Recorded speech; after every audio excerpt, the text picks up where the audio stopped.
Welcome, everybody, to a brand new Blu-ray and DVD out and about video today, and this week sees everyone's favorite animated web-slinger back in action in Spider-Man Across the Spiderverse, hitting store shelves, along with the DC Super Speedster solo effort, The Flash, Jennifer Lawrence's comedic hijinks in No Hard Feelings, a little bit of next generation appreciation like Picard, the third and final season, on top of a little bit of 4K love for Tim Burton's 1999 horror classic Sleepy Hollow, and oh, by the way, Scream Factory is releasing a 4K collector's edition of the 1984 cheesy sci-fi horror goodness of Night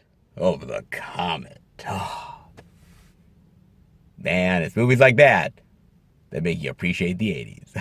Oh, it truly does. Plus much, much more. So let's go see the deals, exclusives, and we are at our first location, Walmart. So let's go in and see what they got. All right, everybody, in at good old Walmart for the new release escapades, and it looks like we got them, baby. Indeed we do, because we got to start out with the fast man himself, super speed, the Lothario of being fast at whatever he does. Well, maybe he'd beat Superman, but that's still in question. With The Flash, the DVD for $19.96, the Blu-ray digital for $24.96, the 4K digital for $29.96, and oh, by the way, did you think Walmart wasn't going to have an exclusive? Come on, baby. The Icon Edition, the 4K Blu-ray digital for $34.96, and this looks really nice. Look at this, man. This looks so sweet.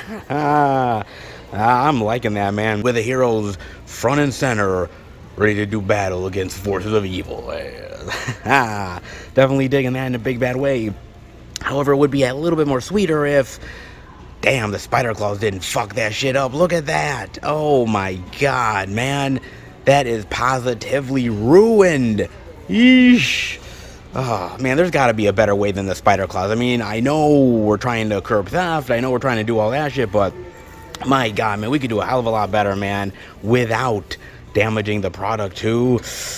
Ease, that would be really nice. But good on Walmart for having an exclusive, the unique artwork. In fact, I gotta celebrate all of the releases of The Flash for having different artwork regardless, whether it's the DVD, the Blu-ray, the 4K, the Walmart exclusive, you name it.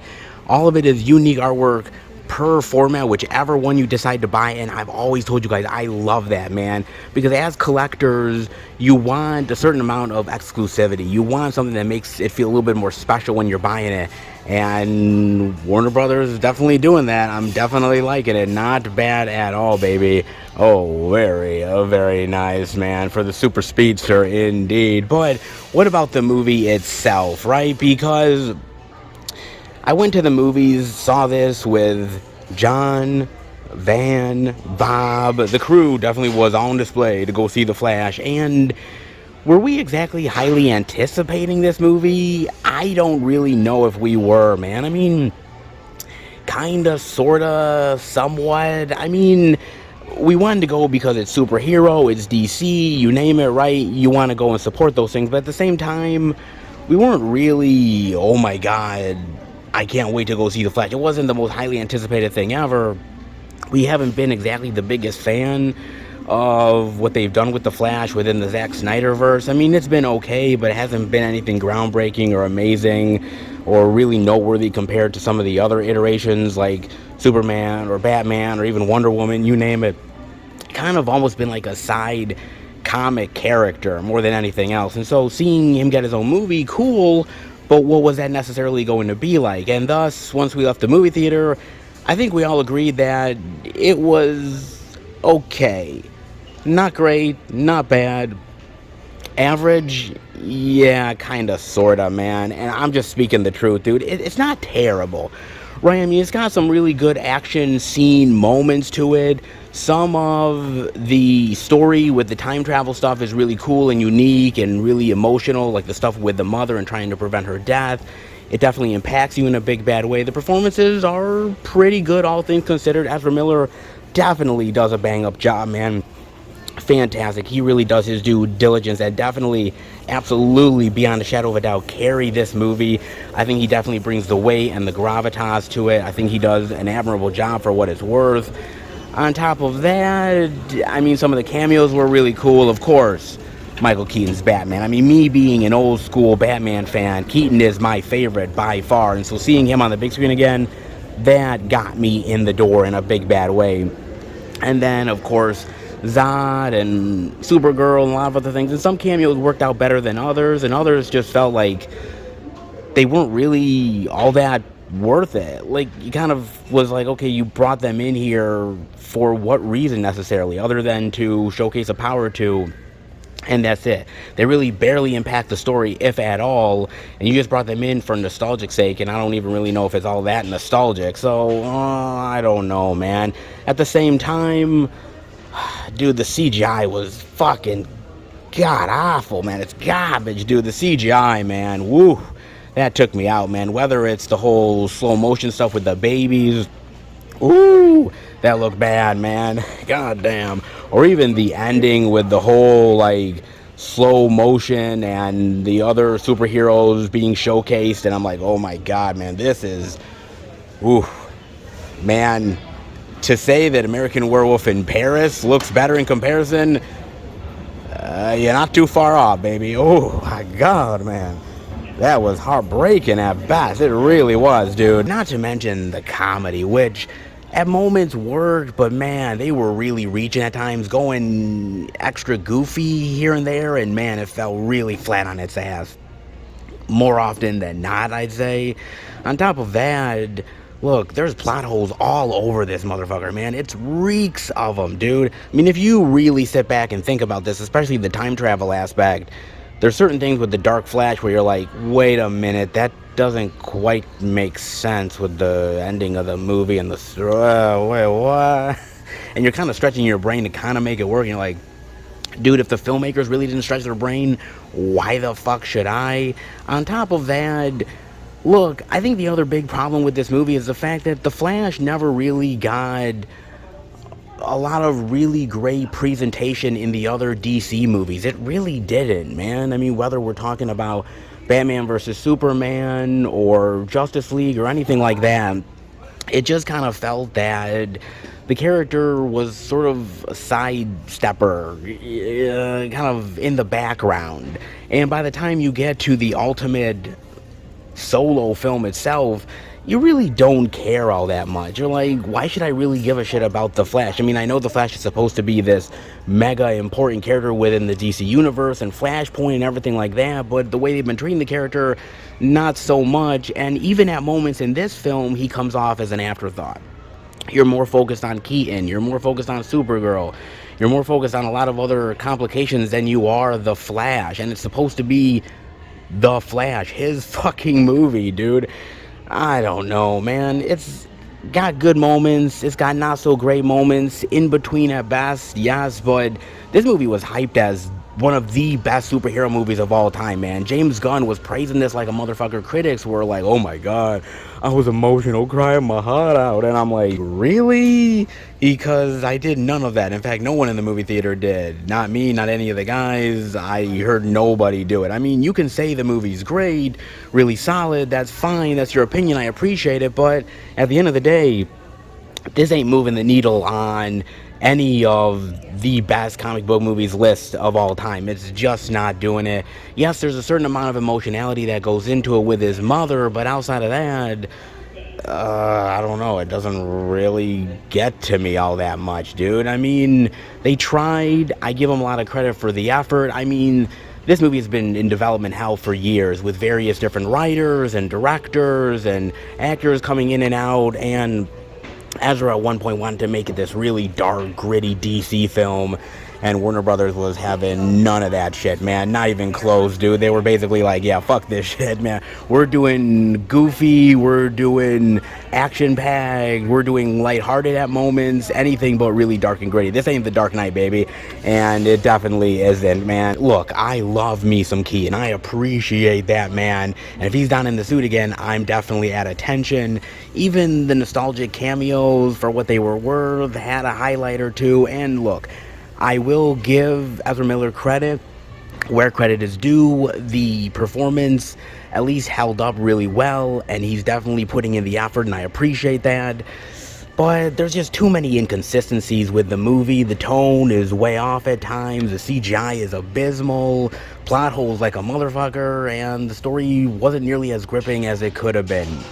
Look, I'm appreciating the fact The Flash got its own movie, but too little too late, sure. The super speedster might be as fast as any human being or super being in the whole entire galaxy, but even he can't stop this movie from being just okay. If my mother decided to hire a woman to get me out of my shell and have sex with me, I would not argue whatsoever. You hear that, Ma? If you're watching this video, I'm not saying not to, I'm saying please. Please. In fact, I'm downright fucking begging you, honey, okay? Please, Mama. I'm being a good boy for Hanukkah. Give me what I want, baby. Oh, man. With no hard feelings, the Blu-ray digital for $22.96, the DVD for $19.96. Ah, yes, a little bit of R-rated comedy hijinks. Sex comedy hijinks at that, you gotta love it. Pretty awkward? Yeah, I'd kind of say that, man. I would indeed. Oh, look at this, man. Jennifer Lawrence doing a little bit of comedy goodness. Huh. That's interesting. That's interesting indeed, because when you think of Jennifer Lawrence, you don't really think of comedy. Not even close. So she's doing something outside her wheelhouse, and on top of that, the trailers were incredibly funny. I was loving everything that they had in there.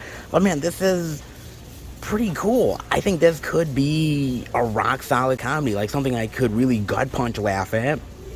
The first time I've been able to do that in ages, so I'm like, okay, maybe, just maybe this could be good. But then I also thought, I'm like, well, maybe they put all the funny parts in the trailer, and I'm like, ah, shit. Yeah, they have done that a time or two, haven't they? Yeah, they really have, so I'm like, I don't know, man. I'm kind of 50-50, so I heard mixed things in the movie theater, so I kind of stayed away. But because it was on Amazon Prime, because I wanted to talk about it with you guys, well, of course I had to watch it, baby. And basically it's about Maddie, who is kind of this, I don't want to say that she sleeps around, but yeah, she kind of does, man. I mean, she doesn't really care about men's feelings or any kind of relationship. She just goes from man to man, using them however she pleases. But she's also trying to save her house that her mom left her, and the taxes are going up like a motherfucker. And, of course, her car got towed, which doesn't help matters either. And the fact that she tried to steal back the car doesn't help. Also, man, it seems like she's always getting in her way. Well, she kind of is, until she finds this ad, these parents that are like, hey, can you date our son? Get him out of his shell. She goes and meets him. Ferris Bueller's the dad. I'm like, wait a minute. The kid isn't out of his shell with Ferris Bueller as a dad? Well, he ain't Ferris Bueller no more, folks. I hate to admit it. All right?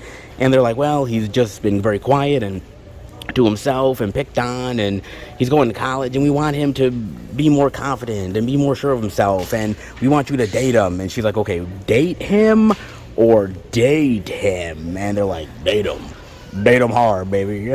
I'm like, okay, I'm gonna do it. And so she meets up with him, tries to get in his pants immediately. Obviously it ain't working, because boy, that dude's packing heat, man. He's packing mace like a motherfucker, man. And he knows how to use it, bitch. Damn, he does. And so they get off on the wrong foot, but eventually they start to get more acquainted with one another, and they start to like one another and perhaps grow feelings for one another, and all of the hilarious complications that go along with that, right? Ah, yes, indeed, man. A good old heartfelt comedy at the end of the day. Or maybe. I mean, I will give this movie this. It is funny. It has some really hilarious humorous moments that really had me laughing. So I'll give this movie a lot of credit for that, because as I've always said, there's a lot of comedies that don't even achieve that. So at least it did that at the end of the day. And I've always said this, the biggest sin that a comedy can make is the fact that it's just not funny. And this is at least that. So give it credit for what it's worth. But at the same time, it's kind of 50-50, because some of the jokes really land. A lot of them were already from the trailer. And on top of that, the other half of the jokes really aren't that good. Kind of cringeworthy and, well, very awkward. Yeah, almost to the point of like, I don't know how I feel about this, man. Like, I don't know at all, dude. I like the chemistry between the young kid and Jennifer Lawrence, and how she's getting him out of his shell and he's slowly becoming more confident and a little bit more cocky, perhaps. Yes, indeed. And I like the dilemma that she's having, and I think at the end of the day, they do bring in the heart, they do bring in the messaging. It does tie it all together for what it's worth, but I don't know if it was ultimately satisfying. It works, but it's not really all that great. It has moments where you're really gut punch laughing, and then there's a lot of moments where you're just like, I'm kind of just spinning my wheels here, waiting for the next big laugh, and 10 of the jokes are not working, but the 11th did. It's kind of like that, man. Again, I think it's decent, and at least it did make me chuckle, and at least I was smiling. Of course, it doesn't hurt the fact that she gets butt ass naked. Oh my god, I'm dead serious, guys. I was not expecting that shit. There's a scene where they go skinny dipping and she just takes it all off, and I guess these punks are stealing the clothes. She gets out of the water, starts beating their ass, and her fucking titties and everything is just flying around, and I'm like, wait a minute, that's not CGI, okay? They didn't just put her face on some body double. No, they didn't do that. That's fully her, man. She is literally full nude, baby. Oh my god, man. Mr. Skin like a motherfucker. Holy shit. Yeah, if you ever thought about Katniss Everdeen, what it would be like if she was naked, well, don't think about it any longer. Watch the damn thing. Yeah, it's a quick scene, but damn, you see it, brother. You see it indeed, dude. So, yeah, okay, well, that kind of helped too, man. All right, yeah, I kind of did. I mean, look, for me, I'm looking for a good comedy. I'm looking for something outside the norm that can really make me laugh, and there's not many comedies that have been able to do that as of late. At least No Hard Feelings did, so I have to give it credit for something, man. It's kind of like throwing spaghetti at the wall, right? Some of it's gonna stick and some of it isn't, and it's the same concept with this movie, right? I mean, when it hits hard, when it's really funny, man, is it really funny. But when it kind of meanders around and wastes its time, you really, really feel it, and you're like, dude, can we get back to it being really raunchy and comedic again? And then you realize, okay, she's 32, he's 19. Well, I'm feeling kind of weird, man. I'm feeling really weird. But then again, I'm like, well, the whole, like, Stifler's mom thing back in American Pie, so how awkward should I really feel? I don't really feel all that awkward, man. I mean, good for him. I mean, he's getting Jennifer Lawrence, and look, let's be real. Any one of us guys out there, if Jennifer Lawrence was in our bed, I don't think that we would be turning her away, okay? Just saying, man. So, hey, he's 19, he's of age, he's legal, and she's ready. I consider that a win-win. I do indeed, man. Look, I at least appreciate the fact that I got some chuckles out of it. I at least appreciate the fact that there were some laughs had, because there's a lot of modern comedies nowadays that really fail to live up to the potential of what comedies can really be. At least this kind of does it. It's not perfect, not even close to it. It has its hardships in a big bad way, but it wears its heart on its sleeve, and it goes for a little bit of raunchy goodness, which nowadays most comedies don't even want to touch. So for Jennifer Lawrence comedy, where she doesn't really usually go for the laughs, I think this time around, she definitely pulled it off. All the signs were there. The stereotypes are right in front of your face. You should have known better. In The Blackening, we can't all die first. Well, that is true. The Blu-ray DVD digital for 1996 and the DVD for 19... Walmart. You done fucked up again. Every once in a while you do. And I gotta point that shit out, man. I really honestly do, baby. Yes, The Blackening indeed, man. The first great horror comedy of the post-Get Out era. Apparently so, man. I got a chance to watch this on Amazon Prime, and there was a part of me that wanted to watch this in the movie theater, and I didn't, ultimately, because I kind of heard mixed things about it, but it was something I was kind of intrigued by because I am an old school horror movie lover, and if you know anything about black characters in horror movies, dude, it doesn't really go all that well, man, okay? Usually they're the ones that die first. If you're the token black friend, dude, I'd be signing the obituary pretty fast. I would, dude, just being honest, man. It's the truth, and it's been happening a lot in horror movies over many, many decades, dude. So I like the idea that this sort of takes that concept and that stereotype and sort of turns it on its head, right? Instead of stupid white people in a cabin, there's this. Yeah, exactly, man. So I'm like, okay. But then I thought, is this a comedy? Is it a horrific horror movie? Is it a slasher? Is it a drama? Is kind of a satire? I mean, what is this necessarily? And I didn't quite know, and it's kind of a mix of all of them. It's kind of a hodgepodge of everything kind of thrown into this big stew for what it's worth, man. I mean, basically, these group of friends are staying at this cabin for Juneteenth, and there's this killer that's on the loose, or perhaps multiple killers, and they want to play a game. And if they survive, they'll be let go. But if they don't, death will come to their doorstep, yes. And all the crazy hijinks that go along with it, right? Of course, man. I mean, I will admit this. I like the idea behind it, and especially after a movie like Get Out, where it really opened the door for black representation in horror movies, and the fact that it wasn't these dumb people walking around and getting killed just for the sake of getting killed. There was actually more to it than that. I felt like there's really a great moment here for movies to really take that and run with it, right? And The Blackening had an opportunity to do that, but I'm going to be honest with you, I don't think it really pulled it off all that much, man. I mean, it's trying to have its cake and eat it too. And what I mean by that is it's trying to be like every dumb, stupid, idiotic motherfucker in a cabin style movie where crazy hijinks happen and they're trapped and a killer is loose type of shit, right? Oh, okay. I've seen that a million times over, but there's nothing clever and new and original about it outside of all the characters being African American. So okay, that's cool, but do something unique and interesting with it. It's not really much of a satire. I mean, it does take some of the horror tropes of the past decades, but it doesn't really have much to say about it. It just kind of goes through the motions. It's not really all that dramatic with the stories or even that horrific. I mean, you get some okay kills, but nothing that's really stand out. It's nothing where you're like, oh shit, man, The Blackening is all kinds of killer, baby. Like, no, it's not like that, man. Milquetoast at best. I mean, I like the design of the masks and the board game and shit, but fuck, you get that shit through Saw, dude. So what the fuck? I mean, seriously, man.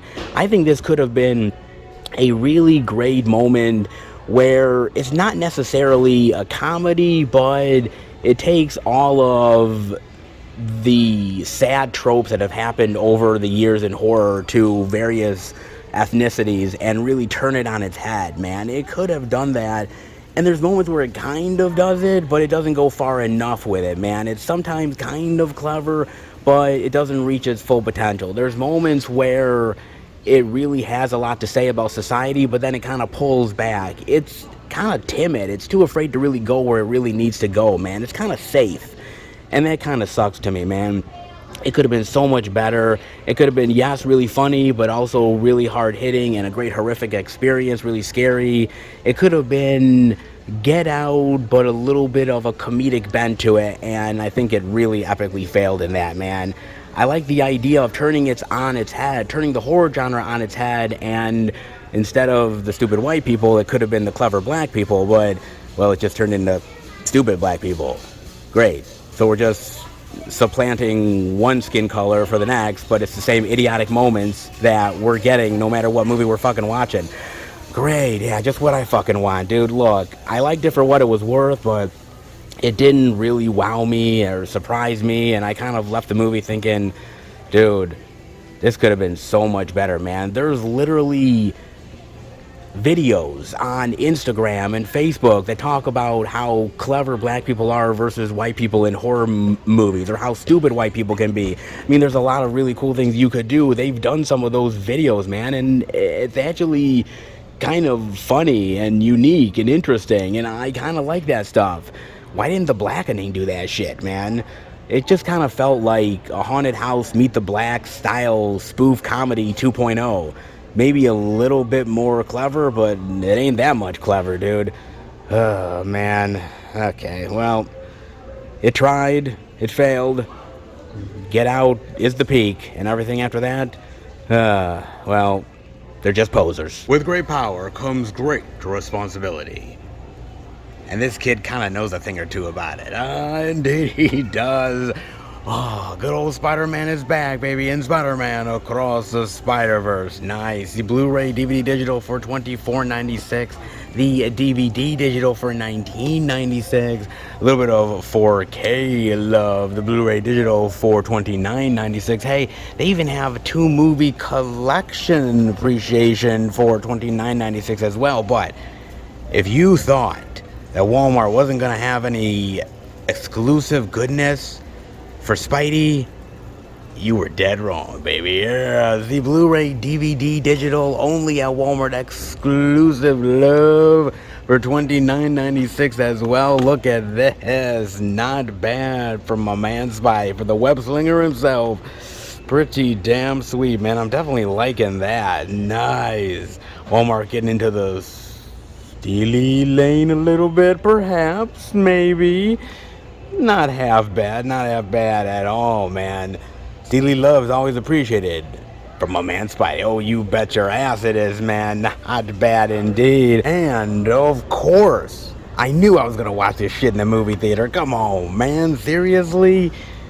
Did you think I wasn't going to miss big screen Spider-Man goodness? Me and John. I know, Van didn't join us, Bob didn't join us. It was just the two for good old Spider-Man. But then again, I think out of all the crew, me and John are definitely the biggest Spider-Man fans for sure. And on top of that, we did watch Into the Spider-Verse in the movie theater. We actually did a movie review for it. It's on the movie review playlist. You can go and check that out. But spoiler alert, we love the hell out of that fucking movie, dude. That was a tremendous experience. The animation, the colors, the look of the characters, the voice acting, the story, it was amazing. We fell in love with that movie instantly, man. Like a lot of people who ended up watching that movie for the first time, man, they were stunned by that film, and us included, man. It was amazing, no doubt about it, man.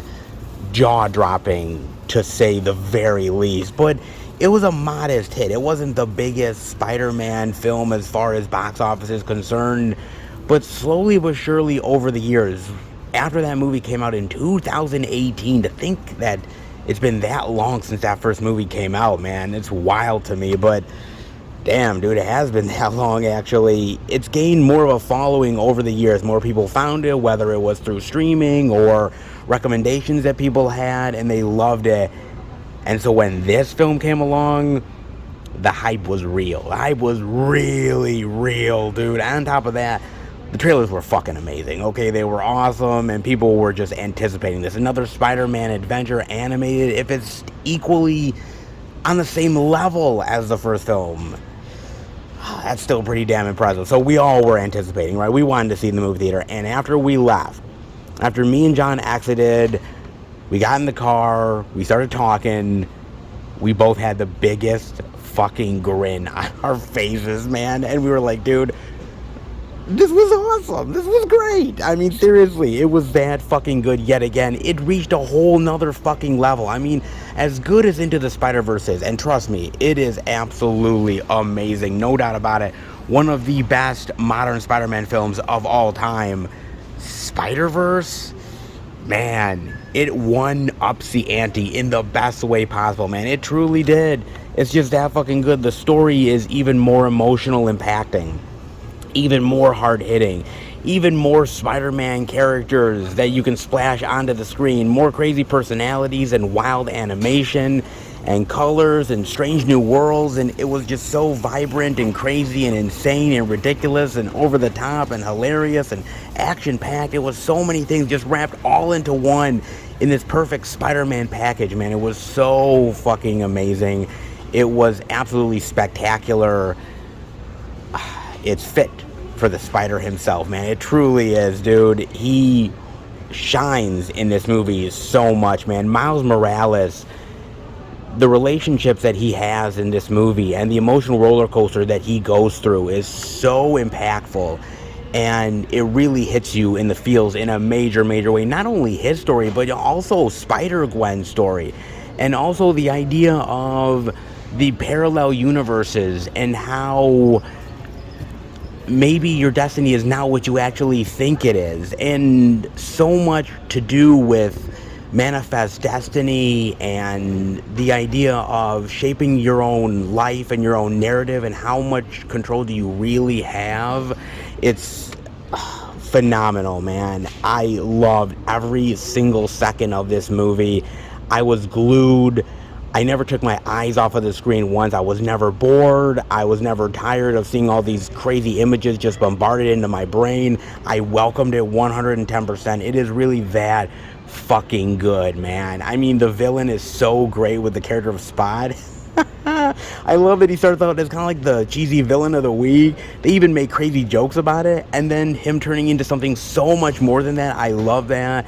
And I love the different Spider-Man iterations, and some that come back, fan favorites from the last one, and other ones being introduced for the first time, and a lot of stuff from comic book lore and some really great deep cuts. I mean, my God, man, you could tell the people that made this movie are absolute fanboys and fangirls. They love this material so much, and it truly, honestly shows, man. This is a Spider-Man fan's wet dream come to life, and damn, is it just that glorious. It truly is, dude. This is one of the best. And Across the Spider-Verse proves that, well, if you have it in the right hands, ooh, you get some damn good material. And this is very much worth it. Glorious, stupendous, impactful, spectacular, awe-inspiring. It's everything. And so much more. Stardate 2023. This is the final voyage of Star Trek Picard. Yes, the Blu-ray for $34.96, the DVD for $29.96. Yes, the final season from my man Picard, man. These are the voyages of the Star Trek Enterprise. Oh my God. Well, it's been a fun run. Well, I don't know about fun. Lord knows the last couple seasons weren't so hot. But hey, I was willing to give the final season a chance. And indeed I did, man. Ah, yes. I got a chance to watch this on Paramount Plus. Because, well, I am paying them money, so I might as well watch shit off the service.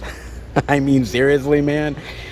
But I gotta admit, dude, I was very apprehensive. I was nervous like a motherfucker. And the reason being is because, as I said, Star Trek Season 1 and 2 of Picard weren't exactly the hottest. In fact, sometimes downright embarrassing and god-awful and amateurish at best. And you're thinking to yourself, like, dude, this is supposed to be Picard. Jean-Luc Picard, man. The legacy of that character and the greatness, and just didn't really live up to it. And so here I am going into the third season like, I don't know, man. I don't know what to expect from this motherfucker. Seriously, do I even want to try? I mean, especially after last season. And you guys know, if you watch the video, you guys know what I thought about that second season. It did not impress me whatsoever. But then again, here I was hearing all these people, and they were talking about it, right? And they were saying, well, don't be wary, faithful traveler, because this season is the best of them all. It actually has a much better story, much better characters. It actually brings back the crew from Star Trek The Next Generation, and it actually is emotional, and it's impactful, and it actually respects the franchise and the series and Next Generation. And I'm like, what? Like, really? No. Come on.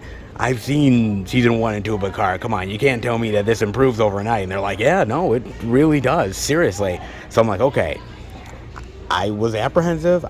I had my reservations, but I took a deep dive in and I watched it all. And you want to know what? When it was all said and done, god damn, did I shed a tear. Holy shit. I cried. I was emotional, man. I loved every single second of it. I truly did. This is what everybody has been saying. This is the best of it all, man. Forget seasons 1 and 2. I mean, seriously, fuck that shit. Alright?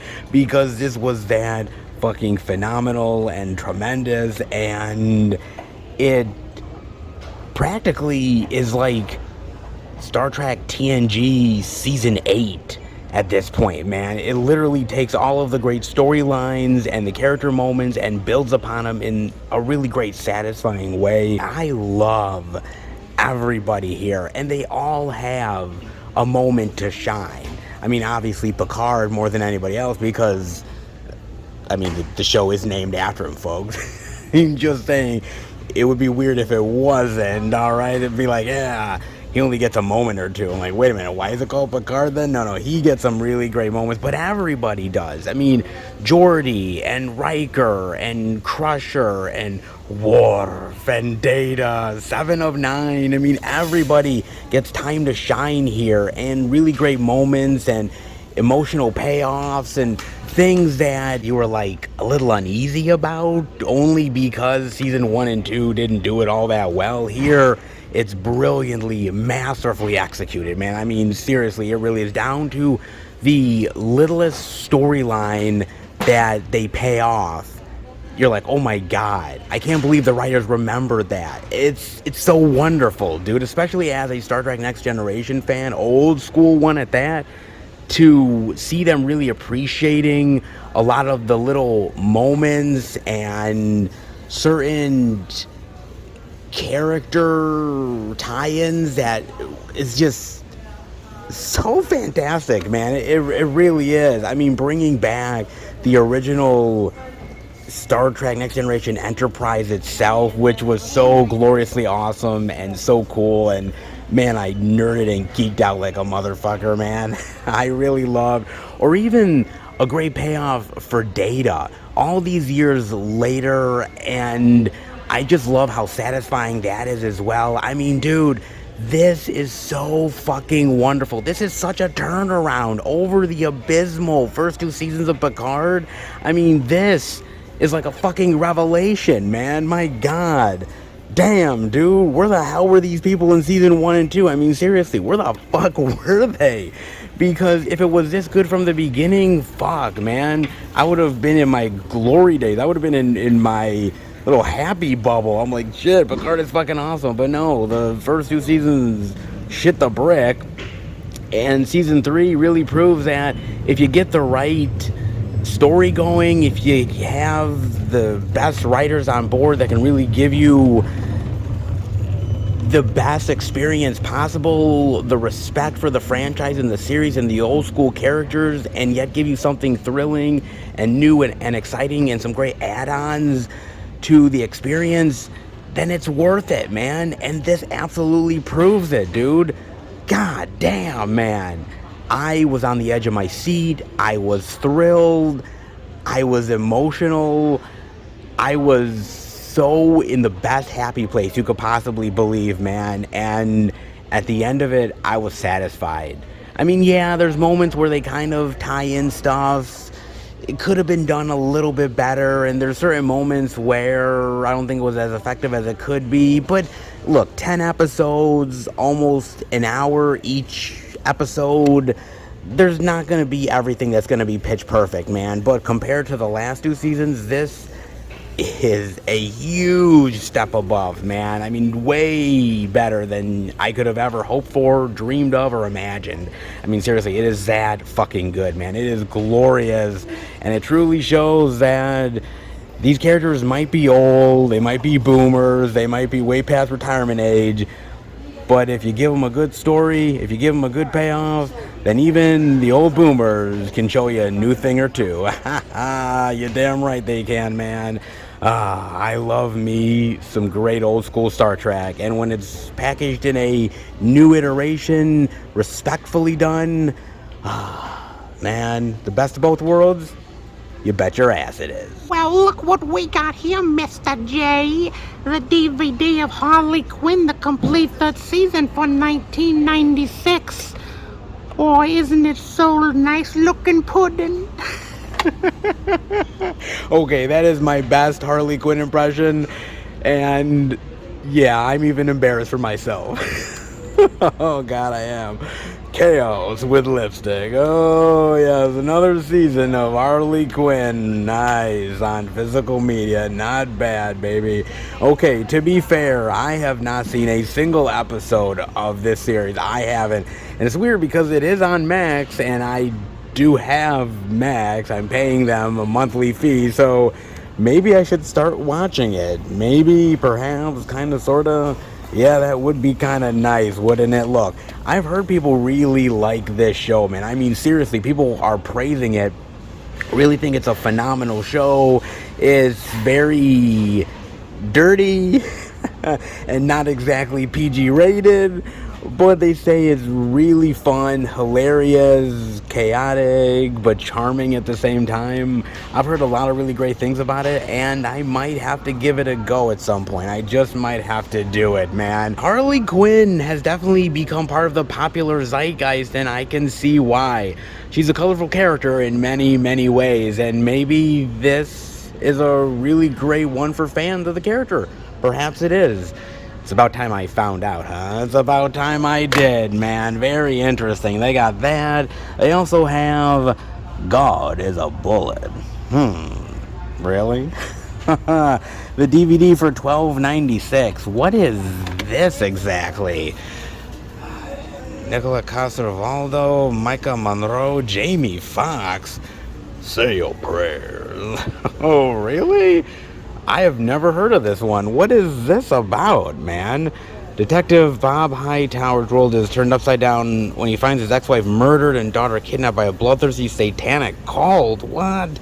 Bent on retribution and vowing to find his daughter, Hightower is forced to seek help from the cult's ex-member, okay, who leads him down a dangerous rabbit hole as she seizes the opportunity to claim back her power. Oh, tattooed, beaten, and pushed to the brink, Bob realizes there's no escape from the cult's charismatic leader and little way out from the dark path that he's chosen to walk. Holy shit, seriously? Whoa. Actually, that sounds really fucking awesome. Oh my god, dude. That's actually really fucking cool. I like the idea that this guy's life and his family gets kidnapped by this crazy fucking cult, and then trying to find help from an ex-cult member who wants to get back into the good graces, and then all the fucked up shit that happens from there, dude. And how does he get out? How does he figure this shit out, man? How does he take the cult down, even if he can, dude, and save his family in the process? What the fuck, man? That's wild shit, dude. Adapted from the Boston Trend sadistic tale of survival. Yo, this is interesting, dude. And I gotta admit, I think what's even more scary about this is the fact that there's actually real life cults out there. I mean, some dangerous cult shit out there that, man, once you go down that rabbit hole, it's hard to get out of. And I'm not just talking about Scientology, baby, okay? I mean, that's bad enough, but there's a lot of them out there like that, man. Yo, this is crazy. This might actually be really fucking good, man. I gotta give this a chance. I never fucking heard of him. I mean, Jamie Foxx, pretty rock solid. Always really liked Micah Monroe, man. I thought she's a really great actress. And Nicola Coster-Waldau, I mean, yeah, if you like Game of Thrones, he's always been solid, but, I mean, he's definitely been a solid actor regardless, man. This looks really fucking cool and badass, man. Thrilling, edge of your seat, kind of dramatic, and definitely a chaotic trip into cult madness. That would be very interesting, man. Very, very interesting indeed. I definitely would have to check that out. Not bad, man. And not bad for the physical media love. I mean, pretty goddamn cool. I mean, we definitely have them superhero hijinks for sure. I mean, some not as good as others, but just saying. But still, some really phenomenal stuff. Some great physical media. Definitely digging it. But what about other physical media that Walmart may have? let's go exploring. And exploring we shall, because we got more indie love. Oh, of course we do, because this Walmart is definitely doing their due diligence.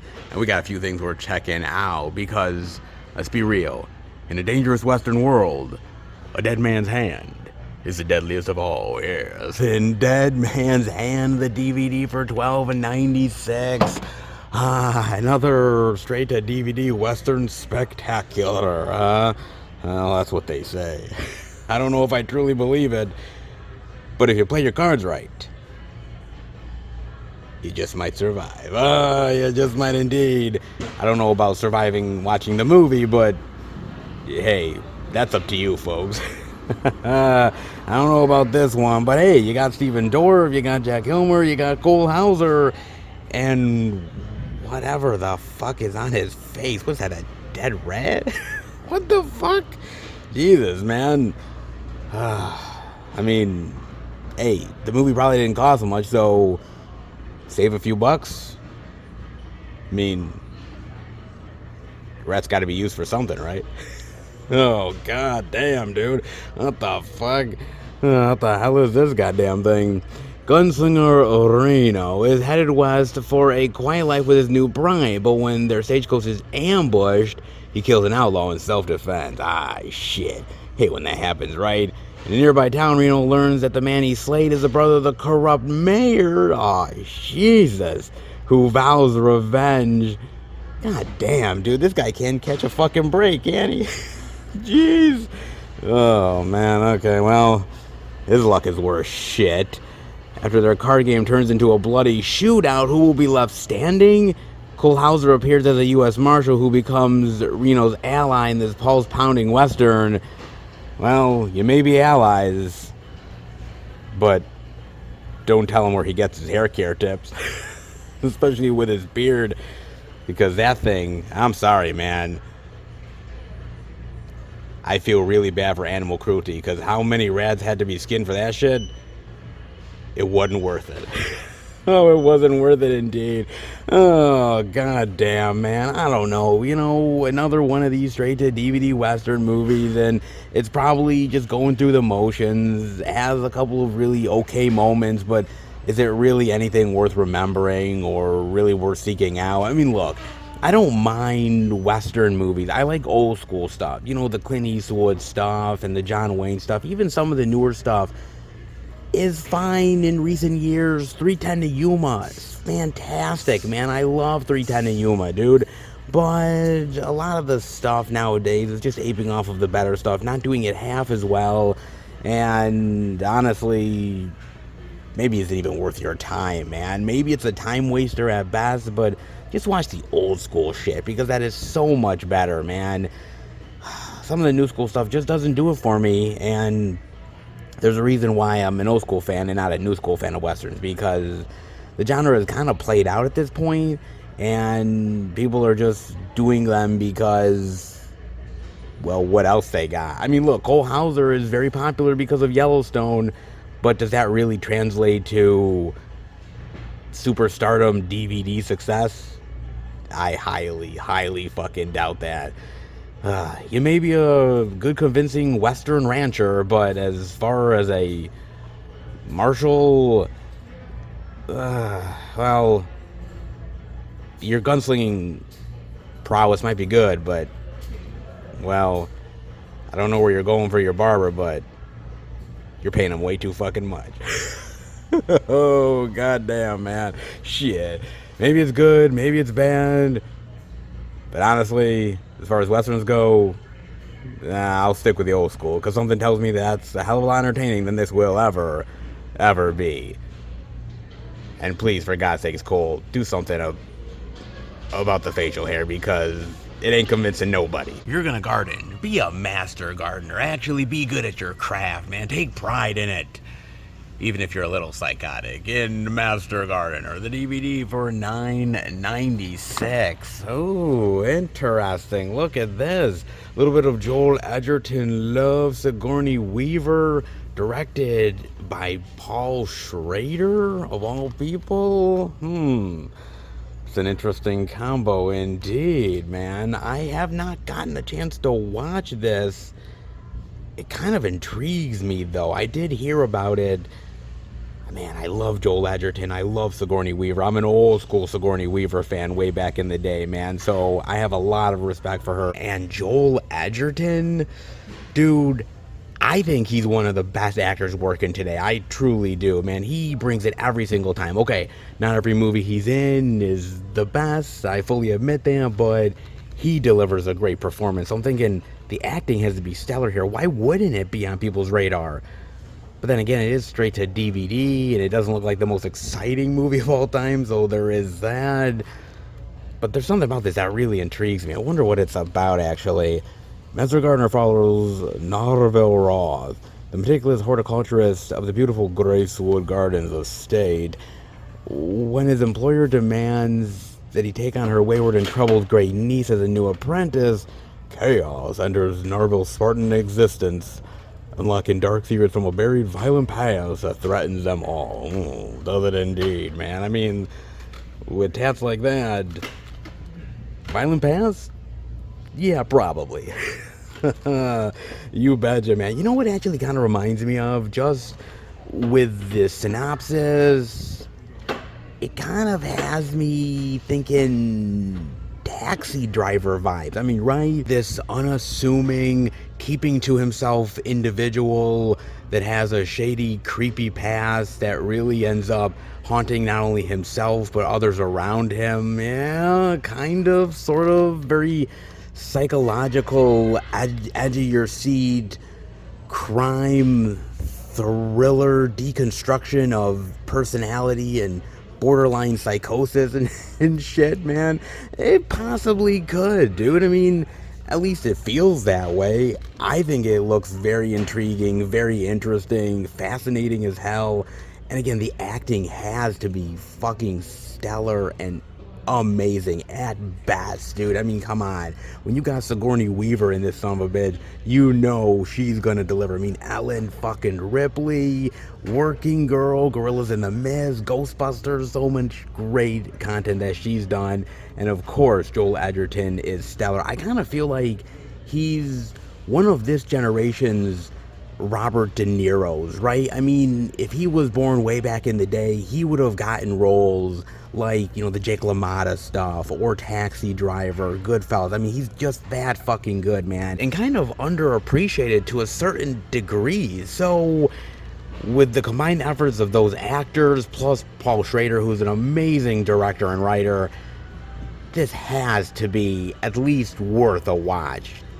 I'm hoping. I mean, Master Gardener has to be a master class in at least a watch that's worthy of the acting talent involved here. I'm just hoping, man.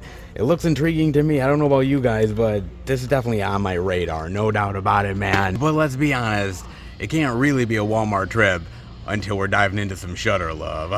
Goddamn. Again? Shit, in Leave, the DVD for $9.96. Actually, I kind of feel like that's a word of warning to people who want to watch the fucking movie.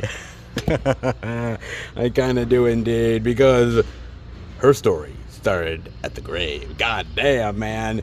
Not only does it start there, it might end there as well. Shit. Don't say she didn't warn ya. Well, hey, if you want to watch it, it's your fucking money. What is this about? An abandoned infant is found in a cemetery. Oh, that's a great place for it, huh? Jesus. In the United States, the child is wrapped in a blanket with satanic symbols. A wolf's cross pendant hangs around her neck. 20 years later, Hunter is obsessed with finding out why she was abandoned and who her biological parents are. A genetic test, the blanket, and the wolf's cross lead her to Norway because Hunter is closing in on the terrifying truth. But visions of a dark figure warn her, leave. Hey, you don't need to tell me twice, okay? I'm fucking gone, baby. All right, look, I heed warnings, okay? I get it. Get the fuck out. All right. You really don't have to convince this Jew a second time around. You really don't, man. I mean, the cover does look really cool with the little girl and the pendant and fire and everything.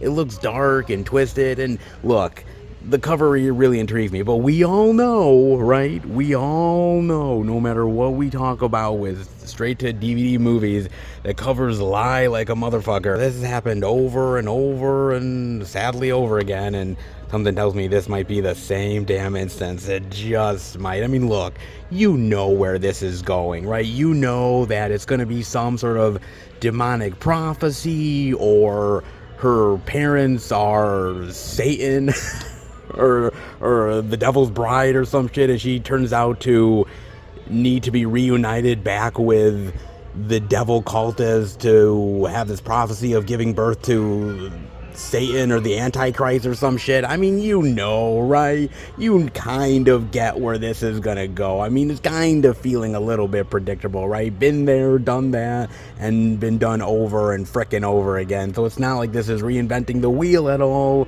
It's just the same shit regurgitated constantly. And look, I don't hate Shudder at the end of the day. I'm just kind of disappointed with them, because there's been a few instances where I've really liked what they've done, and there's been a lot of times where I'm like, dude, this could have been done way better. And honestly, you're just changing the names and the situations a little bit, but it's the same thing you've seen over and over and over again, and not nearly as clever or unique or imaginative or creative. It just really isn't, man. And that's the God's honest truth of it all, man. And something tells me that Leave is not really gonna buck the trend. I'm just saying, man.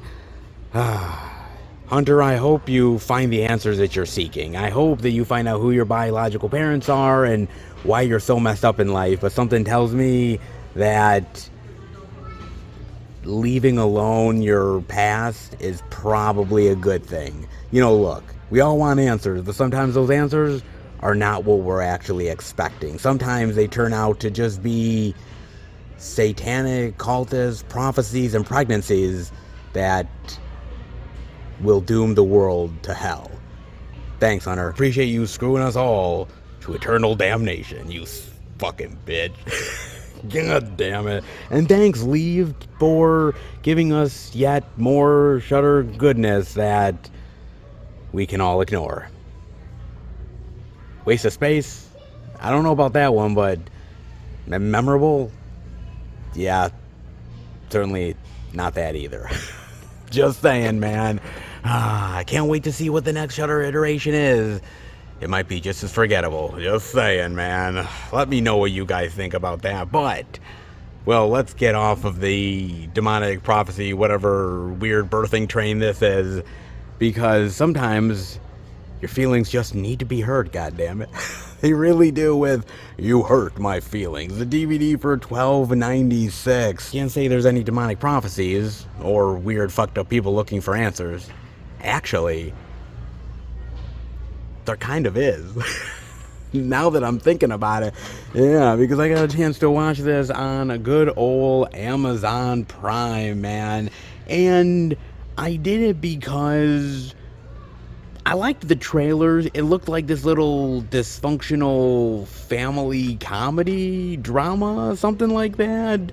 Good old dramedy. And I'm like, all right, I kind of like Julia Louis-Dreyfus and some of the actors involved here. It could be up my alley. Why not, man? So, shit, I gave it a chance, man. And basically, it is about this family, one who is a therapist, the other who is a novelist, and they see so many people in their lives that are so messed up and in dire straits and really don't have their shit together, and they're thinking to themselves, wow, well, we're really well adjusted, right? We've got all of our shit together, and we're happy, and we love each other, and everything's going great with our kid, and oh man, we don't got any issues.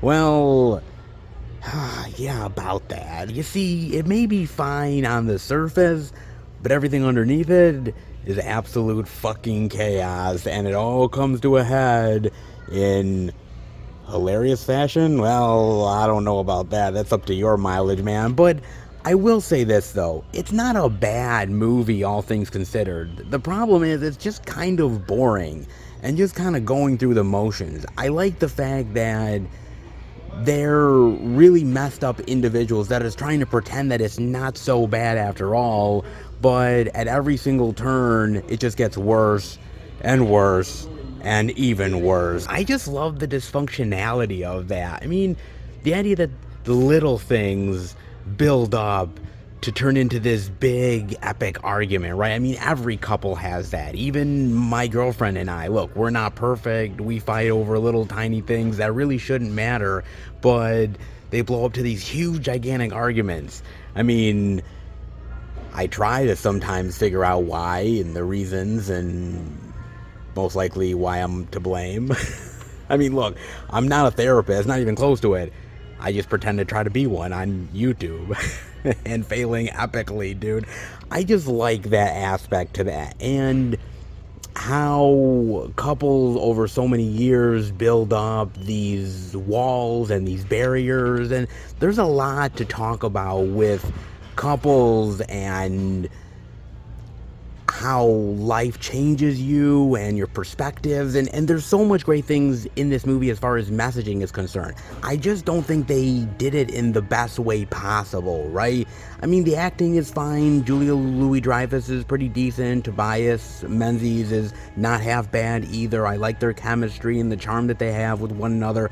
I like that in the arguments and the fighting. It feels very realistic, like a couple would, but I don't know, I never really felt that it was comedic in any way, man. I felt that this was more like a dysfunctional drama more than anything else, man. Like a Kramer versus Kramer, but they tried to make it a little bit funny, and it wasn't really working. And I just kept waiting for some sort of punchline. I kept waiting for the really funny moments that never really came, and more often I was like, dude, I really don't want this to be my girlfriend and I don't want this to be anybody's relationship. I mean, my God, man, if it's this fucking dysfunctional and you pretend that it's this fucking good, damn, man. No wonder therapy is up. No wonder more people are going to see fucking therapists, and the fucking therapy bills are through the fucking roof these days, man, because if it's like this, shit, I would be too, man. Fucking hell, dude. I mean, it's just going through the motions of this relationship that's just getting steadily more toxic over every passing day, every passing moment, every passing anniversary. I mean, my God, dude. But there really is no funny haha moments here. There's a little bit of funny charm in some of the dialogue and the interactions, and maybe some of the moments where the husband is doing his therapist thing with some of these people that he thinks are way more fucked up than he is, but in fact, he should look in the mirror. Like, there is some moments of, like, dry humor that kind of work, but dry humor is really tough to do, man. Like, you really have to be a fucking genius to really pull that shit off, man. I think something like The Office really does that well, where you have really outlandish moments with a little bit of dry humor. This has the dry humor, but it's really so fucking dry that you choke on it. Alright, that's how much it is, man. And at the end of the day, I was just kind of bored, because I'm like, all I'm seeing is this messed up couple that is continue to be messed up, and just at the end of the movie just accepts their fucked up nature and just tries to do their best to deal with it the best they possibly can. Wow, great. That's like any fucking relationship in the history of fucking America, the fucking world, man. Great.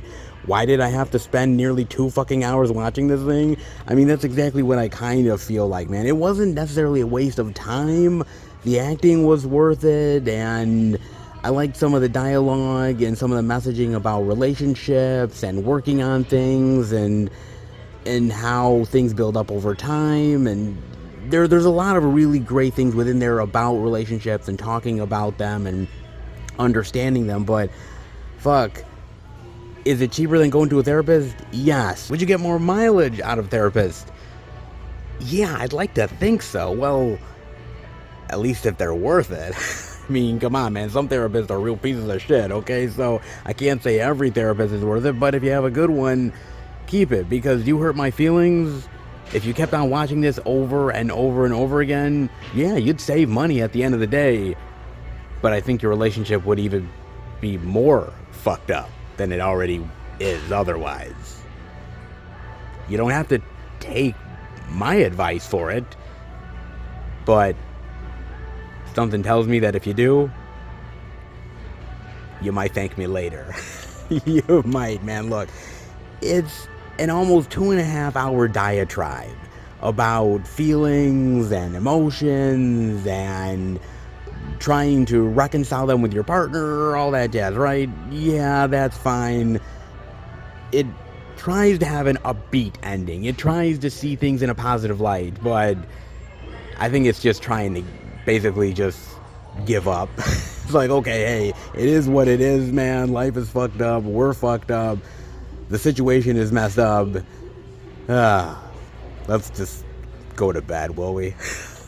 Let's just forget about it and start all over tomorrow with the same shit that we're dealing with over and fucking over again. It doesn't solve the problem. It just moves the goalpost to the next moment where you have to deal with it yet again. And that's all this movie is. Wow. Actually, a therapist in this movie might be the exact same thing. Look, all I'm saying, guys, is if you're looking for a fun comedic romp that has a few little bit of relationship tips added in, maybe, but I'm telling you something, man. If I take any advice from this movie, I might end up single real fucking fast. I might, dude. Just saying, man. Going with checked expectations because you hurt my feelings. Well, it's anything but comedic gold. And something tells me that the advice you get, if it's worth the rental, have at it. But just talk to your partner about your feelings, because you might actually find it more entertaining than this fucking movie. Just saying. I don't hate it, but is it really anything special? No, and you've seen it done a time or two over and over again. There's many movies like this, and this is yet another cog in a very long machine. It truly is, man. But hey, I can't say the same for Walmart, because they be killing it with the physical media. So much great releases and media.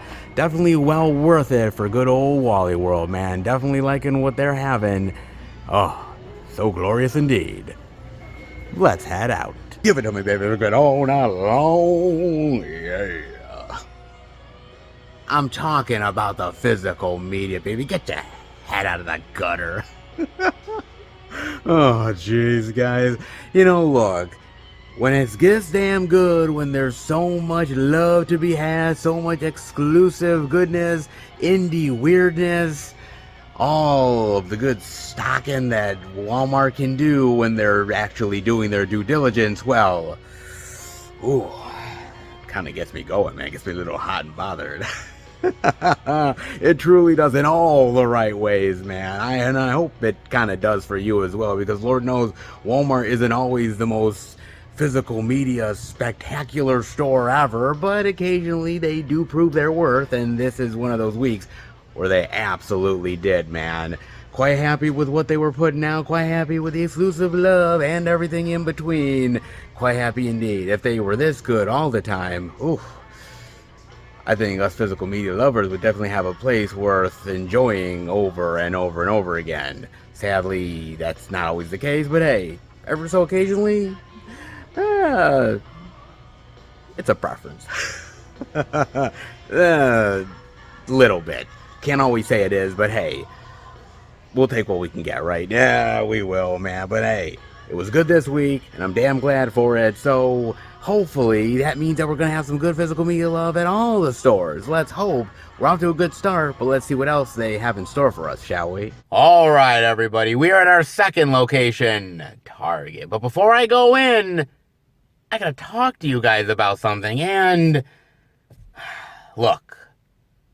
Media sucks sometimes, okay? And sometimes, no matter how you try to escape some of these companies, you'll still end up giving them your money, because at the end of the day, it's all about monopolies, baby. From Variety, WGA report, Disney, Amazon, and Netflix are the new gatekeepers of media.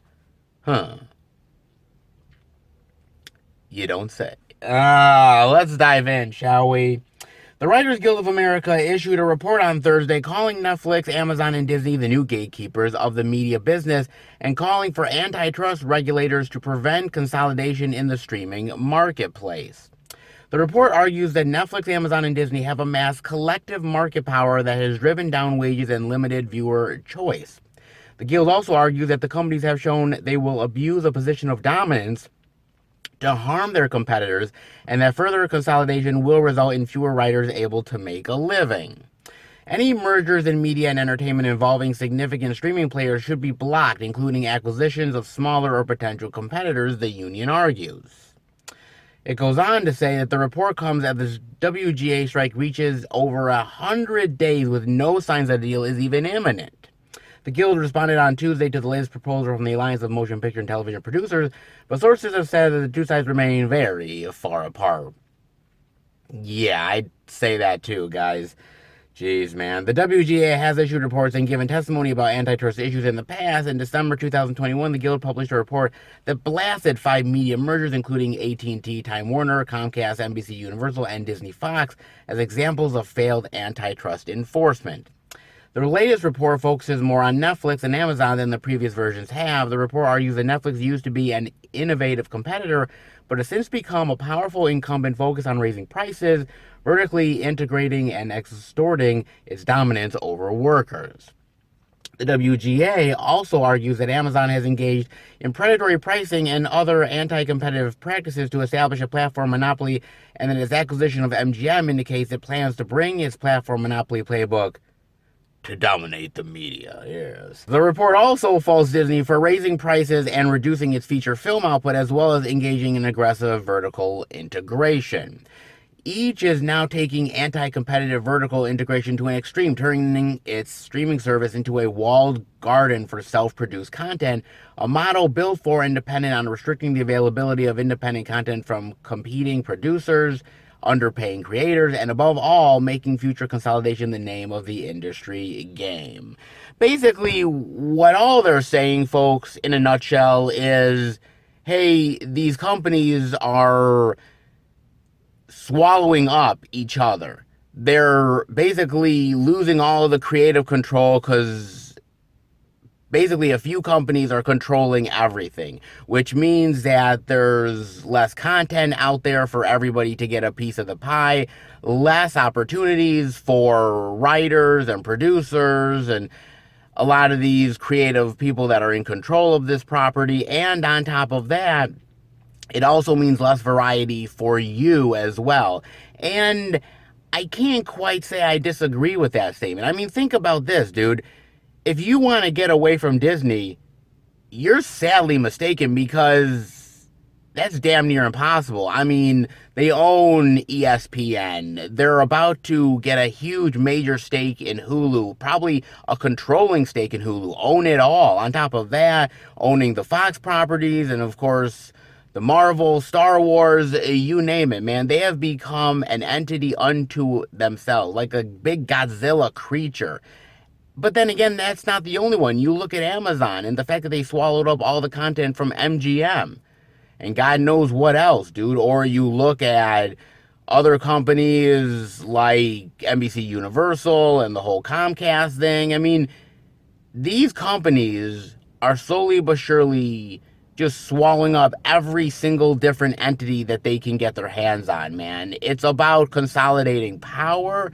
It's about basically maintaining a stranglehold on IP, on certain movie franchises and series, and just literally keeping their grip on the entire enterprise so that no matter where you go, no matter what entertainment you seek, you're bound to still give them your money at the end of the day. And man, that sucks, dude. Back in the day, you had so many different studios, you had so many different options, you had, yes, Universal and Paramount, and you had Warner Brothers, but you also had MGM, you had New Line Cinema, you had 20th Century Fox, you had all these different players in the game that was more competitive with every single studio. And the idea that that competitiveness meant better product for you as a consumer. Think about that, right? Because when everybody is competing with one another, they end up putting out better movies, better series, you name it, because they have to keep your eyeballs entertained. They have to keep you engaged with their own product. Now that all these companies are consolidating, Disney taking 20th Century Fox, Amazon taking MGM, and so on and so forth. Now all of these companies, they have all this property already. They already know, look, we don't need to really compete anymore. We know that we're going to get your eyeballs on our product regardless. No matter what we do, no matter what we say, no matter what happens, we know we have your money in the bank already. We don't need to try. Fuck trying, man. We can put out garbage product and you'll still watch the damn thing. Yes, you'll complain about it. Fair enough. You'll still watch, won't you? Exactly. That's what it is now, man. And it's the same thing with news organizations and everything like that. It's all about consolidating power, consolidating viewership, and it doesn't matter about the narrative anymore. It doesn't matter about, oh, well, you may hate Disney, but you're still going to buy our fucking shit regardless. Yeah, you may hate that we're raising the prices on our Amazon Prime subscriptions, but we got Bond, baby. Of course you're going to be watching our shit. Exactly, man. That's the thing about it. And so, look, at the end of the day, there really is no way to break it up. I mean, there really is no way to say goodbye to it. I mean, it is what it is at this point, man. And we just have to accept it. It sucks, but it's kind of the way of the world at this point, man. And you're either going to go along with it or you're not. And think about it like this, man.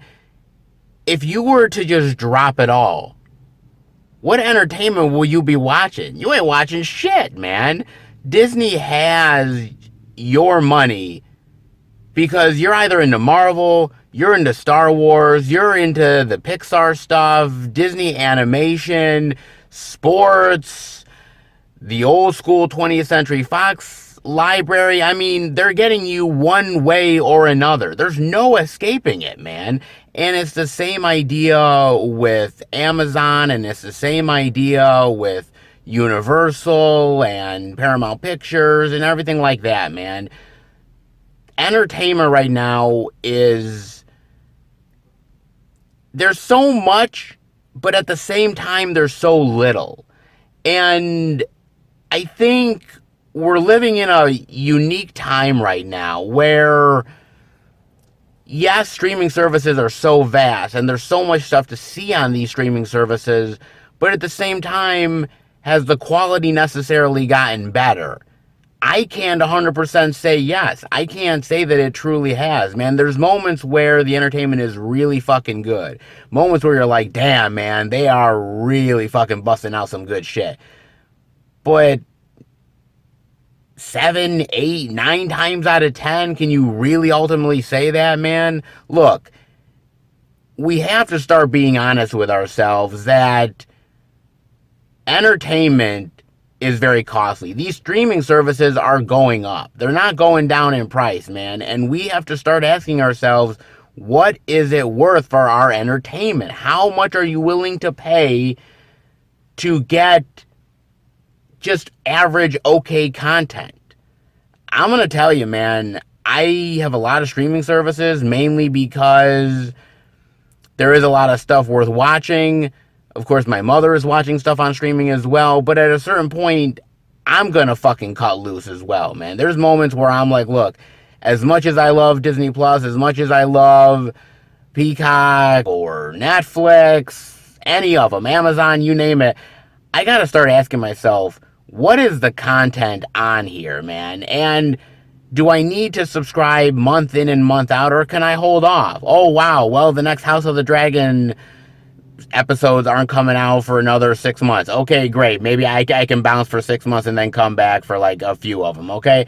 I mean, you gotta start asking yourself this stuff because these companies are gonna continue to charge you for a lot of bogus shit that you're just watching, that you're just wasting time on, man. And that's what they're hoping for. They're hoping for, well, you're already subscribed anyways, so whatever we put out, I guess you'll just fucking watch, right?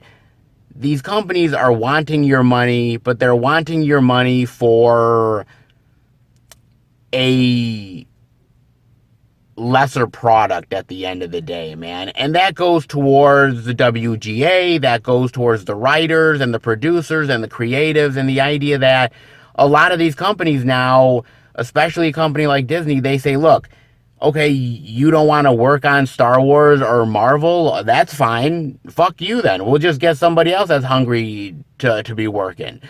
They don't care about whether you've been in the business for 20 or 30 years and you're really good at writing. They have a specific product that they want to put out. If you don't want to work on that product, if you want to do something original and really creative and something that is imaginary, fuck that, dude. You're either working in our certain categories, our certain spaces of what we want to do, or you're not working at all. And that goes, again, towards consolidation. That goes towards putting everything into one entity, and these companies become too big to fail.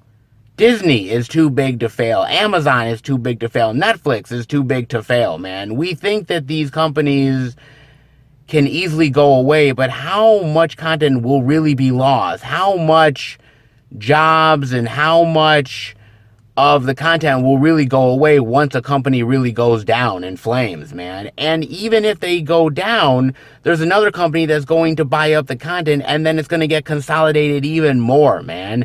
I mean, no matter what we do, it's a lose-lose situation. We're paying for content that sometimes is really good, but not always really great. And at the end of the day, they're going to get your money regardless, even if the product is shit.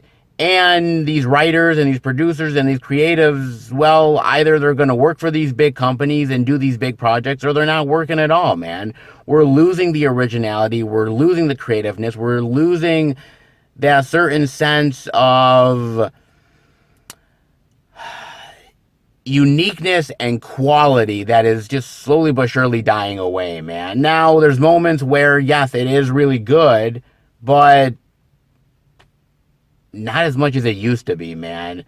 You know, I don't want to be one of those fucking boomers that is like, yeah, the old days, man. Those were the days, baby. But I can't really deny it, because it really is the truth, man. We can still get really great content out there, but, man, the good old days, the days when it was really great, the days when the competitiveness was truly outstanding and the product was absolutely amazing, those days, they're long ass gone, man. I mean, what do you think about this? Do you think that it's just all in our heads, or do you think that there is something to be said about this? The fact that these Disneys and these Amazons and all these companies are really swallowing up all of the content from all of these studios, and they're just basically just hoping that whatever they put out, regardless, you're going to watch and you're going to eat up because, well, you have no other place to turn to.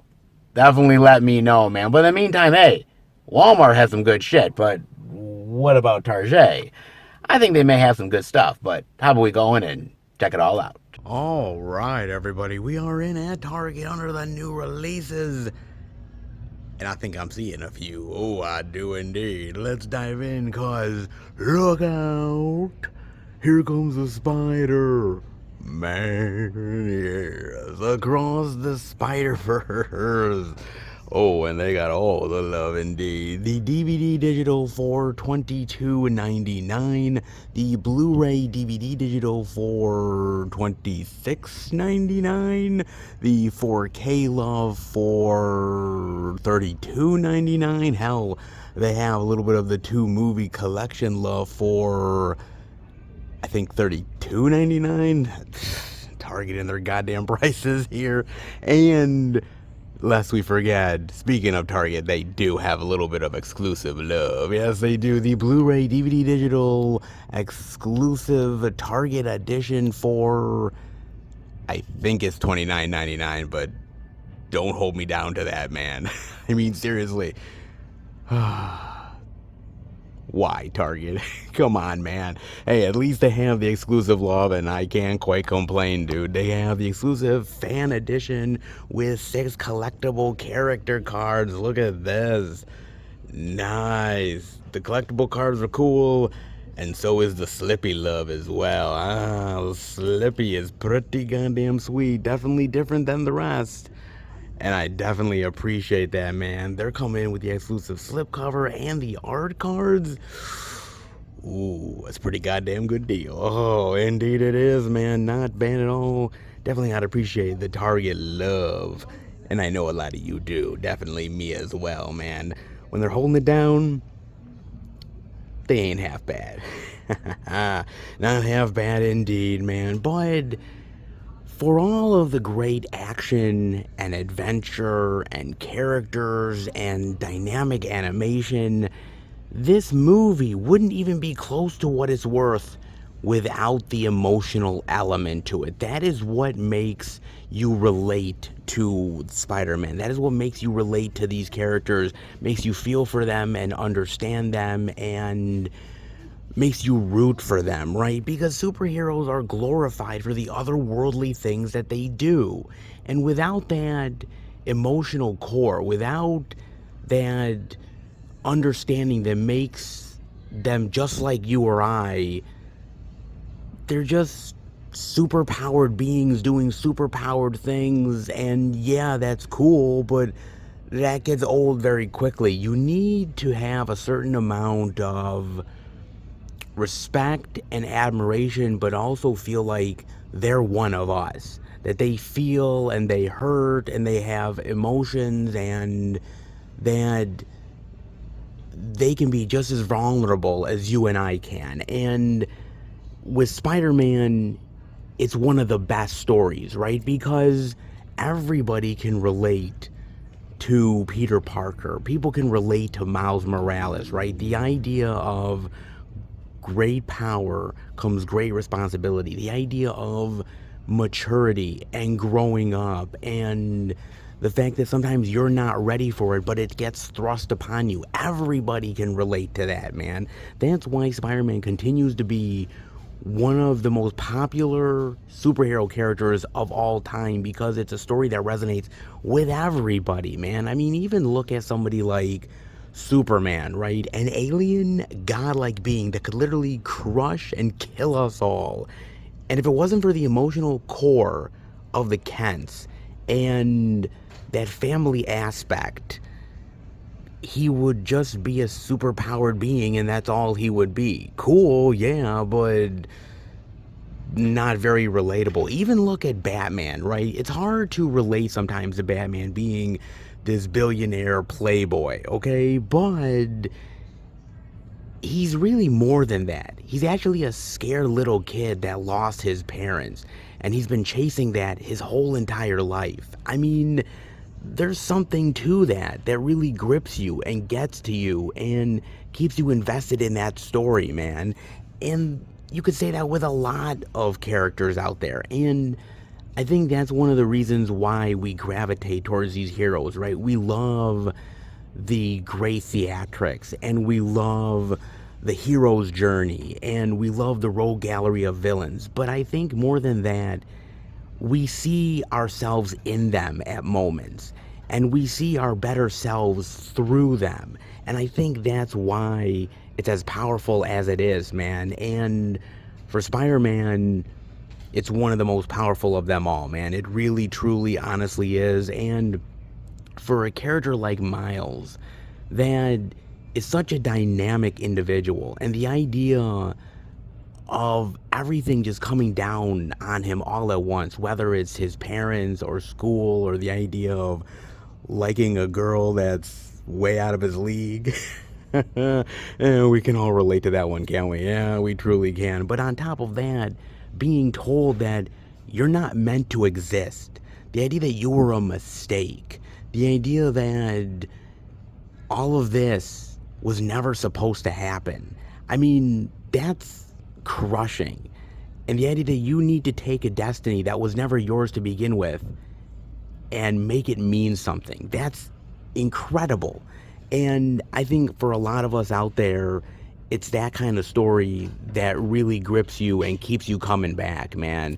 I mean, the idea of losing parents, the idea of being an immigrant, and the idea of these foster parents taking you in when no one else would. There's so many great angles to humanity that all of these superheroes portray. And it's that core element that really keeps us invested and really keeps us coming back for more, man. And this has it in spades, baby. It really does, man. I mean, think about it like this. Why do multiple generations over many, many, many decades and many, many years always refine Spider-Man, right? Well, yeah, the costume is kind of cool, and yeah, cool to, get webs and, swing and shit, right? Of course it is, but it's the emotional core. It's the emotional element that keeps us coming back and relating to that character. And no matter if you're old like a boomer or whether you're a young toddler discovering it for the first time, we can all relate to the Spider-Man tale. And it's that element that really makes us sympathize and really makes us click with the web slinger himself. Oh, it truly does, man. No matter how old you are, no matter how old the tale may be, it's a tale that's as old as time and as popular as ever. It doesn't matter if you're black, white, or in between. In a horror movie, y'all motherfucking stupid. Apparently so, dude. In The Blackening, the Blu-ray DVD digital for over here, yeah, it's $22.99 because we can't put it here where it's supposed. Yeah, God damn you, Target. Jesus Christ. Oh, yes, indeed. A good old Blackening love, man. Now, it's interesting talking about this movie because I like the fact that it's a different spin, right? Instead of stupid white people in the cabin getting killed, it's stupid black people. Yeah. You'd think they'd be a little bit more smarter, but, not so much. Not so much indeed, man. But I like the fact that at least we have better black representation in horror, man. And that's at least a pleasant surprise to see, because there's a really great documentary, and I urge a lot of you guys to go out there and watch it. It's on Shudder. I own a physical copy of it. I've always really enjoyed it, called Horror Noir.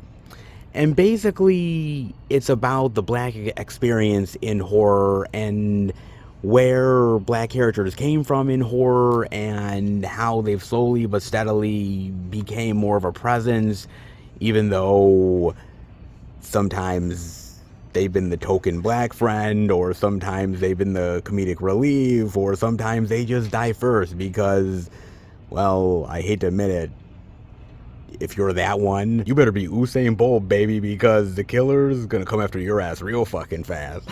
I mean, seriously, and that's just the truth, man. I mean, think about it. Whether we're talking about the Halloween series or Friday the 13th, I mean, my God, man. The colored friends don't really last, dude. Nightmare on Elm Street, you name it. I mean, some fared better than others, but it wasn't pretty, dude. I mean, then again, if you think about it, look at the original Night of the Living Dead. George Romero, man. The idea that that main character was a black guy and he survived through most of the movie until the very end. Yeah, well, redneck white people, man. Jesus Christ. But the truth is that George Romero never saw color.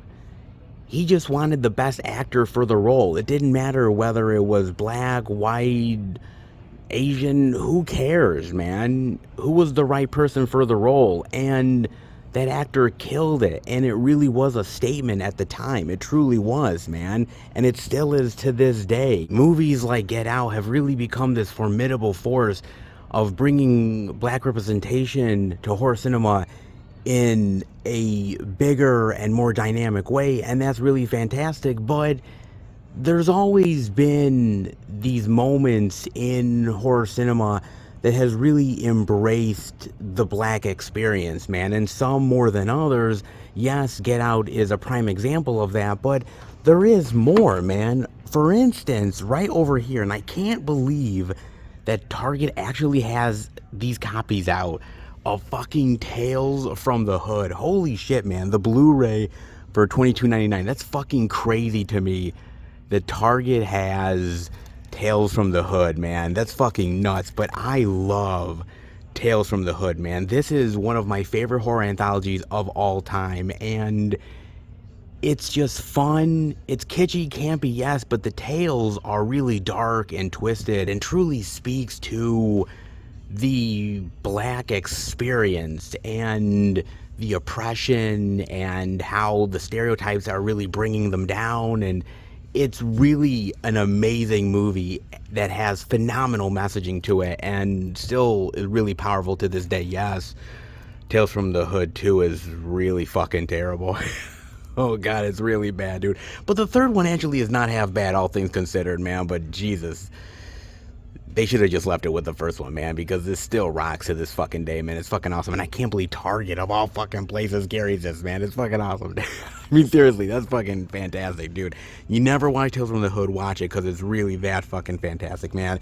It truly, honestly is, man. But I really feel like that and Get Out and a few other prime examples, Night of the Living Dead, there is moments where horror cinema really embraces that, but few and far between. I mean, even a movie like Scream 2, where of course the black characters die right at the beginning of the fucking movie, man. I mean, look, there's better examples than others, but I've always really loved horror, and I've always really loved embracing different cultures and different sensibilities within the genre, and some do it better than others. And The Blackening is not the best, but it's not the worst either, man. It's trying to go for satire, it's trying to go for a little bit of kitschy campy, but it's really just doing the same thing that all these other horror movies do, but not doing it nearly as clever or interesting, and doesn't have as much really great things to say about the genre and about the black experience and how they can maybe be a little bit more smarter and not be the dumb fucking white people. You know, I mean, there's moments where they do kind of try to flip it on its head, but few and far between, man. I wish it was more, and like I said, it's not nearly as clever as it thinks it is or even wants to be, and it's kind of a shame, man. I was really hoping that this was going to be not only really funny, but also really smart and a really great take on the twist of, hey, we're white people in a fucking cabin and we're all dying because we're fucking idiots, and that didn't really do it as much as I wanted to, man. Look, even going back to something like The Thing with Childs, man, the fact that that character survived all the way to the end of the movie. Yeah, we didn't know whether he was the Thing or not. Yeah, he might have been the Thing. God, that sucks. It really does, dude, if that's the case, but we don't know. And that was kind of the cool thing, the fact that the black guy survived at the very end, and even though he didn't die, well, most likely he will anyways, because Kurt Russell certainly ain't letting that motherfucker live. But just saying, man, that there is those really great moments where you see that representation and you can see a step forward. We got it with Get Out. I would have liked to have seen it with The Blackening, but yeah, it just isn't gonna happen, man. Was it worth the hour and half, 40, 45 minutes worth? Yeah, maybe, but could have been so much better, man. I'll stick with Night of the Living Dead. I'll stick with Tales from the Hood. I'll stick with The Thing. I'll stick with Get Out any day of the week, because The Blackening, well, you could have been way smart, but you really just had to be dumb fucking idiots getting killed by dumb fucking white people. Well, one step forward, two steps back. Hey, That's progress for you. Faster than a speeding bullet. Leaps tall buildings in a single bound. Wait a minute. That's not Flash, it's Superman. Ah, shit. Ah, fuck. Well, I tried. Give me credit for something, folks.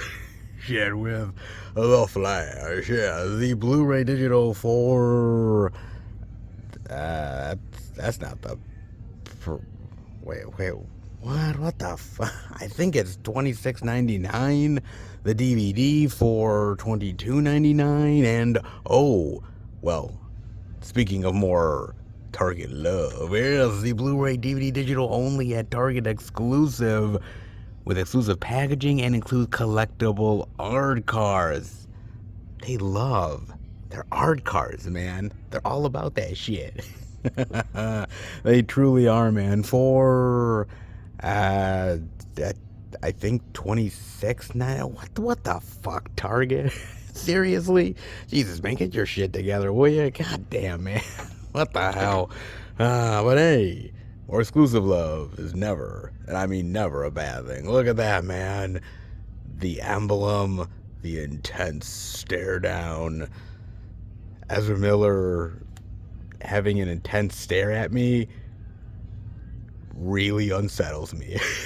Really unsettles me in a big bad way, man. But actually, it's not a bad little exclusive, and the art cards ain't half bad too, man. Not bad, and I really love the different artwork as well. So, give it up for more unique artwork. Never a bad thing. But let's talk about the Flash himself, Mr. Ezra Miller, because, look, I'm going to be honest, guys. I'm going to lay it on the line here. This guy is one sick puppy.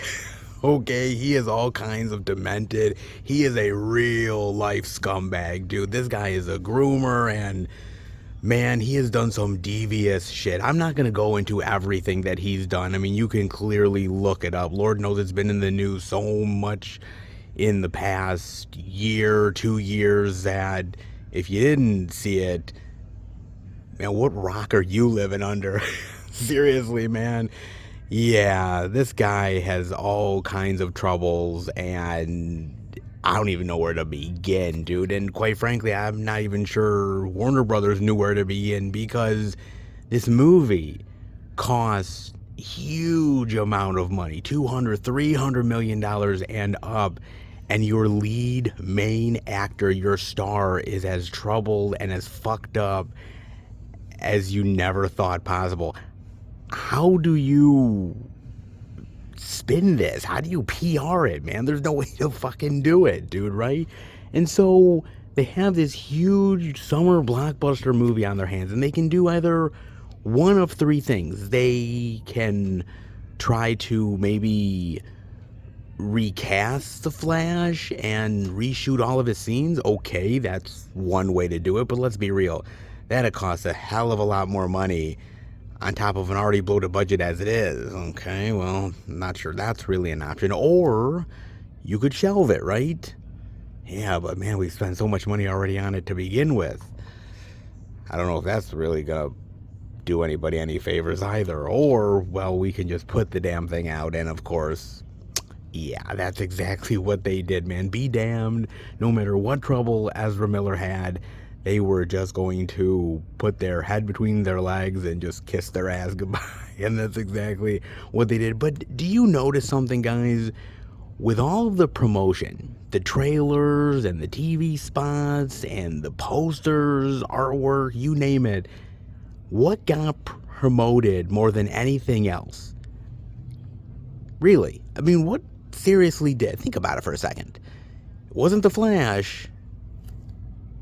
It was my man Bats. Yes, it was Michael Keaton. Think about that, man. He was all over the posters and the imagery and the trailers. They were promoting Batman more than they were promoting the Flash. And it's Flash's fucking movie. So what the fuck, man? Seriously. But there was a reason behind that, because Ezra Miller is so toxic and was such a terrible brand that, well, we can't actually promote it around the star himself because he's so fucked up. So we might as well celebrate the return of Michael Keaton as Batman, which, by the way, wasn't a bad way to go because it got me into the movie theater. It got John into the movie theater, man. Actually, it got a lot of people because Keaton's my favorite Batman, to be fair, dude. So the return of him, that already got themselves a ticket. And I know a lot of people felt the same way, man. But the problem is, you really hyped up Keaton, right? You hyped him up in a big bad way. And then, to be honest with you, do nothing of significance with him whatsoever. And I know some people are going to push back on me, but think about it for a hot minute, right? Really think about it. What they did with Keaton was a glorified cameo at best, all right? I mean, yes, it was nice to see him in the suit and the maneuvers and the lines. Want to get nuts? Let's get nuts. Right?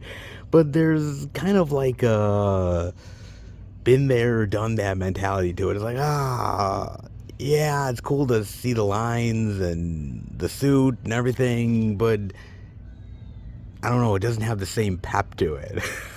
Right? It's kind of like going through the motions at times, and it kind of did. I mean, don't get me wrong, I like the idea of the old gunslinger coming out of retirement to do one last good deed.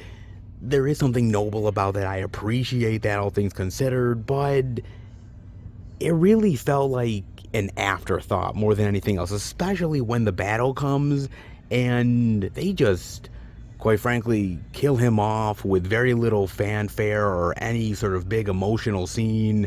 It's just, yeah, we've really got nothing else for you to do in the story, so yeah, how about you kick rocks, will ya?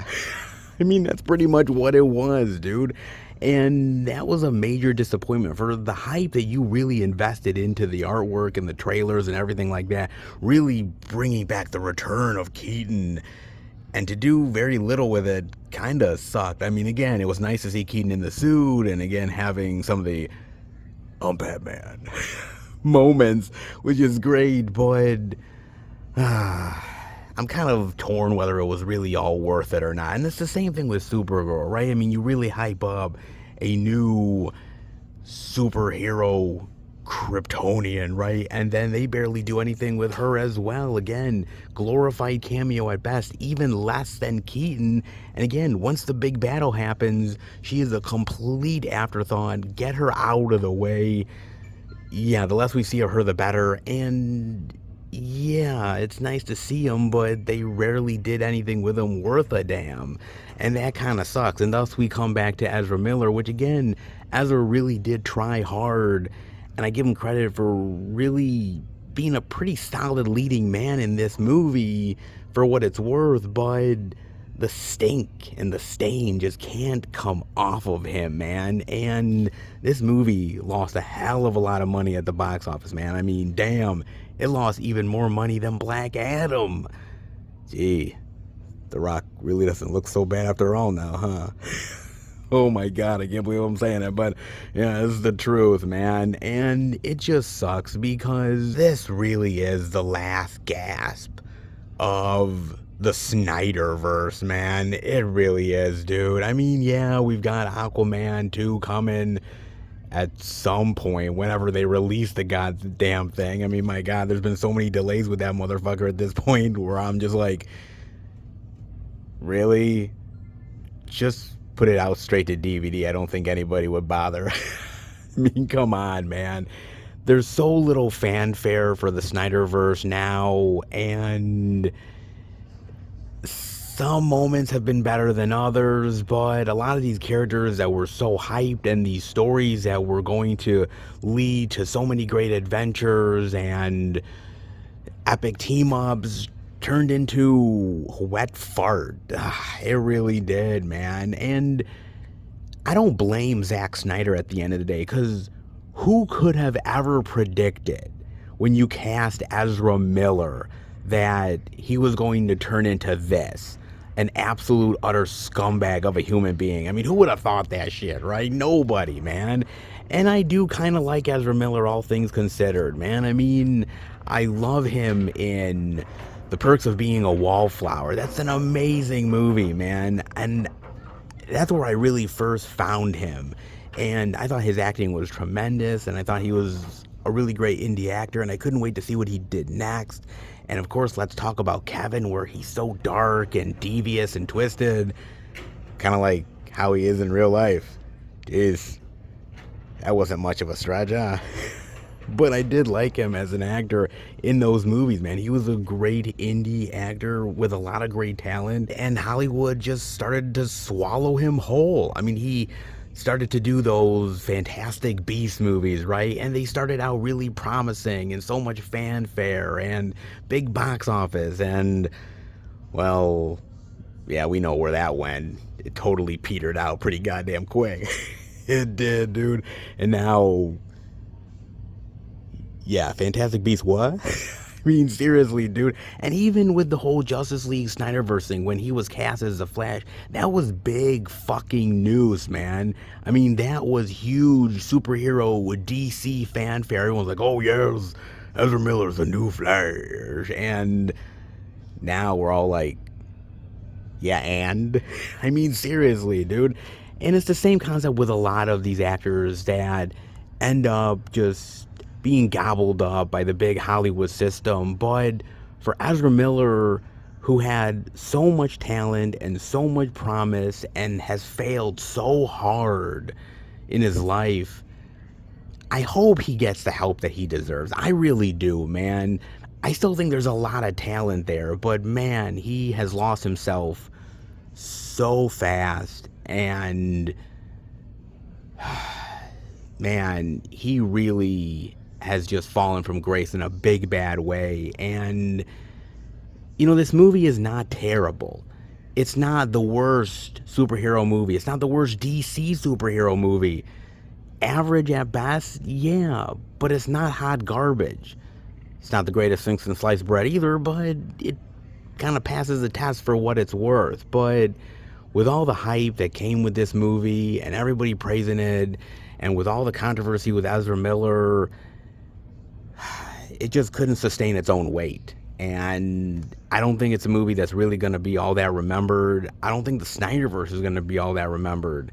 And it's kind of a shame, man. There was so much hype. There was so much love and appreciation. And now people could really give a shit, man. I always will love The Flash. I really will. But it's movies like this and actors like this that unfortunately make The Flash anything but a running success. I'm curious, does the offer still stand? Because if it does, I'll pay whatever you want. I'm ready, willing, and oh so able. And trust me, I don't need convincing. Oh, you're damn right on that, baby. There's no hard feelings. The Blu-ray digital for $24.99, the DVD for $22.99. You know what? Something tells me whatever I'm willing to pay, it ain't enough. It's really not, baby. Because Jennifer Lawrence is beautiful. She's talented. And even a wee bit funny. Ah, yes, she is in her first full foray into comedic hijinks. Yes, indeed. Because mainly, she's a dramatic actress. I mean, think about it, right? Winter's Bone, American Hustle, Joy, and so many others. But then again, you'll say to me, wait a minute, Seth, what about The Hunger Games? Okay, fair enough, it's like a young adult survival tale, but it's very dramatic. Yeah, a lot of action in it, but it's not really kitschy and campy. I mean, yeah, moments, I suppose, but she's playing it very serious. She's playing it dramatic. But what about X-Men, right? I mean, that's kind of campy. Yeah, I suppose moments, but she's playing it really serious with a lot of action to it, but she's very serious in the role of Mystique. I mean, mind you, she ain't wearing that much, but she's definitely playing it for all the dramatic weight that it's worth. I mean, she goes for the more dramatic, serious, emotional roles. Yes, it might be comic book or young adult, but she's still giving it her all in a very dramatic way. This is really the first time that you see her in a very comedic, downright goofy role. And I give her credit for trying, because comedy is not easy, man. And there is a lot of actors and actresses out there who are scared shitless to do comedy because, quite honestly, it's really hard to be funny. I mean, seriously, give credit to a lot of the old school actors and actresses who have done comedy over the years. I mean, they're a natural at it because they're talented at getting you to bust a gut or chuckle a little bit. Sometimes, if you fail really hard at comedy, boy, people will let you know. I mean, seriously. Sometimes people are one and done because, man, us as audiences, we can be pretty fucking harsh, dude. We really can. But then again, I think that as an actress, you want to broaden your horizons. And why not at least try? I mean, think about Meryl Streep, for instance, right? I mean, when she did comedy back in 1989 doing She-Devil, remember that movie with Roseanne Barr? Yeah, that's a blast from the fucking past. Or even Death Becomes Her. Yes, with Goldie Hawn and Bruce Willis, man. That's an awesome movie. I love that. Really comedic, really well done. Man, Meryl Streep hit it out of the park. And dare I say, she did a really great job in She-Devil as well. But I remember when she was trying to do comedy, everybody was like, wait a minute. The chick that has won Oscars and does so much great dramatic dynamic roles, like, she's trying comedy? Like, that was kind of weird for people to wrap their head around, but I think she just wanted to see if she could do it and try it. And now you don't even bat an eye. She does these fantasy roles and she does these weird side stuff that you're like, oh, okay, yeah, Meryl's just trying something different. Okay, cool, whatever, man. I mean, nobody even really thinks much about it. But back in the day, that was actually a big fucking deal, man. And actually, I'd kind of argue that Jennifer Lawrence has kind of already maybe dipped her toe into it with Don't Look Up from 2021. I actually do like that movie. I know a lot of people are very split on that film, man, but it's very much satire, making fun of a lot of different political bends. I mean, Jennifer Lawrence didn't have a ton of comedic stuff to do in that film, but she had a little bit here and there, but this is just full on, man. And I give her credit for really trying. Did she automatically succeed the entire time in this movie? No, I'd argue that she really didn't, and there is moments where she kind of falls flat, but generally speaking, I think she did a pretty good job, all things considered. Look, it's not easy really putting yourself out there in comedic roles. If you've been a dramatic actor for a long time, it's really daunting and scary, and at times you really think you're gonna fall flat on your face. There is some dramatic actors that have done pretty well with comedy. I mean, Meryl Streep, I think, is one of them. Selma Hayek, I think, has done some really good comedic chops from time to time. Hell, I even think Margot Robbie does pretty well with comedic moments, man. So there is dramatic actors that can pull off the comedic bend, but I think it's far easier taking a comedic actor and having them be more dramatic, like a Jim Carrey or a Steve Martin or an Eddie Murphy, you name it, rather than the other way around. If you're known for drama, you can pull off these really great, dynamic, dramatic, thrilling roles, but trying to make people laugh is a whole not another thing, dude. And look, you need, as an actor, to have every single talent in your arsenal, right? And if you don't try it, how will you ever really know? So look, Jennifer Lawrence, I give her a lot of credit, man. It wasn't entirely successful, but I think she did a good job for the most part, man. It's definitely going into the deep end of the pool, and sometimes you float and other times you sink. I think she waded in the pool really well. She did, and hopefully this won't be the last time that she does it. It didn't exactly light the world on fire at the box office, but I think people were pleasantly surprised. Let's hope that she realizes that she is funny, and maybe in the future, more comedic roles to come. Well, let's hope. I'm good enough, I'm smart enough, and doggone it, people like me. Oh, you know, if they only had therapy sessions with Stuart Smalley, I don't think they'd be in this predicament. I don't indeed with You Hurt My Feelings, the DVD for... no, that's the... God... fucking hell, Target. Oh, right here. $14.99. Why? Don't ask me why, folks. I'm frustrated just like you are, goddammit. Maybe I need therapy to figure out why the fuck Target is doing this shit. Oh, man. Either Stuart Smalley would have fixed their problems, or maybe Julia Louis-Dreyfus just needs to be a slightly better comedic actress and more charming. Oh, I don't know. Okay, look. Let's talk about the lead actress here. Let's talk about Miss Julia Louis-Dreyfus. And right off the bat, I just want to say this.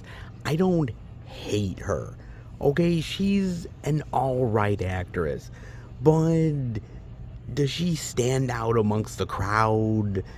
Is she the most dynamic, comedic, dramatic actress you've ever seen in your life? Come on, let's be real. That's a no on both fronts, okay? It just honestly is. And I kind of feel like she's lucked in to being as popular and as noticeable as she has over the years, right? I mean, she did some really unique and interesting projects early on in her career, right? She was in National Lampoon's Christmas Vacation. She was in Jack the Bear, which, by the way, is a great movie. I highly recommend that, with Danny DeVito. Solid film. North with Elijah Wood. Hell, she was even in the horror movie Troll back in around 1986 or something. Yeah, dead serious. Look that shit up, man. She really was, dude. Crazy enough as it is, man. But it's basically Seinfeld that made her who she was and is, and still to this day is what she is known for. And I'd argue that the character of Elaine is alright. She's funny, she has her moments, but is she the thing that made that series what it was? No, it was Jerry Seinfeld himself. It was Kramer. It was a lot of other things, right? She was there. She rode off the coattails of it. She had some good storylines and some moments here and there, but she was lucky, okay? That's honestly the truth, man. And she rode that luck for a long time. And she's done a few odd animated movies, and she's done some TV shows here and there. I'd argue that she really was able to lead a really solid comedic dramatic show in Veep, which actually is not half bad. Veep was alright. I've watched a few episodes of it, and I kind of like it. It was pretty good, man, all things considered, but nobody's gonna remember her for Veep. I mean, I'm just speaking the truth, alright? It's Seinfeld, and she has been trading off of that Seinfeld love, that Seinfeld gold, for the rest of her career. And the movies that she's done since Seinfeld and the stuff that she's tried to do has only kind of proven that she's not necessarily a one-trick pony, but she's not as good as I think Seinfeld made her out to be. She's fine, she's alright, she has some really good dramatic chops when need be. She can bust out a few laughs if necessary, but she doesn't blow the hinges off of anybody's roof when it comes to comedy or drama or anything like that. She gets the job done for what it's worth, but she's not standoutish, put it that way, man. She's never really been. Even on Seinfeld, she always took a back seat to the bigger characters, and I kind of feel like movies like this kind of prove that she's alright, she's decent, she can get the job done, but it's not really standoutish. It's not really something that people are going to be like, oh my god, Julia Louis-Dreyfus and You Hurt My Feelings is amazing and it's revelatory and shit. Like, no, I mean, even with No Hard Feelings, say what you will about the comedy and say what you will about Jennifer Lawrence, but I think this movie really stands apart because Jennifer Lawrence really goes for it. I can't really say the same for Julia Louis-Dreyfus, man. There's nothing here that's really spectacular. There's nothing here that really ends up making it a must-watch for comedy lovers or drama lovers. She's all right. She's fine for what it's worth, but that's all she really is, man. And even now, going into the whole Marvel Cinematic Universe and being a part of that, I kind of feel like she's lucked into that. I mean, she's done a few little cameo appearances here and there, but she's getting on board to the already established and popular MCU train, and she's going to ride that for what it's worth. Her career has been a lot of moments of luck. Pure, absolute luck. She was lucky to get on Seinfeld, and she rode that train for what it's worth. She was lucky to get a great show like Veep, and it really lasted for quite a few seasons, and it became popular for a certain period of time. She's made some really great movies that she was a part of, but other people made those movies what it was worth. She was just a part of it. It's been a lot of luck with Julia Louis-Dreyfus, and sometimes in Hollywood, that's all you need is pure luck. That's basically it. And she's been able to prove that, but I think the talent is there, but I think the luck supersedes the talent. I'm just being honest, man. Like I said, I don't hate her. I think she's all right at best, but she doesn't really move the needle one way or another. And it's the same way with this movie. It's all right. I had some entertainment value out of it, but I didn't love it. And at the end of the day, it's just kind of going through the motions, and it is what it is, man. Like I said, she's all right. She ends up doing fine for the material that she has and for the role that she's given. But heads or tails, you could have gotten somebody probably that could have been a little bit more effective. She's not terrible. She's not great. Middle of the road? Yeah, pretty much. That's Julia Louis-Dreyfus in a nutshell. She's fine. Fine isn't bad. Fine will get you through life, and she's been able to prove it. But anything past that, I don't know. Time to dive into Barry Allen in The Flash. Wait.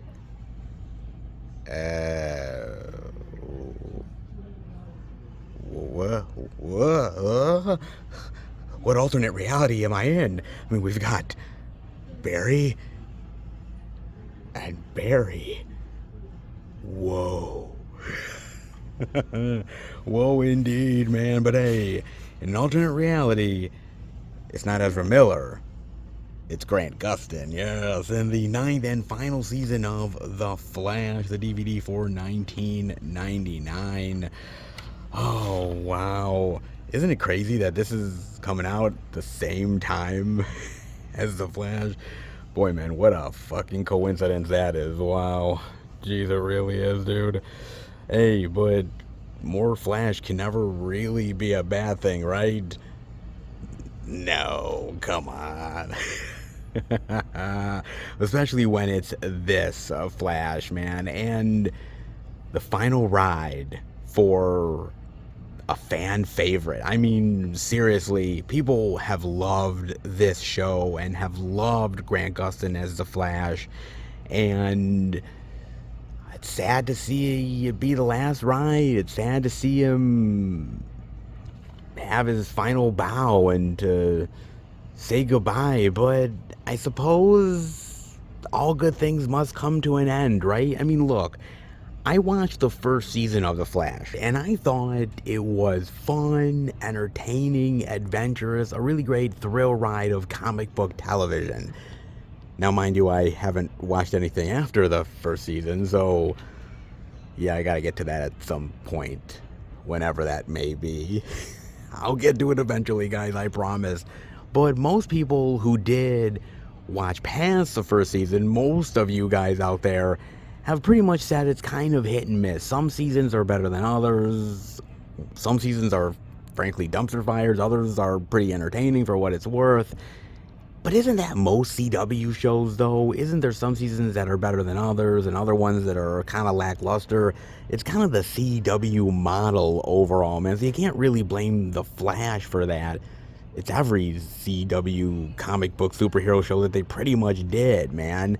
But I think for most people, it was the personalities, it was the characters, it was the storyline, it was Grant Gustin that continued to make this series what it was, man. And look, at the end of the day, I think this will go down as one of the better CW shows. Lord knows there was a lot that CW was throwing at the fans, a lot of comic book characters and storylines, and some stuck and some didn't, and other characters were more memorable than others. I think when we look back at the CW legacy, we'll look at characters like Arrow and The Flash as really the two main characters that people really loved. Yeah, I guess Smallville, there's kind of, sort of.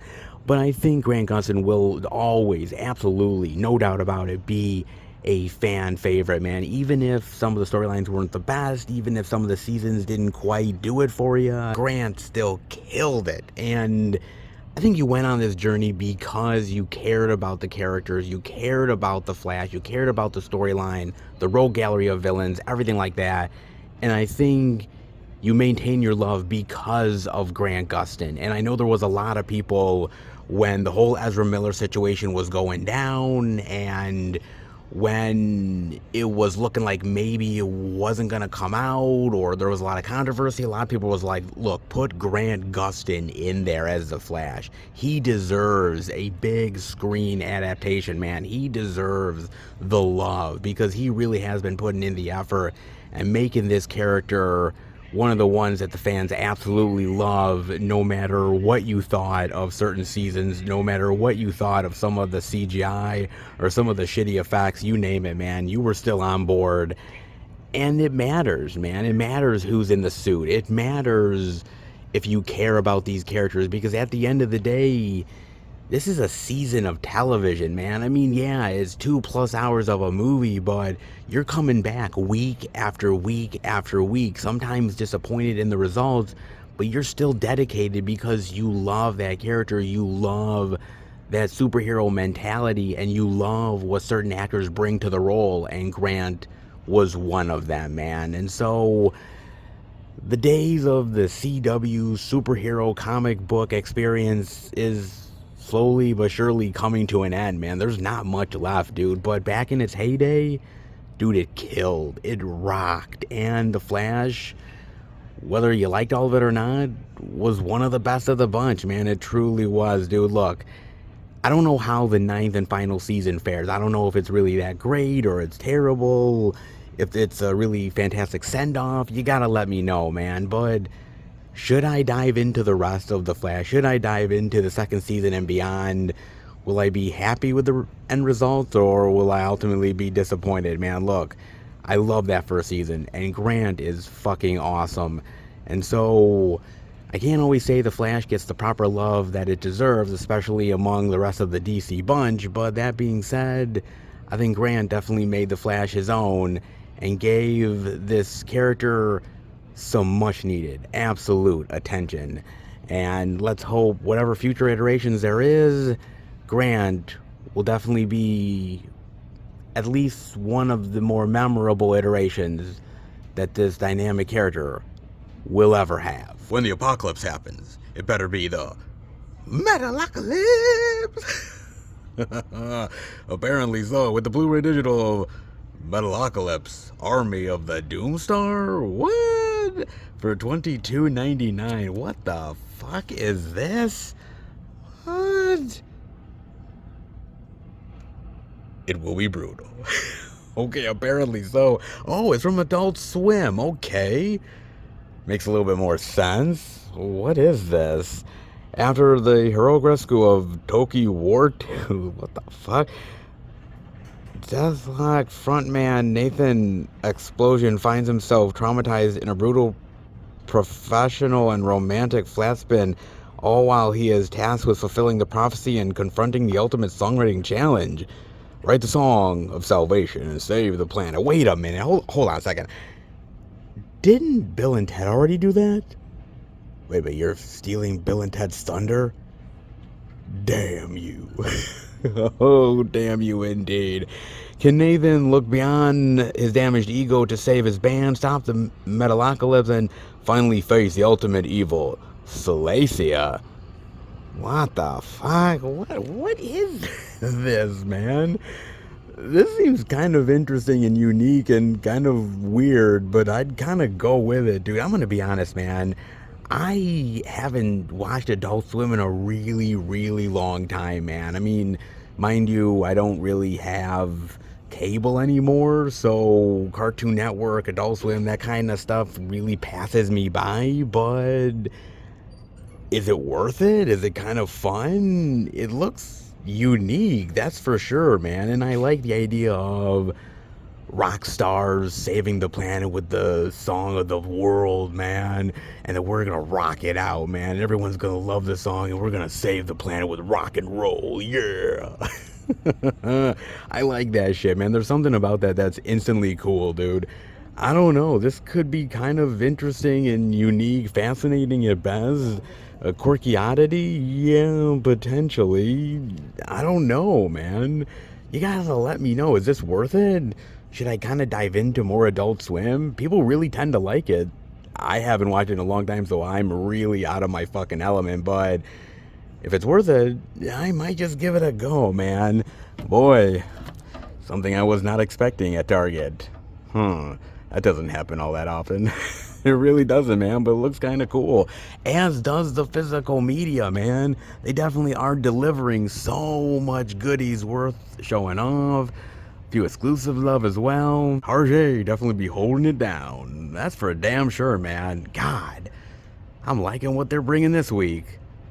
Let's head out. I do declare that Target does their due diligence on physical media. Yet again, baby. They may do it this week, but quite frankly, they've been kind of waffling a wee bit. They kind of have, man. But hey, regardless of how I feel one week to the next, I have to value it on a case-by-case basis. And thus, this week, they were holding it down, okay? They were, all things considered, man. Hey, we got the new release love. We got exclusive goodness, not one but two as well. So hey, look, they're definitely bringing the goods. All right, I can't complain. Yeah, some weeks are better than others. Some weeks are flat out terrible, and trust me, we've seen them here before, okay? But hey, they definitely were showing the physical media support, showing the physical media love, and hey, that isn't always the case, so we gotta show appreciation when possible, and thus this week, you get high marks, Target. You do indeed, man. And hey, when I see all the love, the new releases, the exclusives, it definitely makes me a very happy physical media boy, and I know it does for you as well. That's for damn sure. So hey, it was good here at Target. They definitely were bringing the love, and let's hope that love extends to the other stores. Let's go and find out. All right, everybody. We are at our third location, the second Walmart. I'm going to go in and check out if there's any interesting indie titles we're showing off. If there is, I'll bring it back to Film Fan 108 HQ and tweet out to each and every one of you. But before I do that, I got to talk about a trailer with you guys. And no matter how many years go by, and even if the trend dies down just a little bit, the remake train will keep on a-rolling, and it does this holiday season with The Color Purple. Yes, another good old remake that I don't know if anybody was really asking for, but we're getting it anyway, man. So here I was in the movie theater waiting to watch a movie with Bob, and of course we're seeing the previews, and The Color Purple comes up, and at first I wasn't quite sure what the movie was, and once the title card comes up and you realize, okay, it's The Color Purple, Bob and I kind of looked at each other and we were like, really? We're kind of confused by this. We're like, why does this have to be a thing? Why does The Color Purple have to be remade? I mean, for me, I've always liked that movie. I've always appreciated that film. I think it's a really great, underrated Steven Spielberg movie. It's not really one that many people talk about, but it's one that is amazingly well directed and well acted, and the story is very powerful, and I've always really appreciated it. I watched it way back in the day on VHS, and I've watched it ever so often here and there over the years, right? Great performances. Whoopi Goldberg and Oprah Winfrey and so many great actors in that piece, man. And I guess maybe it's been a long enough time that maybe the studio decided why not redo it and do it in a different way, because the first movie, the Steven Spielberg film, was based off of the book, right? And then eventually they did a stage musical, and I guess that this film is based off of the stage musical. So it's going to be more of a musical than anything else, which actually does kind of intrigue me just a wee bit, man. I'm like, okay, how is this going to work out necessarily? I'm curious about that aspect, but a part of me is just kind of sick and tired of the remake train at this point, man. The redos and the reimaginations and the reworkings and the re-whatevers, man. I'm just kind of over it at this point. I want originality. I want things that haven't been put to the screen yet.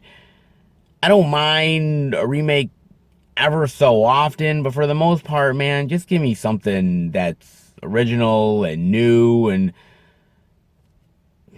not a readaptation of the same thing I've seen over and over again, man. It just kind of got to me. I mean, don't get me wrong, there seems to be really good actors in this, like Halle Bailey from The Little Mermaid, and David Alan Grier, and Louis Gossett Jr., and Taraji P. Henson. I mean, there's a lot of really great, well-known black actors who are really talented, and I'm interested to see what this adaptation will be like on the big screen.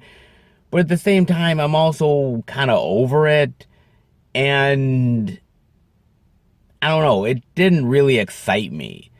Like, the trailer wasn't bad, some of the musical moments, and it's very colorful and very presentable, and the dance sequences and everything like that. Okay, that's cool and all, but what works sometimes in a stage play musical doesn't always work when you bring it to the big screen. You know what I'm saying? I mean, some adaptations are better than others, but sometimes it doesn't properly translate the way you want it to.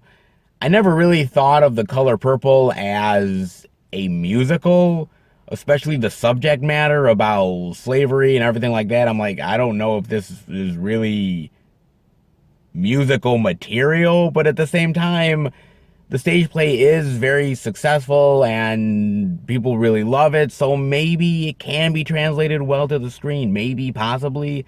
I don't know. I'm kind of hoping for everybody's sake. I mean, you got great actors here. You've got a powerful story. The stage musical is very lively and entertaining and people enjoy it. So maybe all those factors coming together, you can end up making a great product. I'm hoping. But for me, that story has already been told very successfully by a very successful filmmaker with a very successful cast. Having to redo it again, I don't know. It just kind of feels off to me. I don't know. Like I said, watching the trailer wasn't bad, but I just kind of, at the end of it, knowing that it's The Color Purple, kind of scratched my head. Even Bob was like, why? What's the purpose? I mean, it's a great story. It was a great movie, but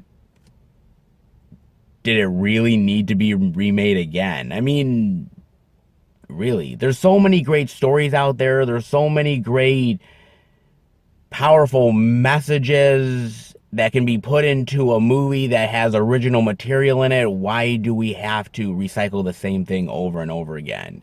And as somebody that has seen so many movies, and as somebody who has experienced so many adaptations of varying material, at a certain point, I'm just kind of petered out. And this is one of those times. Now, what do you think about this?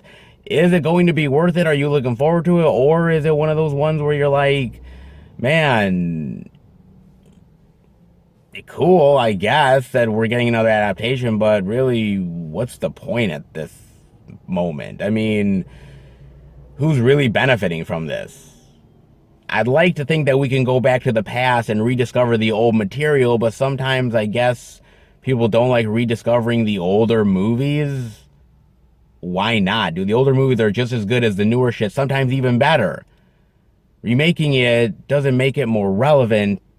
You just sort of wonder what was the really point in the first place. What do you think about this? Definitely let me know. I'm interested, don't get me wrong, and I may be there in the movie theater watching it, but I'm just going to compare it to the original movie.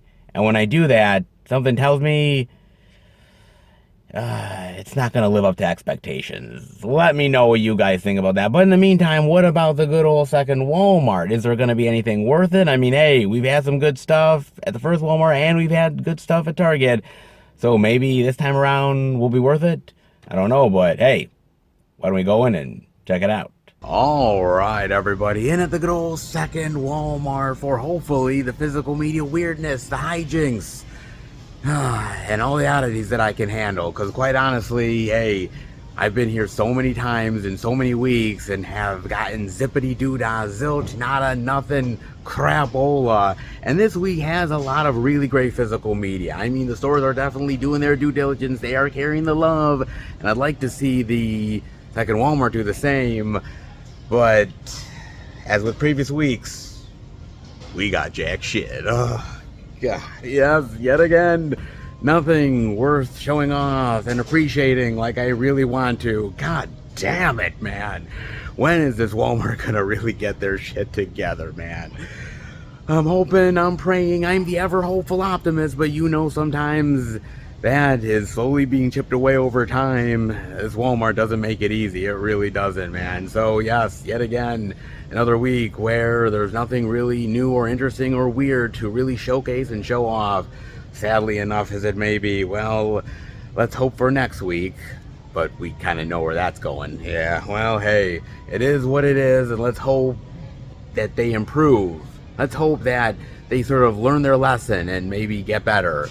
Only time will tell, but in the meantime, how about we go to an actual physical media location that will have stuff to show off, unlike this place. All right, everybody, we are at our fourth and final location. And when it comes to physical media love, I suppose we're living in a world where it's slowly shrinking.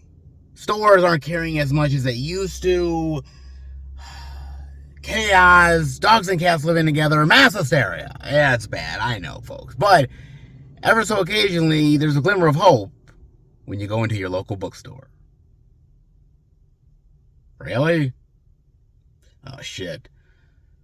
Whatever does the trick, huh? You bet your ass, baby. You know where we're at. That is none other than... yes. Good old Barnes and Nobles, baby. BNN back in with the madness and hopefully the physical media to boot. Hopefully, indeed. Let's hope for new releases. Let's hope for some things we haven't seen yet. Who knows? It's Barnes and Nobles. Surprises around the corner. Hopefully... and hopefully it's plentiful indeed. Let's go in and see what they got. All right, everybody, we are in at Barnes & Noble for more of that physical media goodness. I mean, I don't think I'm seeing it over here, but just because they don't see it here doesn't mean that it ain't right here. Wait a minute, why isn't it over in the featured title section? Who the hell knows, man? It's really screwy this week. But hey, they still have the physical media appreciation, and I definitely can't complain. So let's dive in, shall we, with the Lothario of speed, the man that makes it look so damn easy, the Flash. Yes, the 4K digital for $50. He might be good at super speed, but man, that price is slowing me down, baby. Holy shit. I mean, they got the Blu-ray for $40 and $10 less, but damn, man, that's just way too fucking high. That really is. Holy shit, dude. But hey, if you love DC, if you love the speedster himself, then maybe you can justify the price. Maybe I can't, but hey, it's your money, baby. It's your money indeed, dude. But are we ever going to get a chance to see Ezra Miller on the big screen again as the Flash? Well, I'm going to really disappoint you, but yeah, that shit ain't ever happening, man. I mean, the way that this movie flopped hard at the box office, that it lost so much fucking money, on top of the fact that the controversies really just overtook the movie, and nobody wants to work with Ezra Miller anymore with all of the fucking problems that he's got going on. Yeah, this iteration of The Flash is pretty much dead in the water. I mean, they've kind of hinted, hey, we may want to do a sequel, but that was before the movie came out and before it flopped hard, and yeah, I don't think that there's any really saving this at all, dude. And so now it's on to James Gunn and Peter Safran in the new DC universe that is going to be built. Does Ezra Miller have a place there? Probably not. They're gonna just reboot the whole Flash thing, and whatever they do with it, and it's the same thing with Shazam or Superman, Batman, you name it. Give this guy a presence within the universe. Give him a very significant role, man, because yes, he helped save the day along with Wonder Woman and Supes and Bats and Cyborg and all that shit, right? I mean, he did his part in saving the world from the inevitable destruction of Darkseid and his many minions, but he just kind of felt like a side character that, hey, we need an extra person on the team. You mind? I mean, it kind of felt that way. I mean, am I wrong? I mean, it really kind of did. He just was kind of shuffled to the side, man, until he eventually got his own film, and then they had to really try to make him important within the whole DC arc. And even then, in the movie, I don't know if it 100% worked either, man. I mean, look, Ezra Miller was trying to develop this movie for years, man. I mean, so many filmmakers came and went, writers, actors, you name it, dude. And he wanted to do this really dark and gritty, foreboding take on The Flash. And yeah, maybe that would have worked well had the earlier Zack Snyder movies actually were as successful as Warner Brothers was hoping they were going to be.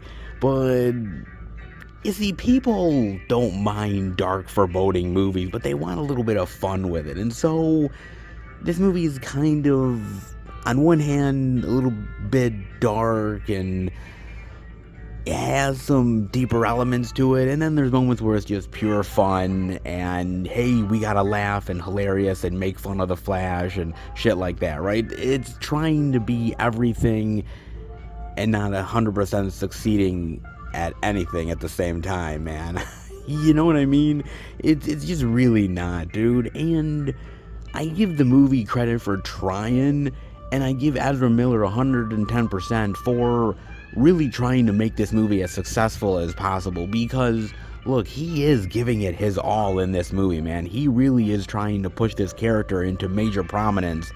Unfortunately, it was too little too late. We had already been through Man of Steel and Batman vs. Superman and Wonder Woman and Suicide Squad and Wonder Woman 1984 and the Shazam movies, and it kind of felt like we had already diluted the brand at that point by the time we had gotten to The Flash. And so at this point, with the rebooting of the whole series already inevitable, already announced, who wanted to really actually invest in this shit? Nobody did. They're like, well, it's gonna get rebooted anyway. There's gonna be a whole new Flash. There's gonna be a whole new iteration of Flashpoint and Barry Allen stories, so why care? And it just kind of felt like too little too late at this point. It really did, man. And it's unfortunate for a lot of people. It's unfortunate for Keaton, because they were going to circle a lot of projects around that character.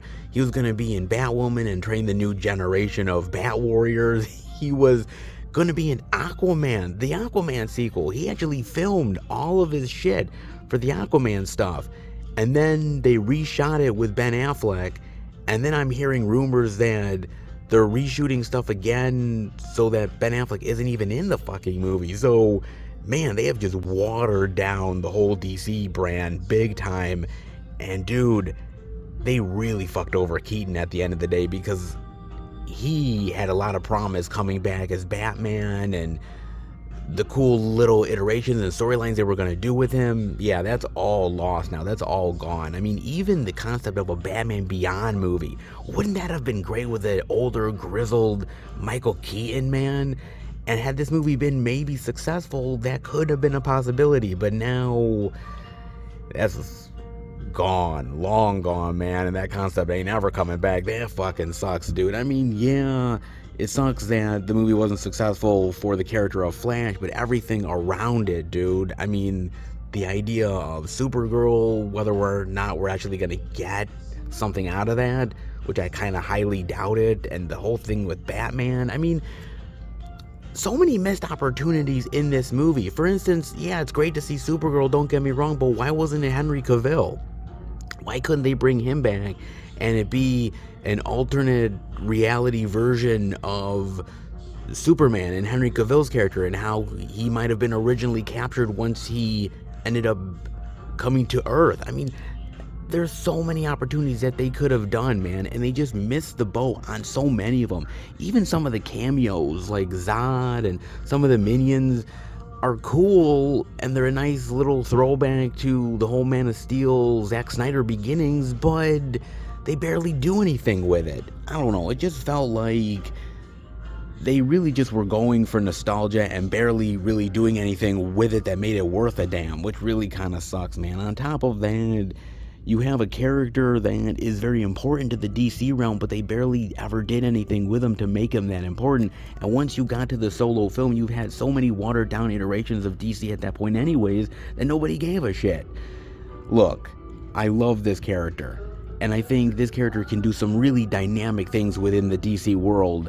I'm curious to see where James Gunn and Peter Safran is going to take this, where Warner Brothers is going to ultimately bring the Flash in with their next reboot, because I think there's a place for this character. I think there's an importance for this character, but you gotta do it the right way, man. And if you don't, you're just repeating the mistakes of the past, and you're gonna turn this character into a limp dick effort.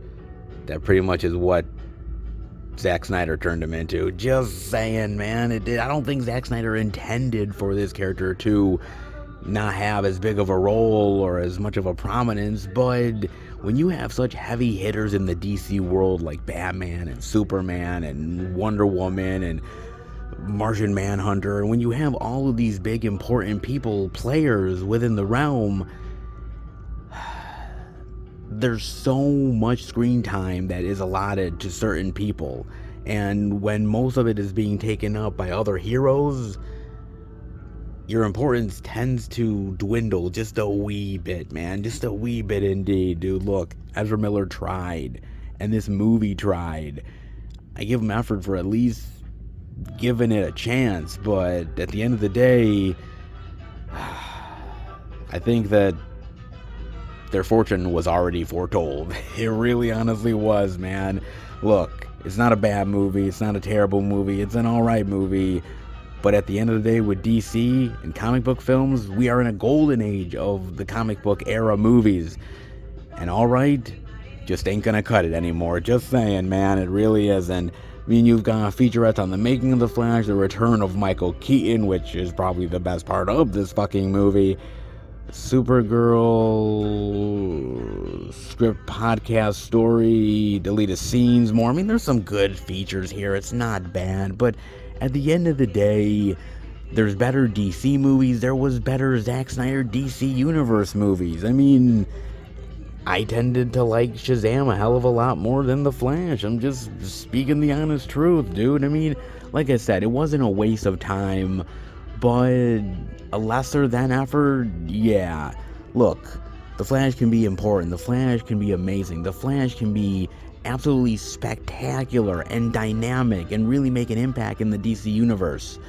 But I guess it didn't really do the trick this time around. But maybe next time, Lord only knows.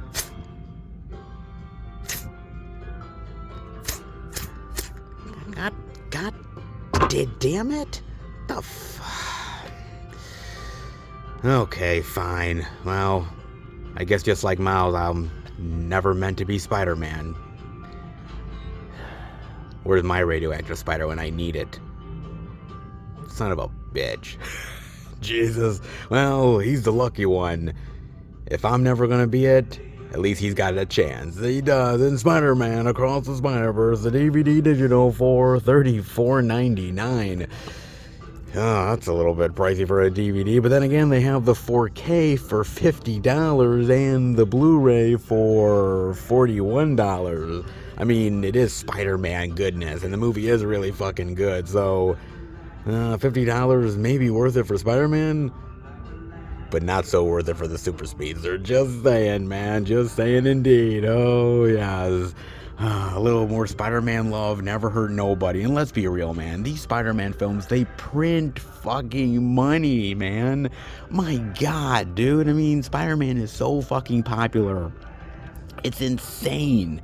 At this point in time, probably more popular than Superman, Batman, and a hell of a lot of heroes combined, dude. There's just something about it that really speaks to people. It's the emotion of the story, and it's the character, and it's the rogue gallery of villains. I mean, you name it. If it's done right, people fucking flock to it. And Spider-Man Across the Spider-Verse is one of those instances where, man, it really captured people's imaginations and creativity, and they just wanted to come back for more, man. They loved seeing the time-traveling elements and seeing new Spider-Man hijinks. Whether it's live action or animation, dude, Spider-Man be killing it right now. I mean, truly.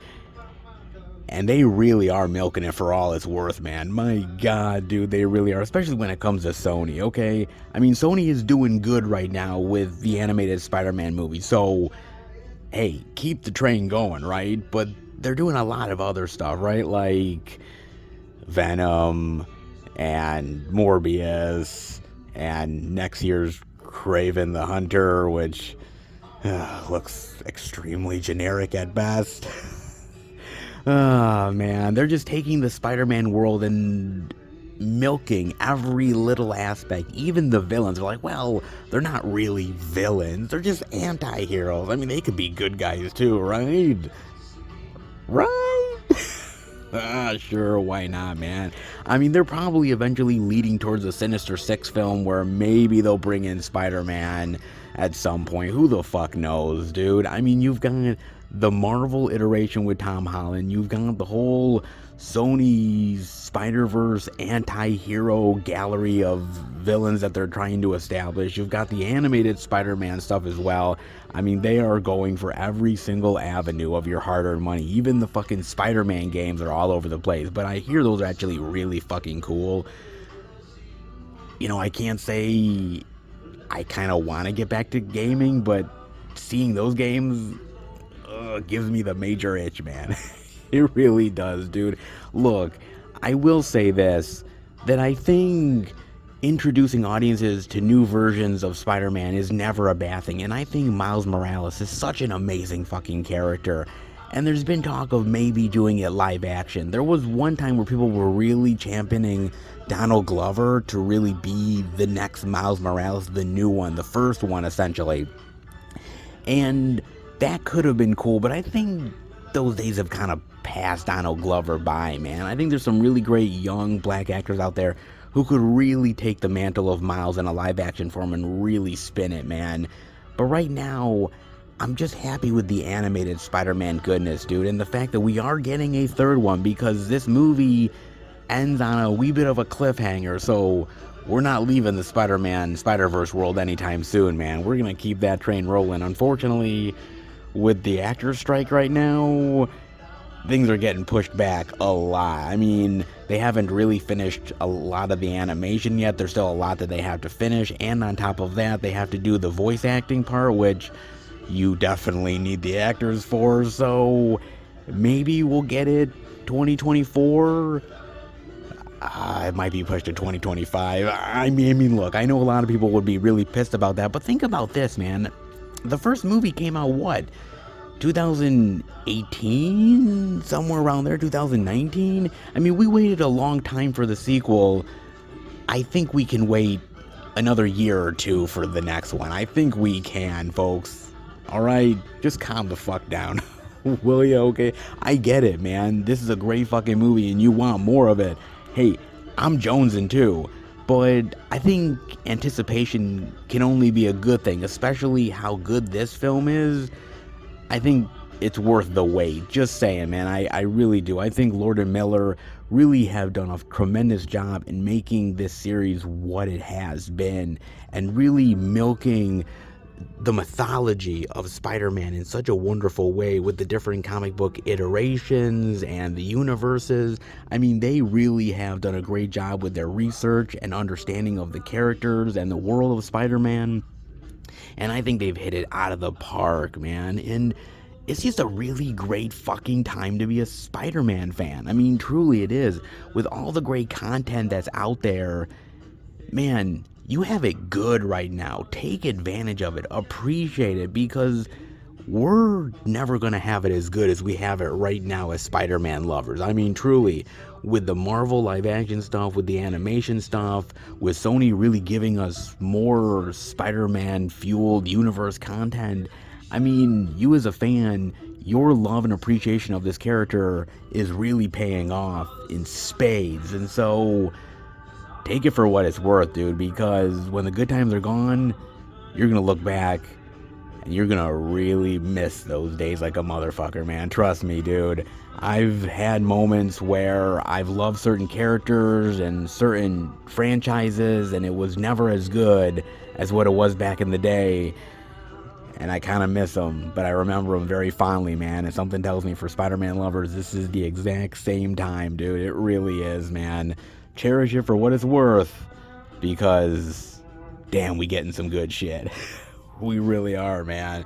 I mean, you got a lot of special features, deleted scenes, obscure spiders and Easter eggs, a bunch of featurettes, filmmaker commentary. Oh god, this thing is packed, dude, and damn glad for it, man.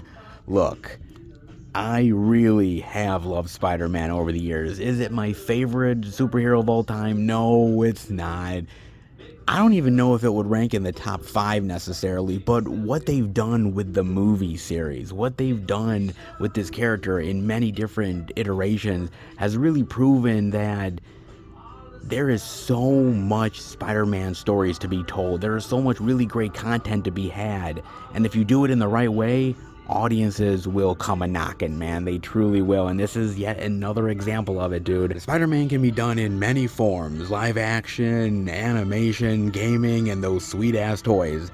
And as long as audiences are willing to pay for it, they're gonna keep on making it. Oh, you bet your ass, man. Not bad for a little bit of Spider-Man love. But from one great series to a legendary one, yes, with Star Trek Picard, the final season, baby, the DVD for $42.99. Well, it is the Next Generation crew. Come on, man. That money goes to a good cause. It really does, man. And let me tell you something. As an old school Star Trek lover, this was such a pleasant surprise, man. I loved every single moment from this season, every character interaction, every single time that old storylines got paid off. It was glorious. It was fucking amazing. It really was, dude. And right now, just like with Spider-Man, us Star Trek fans, we got it good, man. We got it really fucking good. Okay, we're not getting the movies like we were hoping for, but man, the series we're getting is phenomenal, man. I mean, we're getting Star Trek Prodigy, we're getting Picard, we're getting Strange New Worlds. Okay, Discovery is what it is, man. But that being said, I mean, we've got so much great content to explore and dive into, and even more to come. I mean, they tease at the end of this show perhaps a new Star Trek iteration, Jack Crusher and Seven of Nine together on Enterprise adventures. Oh shit. Like, that would be fucking phenomenal, man. Are you kidding me? With a little bit of cameos from maybe some of the next gen crew, a time or two, right? Why not, man? I mean, seriously, that would be fucking cool. I'd watch the shit out of that, man. I really would, dude. And I kind of feel like we're in this best of both worlds scenario with trying to please the old school fans, but at the same time embracing new school people who are willing to come on board and find Trek for the first time, right? This show definitely caters to the old school fans, right? People like me and older people out there who grew up with Next Gen and loved Picard and the characters and everything like that, but also giving you enough of new adventures with newer characters that it kind of mixes in a little bit more of the new crowd as well. It's tough to do that with Star Trek. It's tough to do that, to embrace the older generation, but at the same time, let's not forget the fact that we have to bring new people on board in order to keep the fan base growing. It's the same reason why we get new Star Wars adventures all the time. I know that people get pissed about, well, I don't care for Rey and Kylo Ren and all this new shit. I get it, right? But at the same time, you also understand that a lot of that has brought in new fans to the franchise, and those new fans can go back and watch the older shit and appreciate that and the newer stuff at the same time. So there's a balance. Sometimes some franchises do it better than others, fair enough. And I think Star Trek is trying to find the right balance to that. And I think they're doing a pretty good job, all things considered. I mean, look, at the end of the day, we can't forget about the old school characters, right? I mean, the new school characters have to be appreciated, and we have to try to make them grow and become fan favorites. But, dude, it's the old school characters that really made Star Trek what it was. It's the Picards, and it's the Kirks, and it's the Spocks, and it's the Worfs, and the Datas. You know what I mean? The Janeways, the Seven of Nines. It's those characters that really made Trek what it was and really built a foundation that a lot of these shows are trying to build upon. And some characters are more memorable than others, and others are quite forgettable. I mean, let's be honest, folks. I mean, how many people are really remembering a lot of the crew from Discovery? Not many. Okay, they're really not, dude. And it's just the facts, alright? But at the same time, when there really is a fan favorite, when there's somebody that really stands out among the crowd, it really does. Star Trek fans can be very fickle, right? We love the old adventures, we love going back to the old crew, but we also want to move forward with the franchise and find new avenues and new ways of telling stories and new characters to embrace. It's a tough mix, man. It's not easy, and I think Picard did it pretty goddamn well, man. Well, at least the final season did. Season 1 and 2, not so much. But I'd argue that you don't really need to have watched season 1 and 2 in order to appreciate the final season. I think you could watch the third and final season on its own and still get the entertainment value and the story appreciation, and you can still really get everything that's going on without having to watch the shitty season 1 and 2. Yes, there is some characters that kind of carry over and some storylines, so there is that, but I think you can kind of forget season 1 and 2, to be honest with you. Just watch season 3, okay? Because it really is fucking great, man. It really is an extension of Next Generation. It's an extension of those movies, and it really is a great apology to the fans for some of those lackluster movies and some of the choices that they made and some of the characters that got shafted in a big bad way, like Beverly Crusher and a lot of other characters that unfortunately I think got moved to the side, man. And this is just a really great way to say, hey, we appreciate you old school fans, we appreciate this crew, and it's sort of one last ride before we truly say goodbye, man. I mean, maybe they might do more with the Next Gen crew, maybe they might do more with Picard, but I'd like to think of this as a really great send-off for really great characters that has given me a lifetime of entertainment, man. They truly have. And so at the end of the series, when they're playing poker together, when they're playing the cards, and they're having a laugh and drinks and just enjoying each other's company, I just sat there with the biggest fucking smile on my face saying, thank you. Thank you, thank you, thank you so much for this, man, because I needed it. I needed this as a cathartic way of reappreciating Star Trek, but also the fact of truly moving on and being satisfied. And this show absolutely fucking did it, man. For every storyline, for every character, for all the Next Generation fans, this is a really true treat, man. It really is. I mean, you get audio commentaries, the gang's all here, villainous, Vedic, gag reel, Q&A, the making of The Last Generation, rebuilding the Enterprise D, oh, that was so sweet, and deleted scenes. A lot of really great special features, and look, at the end of the day, I think as Star Trek fans, we look to the past because the past was so fucking good, and we hope for the best when it comes to the future. But let's never forget about the crews that shaped what the legacy of Star Trek truly is. Picard, The Next Generation, that crew will always be legendary. And this show proves that legends never die. Look, kid, don't worry about what Jennifer Lawrence is doing to your face, as long as she does a little bit to your body. Oh, yes, and no hard feelings. The Blu-ray digital for $39. Well, a little bit of sex comedy goodness. I think it'd be worth the price.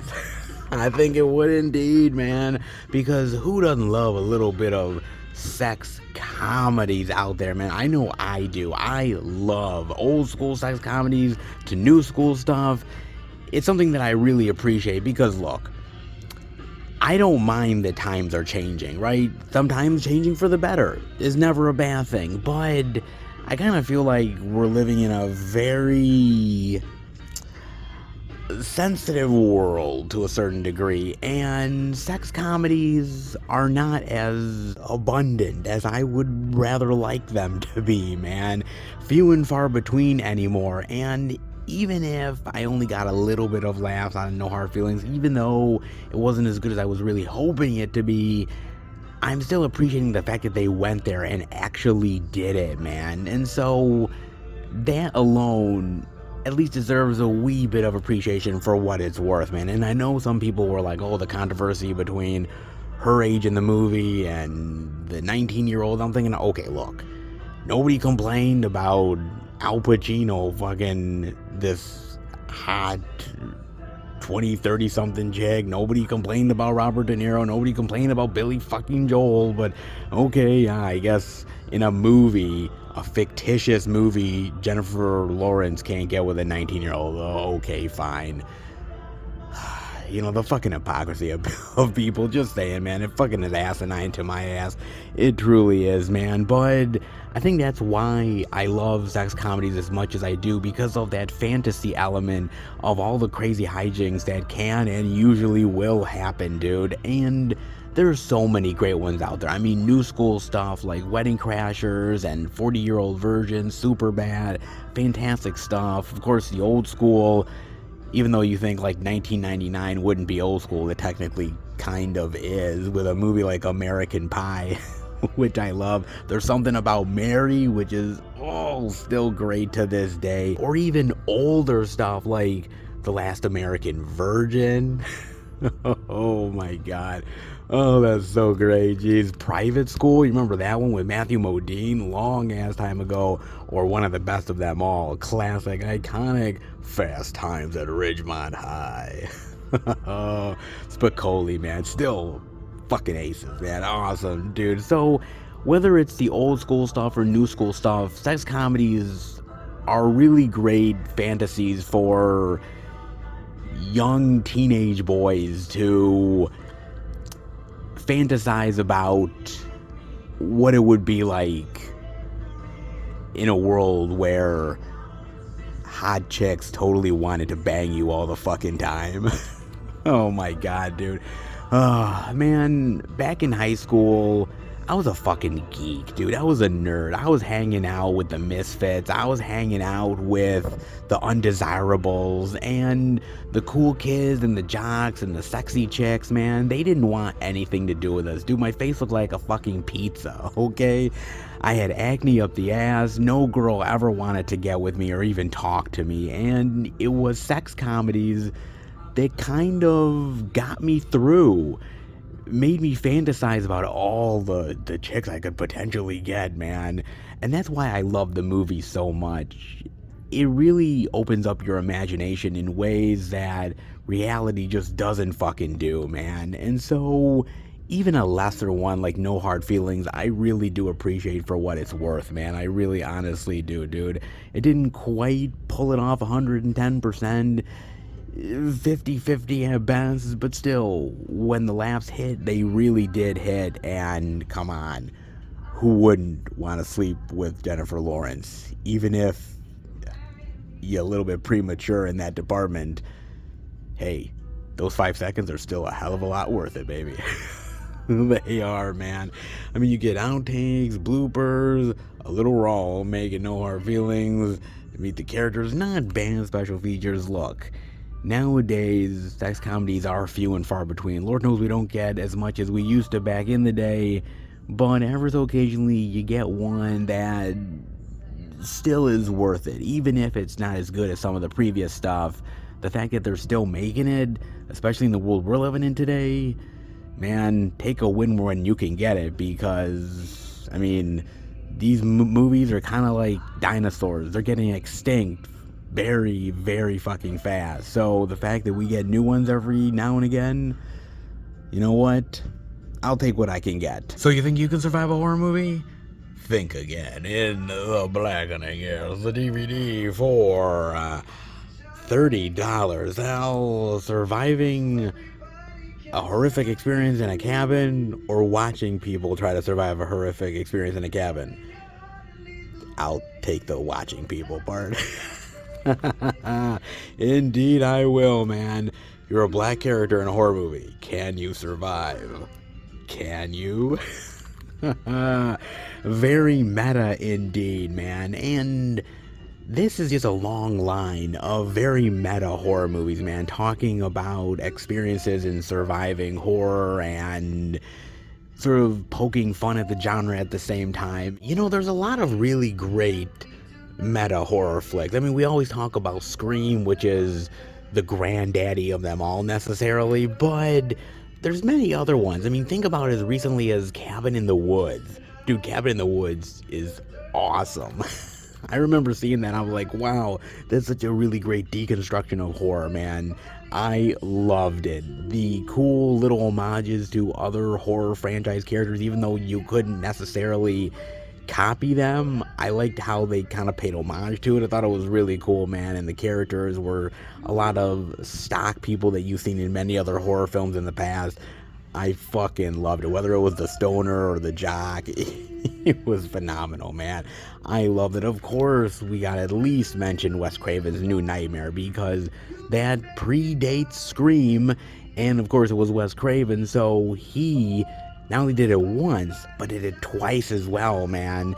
And I just love what they did with making this horror movie within a horror flick, and the idea of Freddy being a real entity out there. It was actually really clever, man. I really liked that a lot. I thought it was way better than it had any right to be. Really dug that one a lot. Of course, there is one that nobody really ever talks about, man. Not only does it predate Scream, but it predates Wes Craven's A New Nightmare, and that is There's Nothing Out There from 1991, man. Yes, look that shit up, dude. It's a unique little horror comedy that takes a lot of elements from Evil Dead. The idea of being in this vacation home in the woods, and the idea that you are being stalked by something or someone, some weird creature, and the horror rules and how to survive and shit, and sort of poking fun at the situation. It's actually really fun and really fantastic, and a very underrated gem that not many people know about, but is really fucking good, man. There's a lot of really great meta horror out there, and this is yet another in a long line of them, man. But it didn't do it as well as I wanted it to, man. I mean, this had an opportunity to really, I mean, not only poke fun at Cabin in the Woods type of movies, and also the stupid white people angle, and it kind of did it at moments, but it made the same mistakes as all those stupid white folks do, man. And damn you, dude. You could have been a little bit more clever. You could have had a little bit more to say about the genre and the stupidity of some of the decisions that some of these people make, but you fell into the same goddamn traps, man. Like I said, it's good, but it could have been better, and I don't think they were really willing to go there and really willing to really fully embrace the satire that I was really hoping they would, man. They played it a little safe, and I think that was the ultimate problem, and they just really needed to go there. Who cares who you fucking offend, man? Just fucking really take it to the nth degree, and they just weren't able to do it, man. Good, but not great. Could have been a hell of a lot better, and just can't reach that great satire pinnacle that some of the better meta movies definitely go ahead and do, dude. Not even close. But you do get audio commentary, you get some feature ads. Who is the blackest game show? Oh my god. Look, man, I love a good meta horror movie, and let me tell you something, it's a really great way to not only poke fun at the genre, but also do something unique and creative at the same time. Some do it better than others, and The Blackening had an opportunity to really shine, but yeah, didn't quite pull it off, man. Where does it ultimately rank in the meta movies? To me, pretty damn low. If you're trying to hurt my feelings, think again. I've seen too many of these fucking movies. I know better. The DVD of You Hurt My Feelings for $20, actually. Damn, that's really reasonable. Are you sure we're here at Barnes & Noble's? Seriously, man? Okay, not bad, man. Kind of surprised about that one, but hey, it still is cheaper than a therapy session, so there is that, man. There is that indeed, dude. And I was thinking about this because this movie has a very dysfunctional couple, man. There's a dysfunctional relationship that at first doesn't really seem that way, but boy, does it go down the rabbit hole. It truly does. And I was thinking about what other dysfunctional relationships in movies are there, and there's actually quite a bit, but when you kind of narrow it down, there's some really fascinating ones out there. I mean, you look at even a movie like Marriage Story with Scarlett Johansson and Adam Driver. Such a great movie. I mean, yeah, they were getting divorced at that point, but man, they really had their fucking issues, dude. And man, what a toxic relationship that turned out to be. That's pretty bad. Of course, you can go a little bit more of a dark comedic bend with Heathers from 1989, dude. My God. That's a couple that, let me tell you something, when they're together, that's not a good combination, man. That's not even close, dude. Boy, that's a great fucking movie. But my God, Winona Ryder and Christian Slater together, boy, they take toxic to a whole new level. They really do, man. But so incredibly fun. Or you could go even more devious and dark with 1981's Possession. Damn, dude, that movie is twisted. Basically, it's about this couple that the relationship is collapsing, and one of them is accused of having an affair, but what is really going on will blow your fucking mind away, man. That's a mind bender of a fucking movie, man. That's some crazy, wild shit, but it really has to be seen to be believed. Then again, it could get even more chaotic when we talk about Mickey and Mallory from Natural Born Killers. Oh my God, man. Those two are some twisted motherfuckers, man. They really are, man. That's a wild movie, dude. I mean, yeah, they got their issues, but they take them out on other people. They really do, man. That's some crazy wild shit, but damn, is it entertaining as fuck. Or you could go a little bit more dramatic with Blue Valentine. Yes, with Ryan Gosling, man. That movie, I remember seeing that movie in the theater and I was blown away. I loved going back and forth in time when they first met each other and how vibrant they were and how much in love they were, and then cut to many, many, many years later where he's fat and bloated and she's really upset and depressed and they absolutely hate each other. I'm like, oh my God, man, the contrast between the two is wild. I love that movie, man. It is kind of depressing. It really is, dude. But it is so masterfully well done, man. So fantastic. So there's many different types of messed up relationships out there, and You Hurt My Feelings is yet another one where they think they're okay, they say they're okay, they think everyone else is messed up, but they're equally as screwed up as everybody else is, man. I just wish it was better. I just kind of felt like it was a time waster, and it was just kind of going through the motions. And yeah, there's some really great ideas about marriage and the concept of marriage and spicing things up and keeping it fresh, and there's a lot of good things that can be said about marriage, and this has moments of it, but not nearly as effective as it could be, which really fucking sucks, man. It had an opportunity to be very hard-hitting, and it just comes across as milquetoast at the end of the day, which really honestly sucks. I mean, you do get audio commentary and making of, which is not bad, but again, it's just kind of going through the feels, but it doesn't really give you any hard-hitting emotional responses.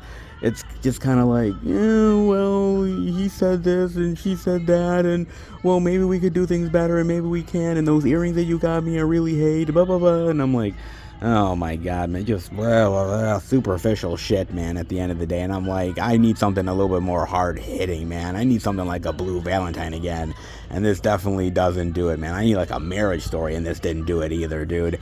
It has moments of okay storytelling opportunities, but few and far between, man. Acting's alright, but if your story fails, no matter how good the acting can be, it ain't saving it worth shit. Just saying, man. Going with checked expectations, but if you want a messed up relationship, it's worth it, but you could do better. Just saying, you really could, man. But they also have Call the Midwife Season 12, and I only bring this up because my girlfriend loves Call the Midwife. I have never seen a single fucking episode of Call the Midwife at all, but she fucking joneses on this, man. She watches it on fucking Netflix. She loves this shit. I don't get the appreciation for it. I mean, I guess I kind of do if you really like this type of dramatic old school storytelling and the idea of these people and helping others and the camaraderie between the nurses and their own drama and the humor of it and everything. I mean, it has a lot of charm and likability to it, and I've watched her watch the show a time or two, and I can see why it's popular. I can see why people do enjoy it. Look, there's some shit that I like that goes way over her head, man. I mean, she can't get my love for Star Trek, where she... Okay? So I get it, man, okay? But come on. Are we really comparing Star Trek to Call the Midwife? I mean, seriously? Come on, man. Hey, if she likes something, I let her like it. I let her have her time watching it.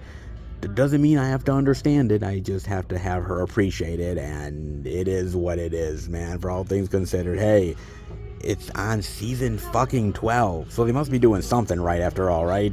Well, I'd like to think they are. The nightmare is never truly over. Just ask Jack. Yeah, nah, Nightmare Before Christmas. Yes, the new 4K Blu-ray digital for $35 for a little bit of Jack's skeleton love. You bet your ass that's worth it, man.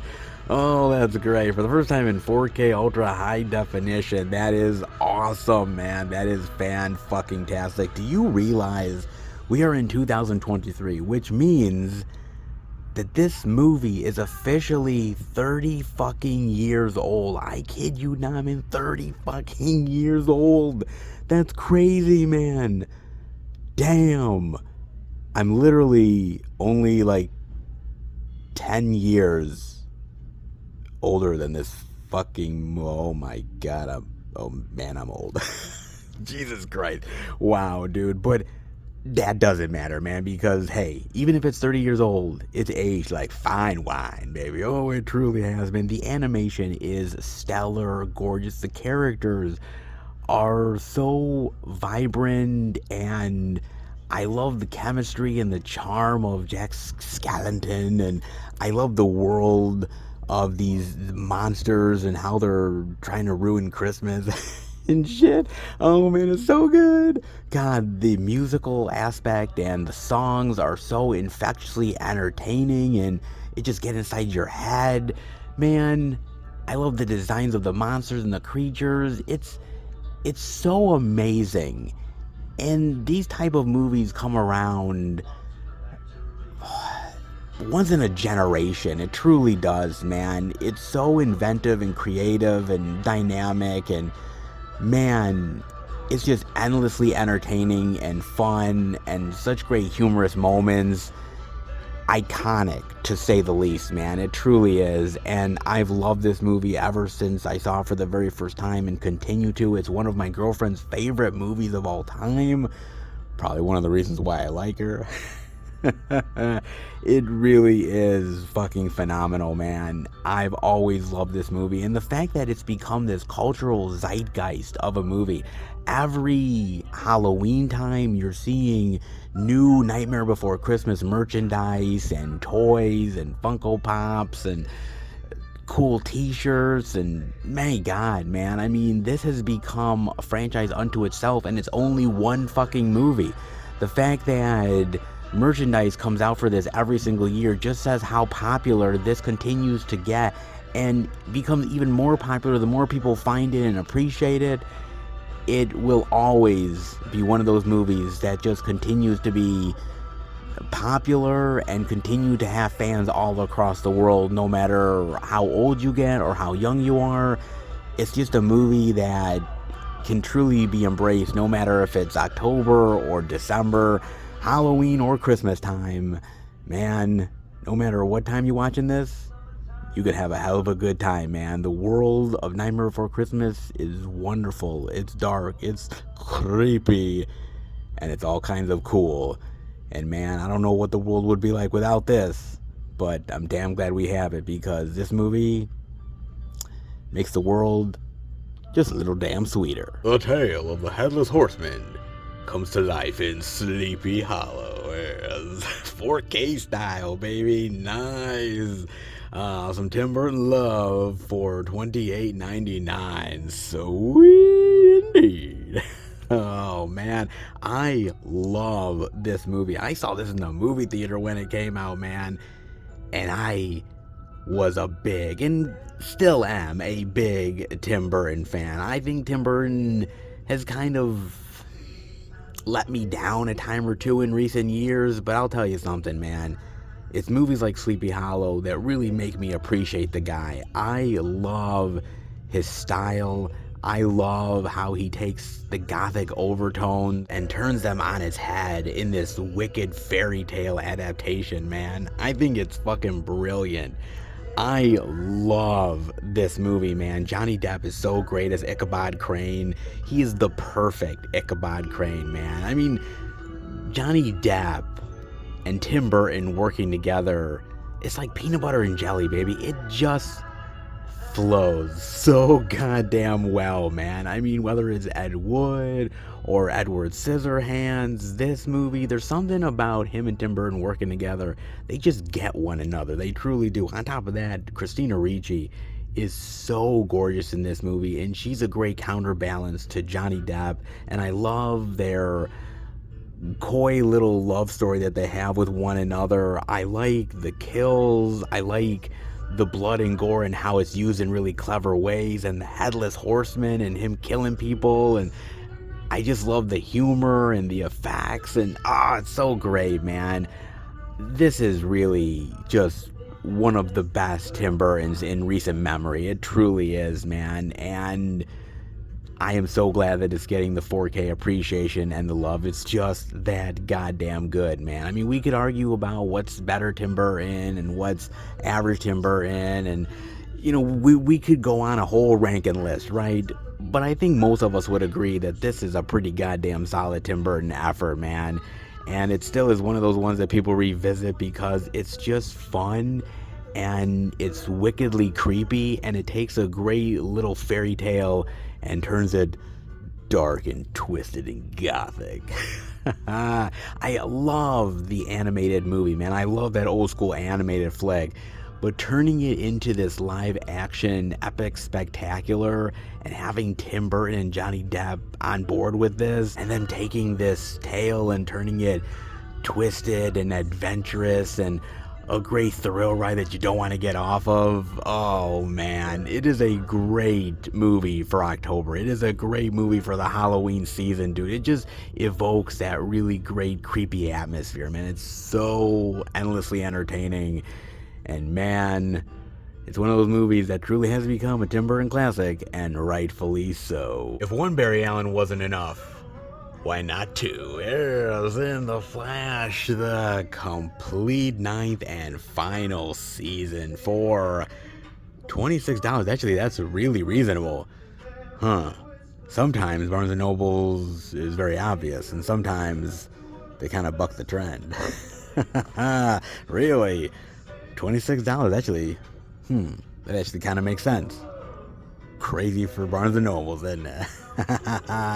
Crazy indeed, man. But, look, I am really appreciative of the character of the Flash, and I'm really appreciative that this show really brought new fans to the table, right? I mean, I remember the old school 1990 show with John Wesley Shipp as the Flash.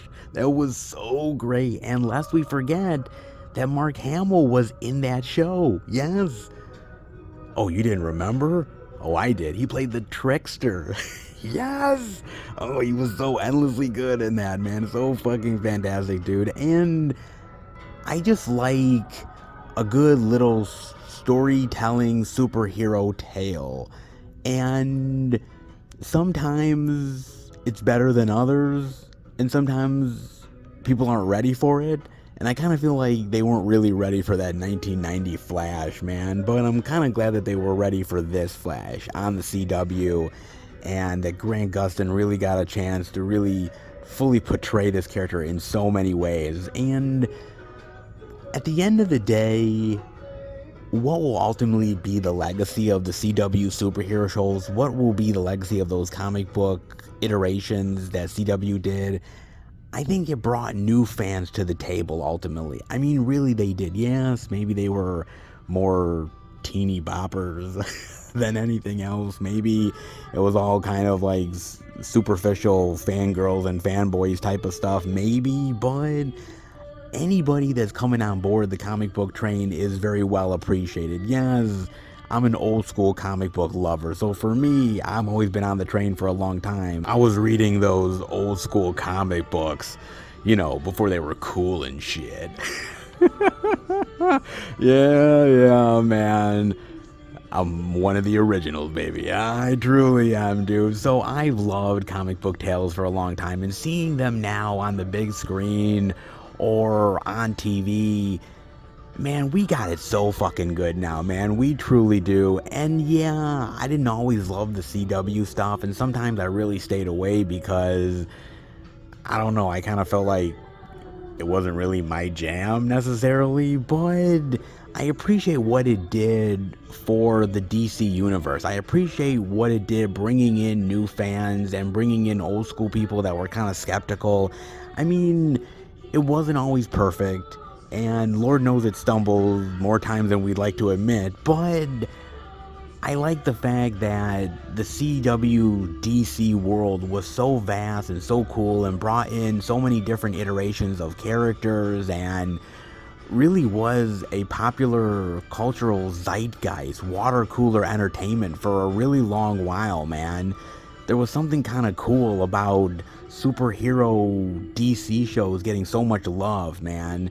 And now I think their time has passed, but I think their moment in the sun will never truly be forgotten, man. I don't really think so. And I think it's shows like Arrow or The Flash or Supergirl, DC Legends of Tomorrow that really brought people a chance to really enjoy these characters like never before, man. And I hope going forward, in whatever iteration James Gunn and Peter Safran do, that they don't forget what the CW really did for the DC legacy and how many people really came on board that didn't even know about it before, man. And hopefully they take those characters and respect them in movie form. Whatever happens with these characters, whatever happens with these iterations, I truly feel like the CW world was really unique for a small moment in time that will always be appreciated. I really do feel that, man. And The Flash was one of the best of them all. I mean, it truly was, dude, because Grant Gustin and these characters made it that way, man. You might not have liked every single storyline and every single character moment, but you appreciate it because these characters were so goddamn entertaining, and it was cool to see the crossovers and sort of geek out on it all, man. And there's something about superhero culture that we all love, and coming back to it week in and week out with new tales and new superhero adventures, man, it just feels like the old school times of like the old school Superman stuff with George Reeves, or even Adam West with Batman, dude. I mean, yes, more for a modern age, but it kind of had that feeling of coming back and seeing these heroes next week in their next latest adventure, man. I don't know if we're ever going to have it as good as we did with the CW, but maybe one day we will, but we'll always look on with a certain amount of fondness for what we got, man. Not bad, baby, not bad indeed. The Flash, the saga of the Scarlet Speedster, deleted scenes and gag reel. Look, The Flash deserves a lot of love, and Lord knows the Ezra Miller movie gave us some, but I think this version is one that a lot of fans really appreciate because it had a great guy playing Flash, and it had some really great storyline moments that made us appreciate the super speedster in some new and unique ways. The Flash will always be appreciated, no matter what iteration it is, but this one definitely deserves its just desserts. Not bad, baby, not bad at all. Pretty goddamn sweet appreciation, and not bad for Barnes and Nobles. I mean, they had the TV season love, they had 4K appreciation, hell, they even had all the new release goodness. Oh, pretty sweet indeed, man. Oh, definitely digging it indeed. So good. Let's head out. Did somebody say physical media goodness, baby? Yeah, I think they did. Absolutely, man. Damn. You know, sometimes I get a little bit down on the dumps dealing with the second Walmart, but then again, I come here and my spirits are lifted right back up. Oh, they truly are, man, because they know how to put out the physical media love. I mean, duh. They really do, dude. And this week is no exception. They had all the new release goodies, and they had a little bit of surprise here and there as well, man. Just what the doctor ordered. Oh, yes, man. Not bad. And not bad for the physical media appreciation for most of the stores. They were definitely showing off in a big bad way and gave us some really great additions we're talking about. Always gotta dig it. I truly do, and hope you do as well. But I guess it's time to leave the stores behind and head home and finish the video. Hold up! Wait, just a second, okay? Look, I know I said we were done with the video, right? Hey, we're going home, but there's a lot of releases this week. There's a lot of really good additions out there, and I thought, well, would it be so bad if I drove out of my way to see if there's some more cool additions we're checking out? Maybe, just maybe, guys. So, yeah, I decided to take a little bit of a wee trip. And you know where we're at, baby. None other than, yes, Best Buy, baby. The Beast, Best Buy. We are back yet again to hopefully find more cool media, more cool additions, maybe some Steely love. You never quite know. I'm interested to go in. Lord knows I drove an hour out of my way to check it out, so I might as well go in anyways, right? Yeah, let's go in and hopefully they got something cool worth checking out. All right, everybody, we are in at Best Buy under the new releases. And I'm already seeing a little bit of Spidey love. Yes, all of the varieties of Spider-Man goodness, including the Steely Love. Oh, yes. For $36.99, the 4K Steelbook goodness. I was hoping it'd be here, and it absolutely was. Nice. They still got a few copies left. It's actually a really nice looking Steelbook, man. It kind of reminds me a little bit of the Walmart design, but a little bit more spread out with some of the spider variations. It looks actually really cool, man. Doesn't it? I think it looks fucking awesome, dude. I mean, in fact, if I'm gonna be honest with you, I think any of the artworks have been really cool. I mean, the Blu-ray design, the 4K, this steelbook, I think the Walmart edition is really cool.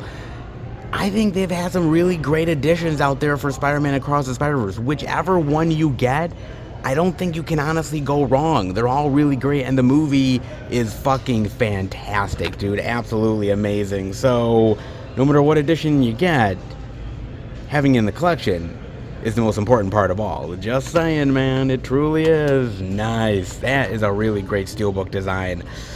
Not every steelbook is created equal, but this one is pretty damn sweet, man. I like that. It's not bad. And speaking of superhero steelies, we also happen to have the Flash, baby. Yeah, it's the 4K Steely for, again, $36.99. This is a really great design. I kind of like the lightning bolt right there, front and center. I actually dig it. It's not a bad little design. Simple, yeah, but effective, I would say. And look, this movie is not nearly as good as Spider-Man Across the Spider-Verse, okay? I think we can all agree on that one, but it has some really solid moments. It has some decent action scenes. It has some cool Snyderverse nostalgia, I suppose, to it, but I think it ultimately fails in the execution. It's alright, but it's not great, and at the end of the day, when all is said and done, where will this ultimately rank in the Snyderverse DC saga? Middling range? Maybe on the lower end? It's hard to say, man. I think we need to take a step back from the whole Snyderverse world before we can fully really evaluate it. Everything has to be done, including Aquaman 2, before we can really sit back and say the good, the bad, the indifferent, the ugly, you name it. The Flash had moments of brilliance, but kind of sparingly at best, man. Still a worthy watch, but could have been a wee bit better. And Ezra Miller, yeah, one and done, baby, because you ain't never coming back. Just saying, man. Not even goddamn close. But hey, it's nice to see Best Buy carrying the Flash Steely Love. That's for damn sure, dude. I mean, we still got the Fast X Steelbook goodness, which, by the way, yeah, is anybody really buying it, man? Especially for $36. I don't know. I just don't like the design of it. I know it matches the other steelbooks, but just doesn't really get me out of bed in the morning. You know what I'm saying? This is so much better than this design will ever be. Just saying. I like seeing the gang together, but do you mind actually smiling, actually having personality? I know we're all trying to pull off the mean mugging resting bitch face, but damn, you're doing it a little bit too well, in my opinion. You really are, dude. I mean, they still got a lot of the Avatar love, especially the steelbook design. They still got a lot of that stuff. Again, the people who really bought it have bought it. I think most people are waiting for probably either a Black Friday sale or a good deal. The steelbook design doesn't really get me out of bed either, to be honest with you. But hey, the movie's great, so whatever you get, it's still a good fucking movie. I mean, you got Guardians of the Galaxy, but again, that steelbook is long, long gone. Ooh, they even got Hackers. Nice. Now, of course, if you saw one of my unboxing videos, you know that I already have Hackers in my hands, and I love this movie, man. Yeah, ridiculous, cheesy, over the top, but so damn good, man. 90s internet hacker weirdness. It's so fantastic, man. Love that. Ferris Bueller. Of course, more of the Wakanda Forever, man. They really can't get rid of this. Just saying, man. I mean, they got Ant-Man, Lord of War, all of the new release goodness like Super Mario, Pope's Exorcist. Hey, they even have a little bit more of Shazam, Fury of the Gods Steely, which, by the way, this is so much better looking of a steelbook than Avatar or even Fast X, man. You could argue about the quality of the movie, fair enough, but I think it's still pretty good of a movie, man. At least more entertaining to me than The Flash. And I know that's sacrilegious to say, but I'm just speaking my opinion, folks. Sue me. Alright? This is saying, man, nice. Not bad for some of the release love. Definitely digging it so far, but Wonder what else they got. Well, what they got is more physical media love on the other side of the new releases, baby. Like, yeah, Sleepy Hollow, man. Damn, dude, do I love this movie. However, I really like the Steely more, but yeah, try finding that motherfucker. Seriously, guys, it is sold out online. From what I can tell, most Best Buys are completely out of stock, are gone. I didn't pre-order this, and I'm so fucking pissed. I'm a goddamn idiot, dude. I love the steelbook design. It looks so fucking awesome and killer. I mean, this is a really great singular edition, but the steelbook is so much more sweet. I'm hoping they get more copies in, because if they do, I'm gonna snag a copy. I really am, because I should have pre-ordered that thing. God damn, dude. But again, solid Tim Burton. One of the better later Tim Burton films, dare I say. And very well deserving of anybody's collection. No doubt about that, man. I also got Matilda. Nice. I knew this Steely was coming out, man.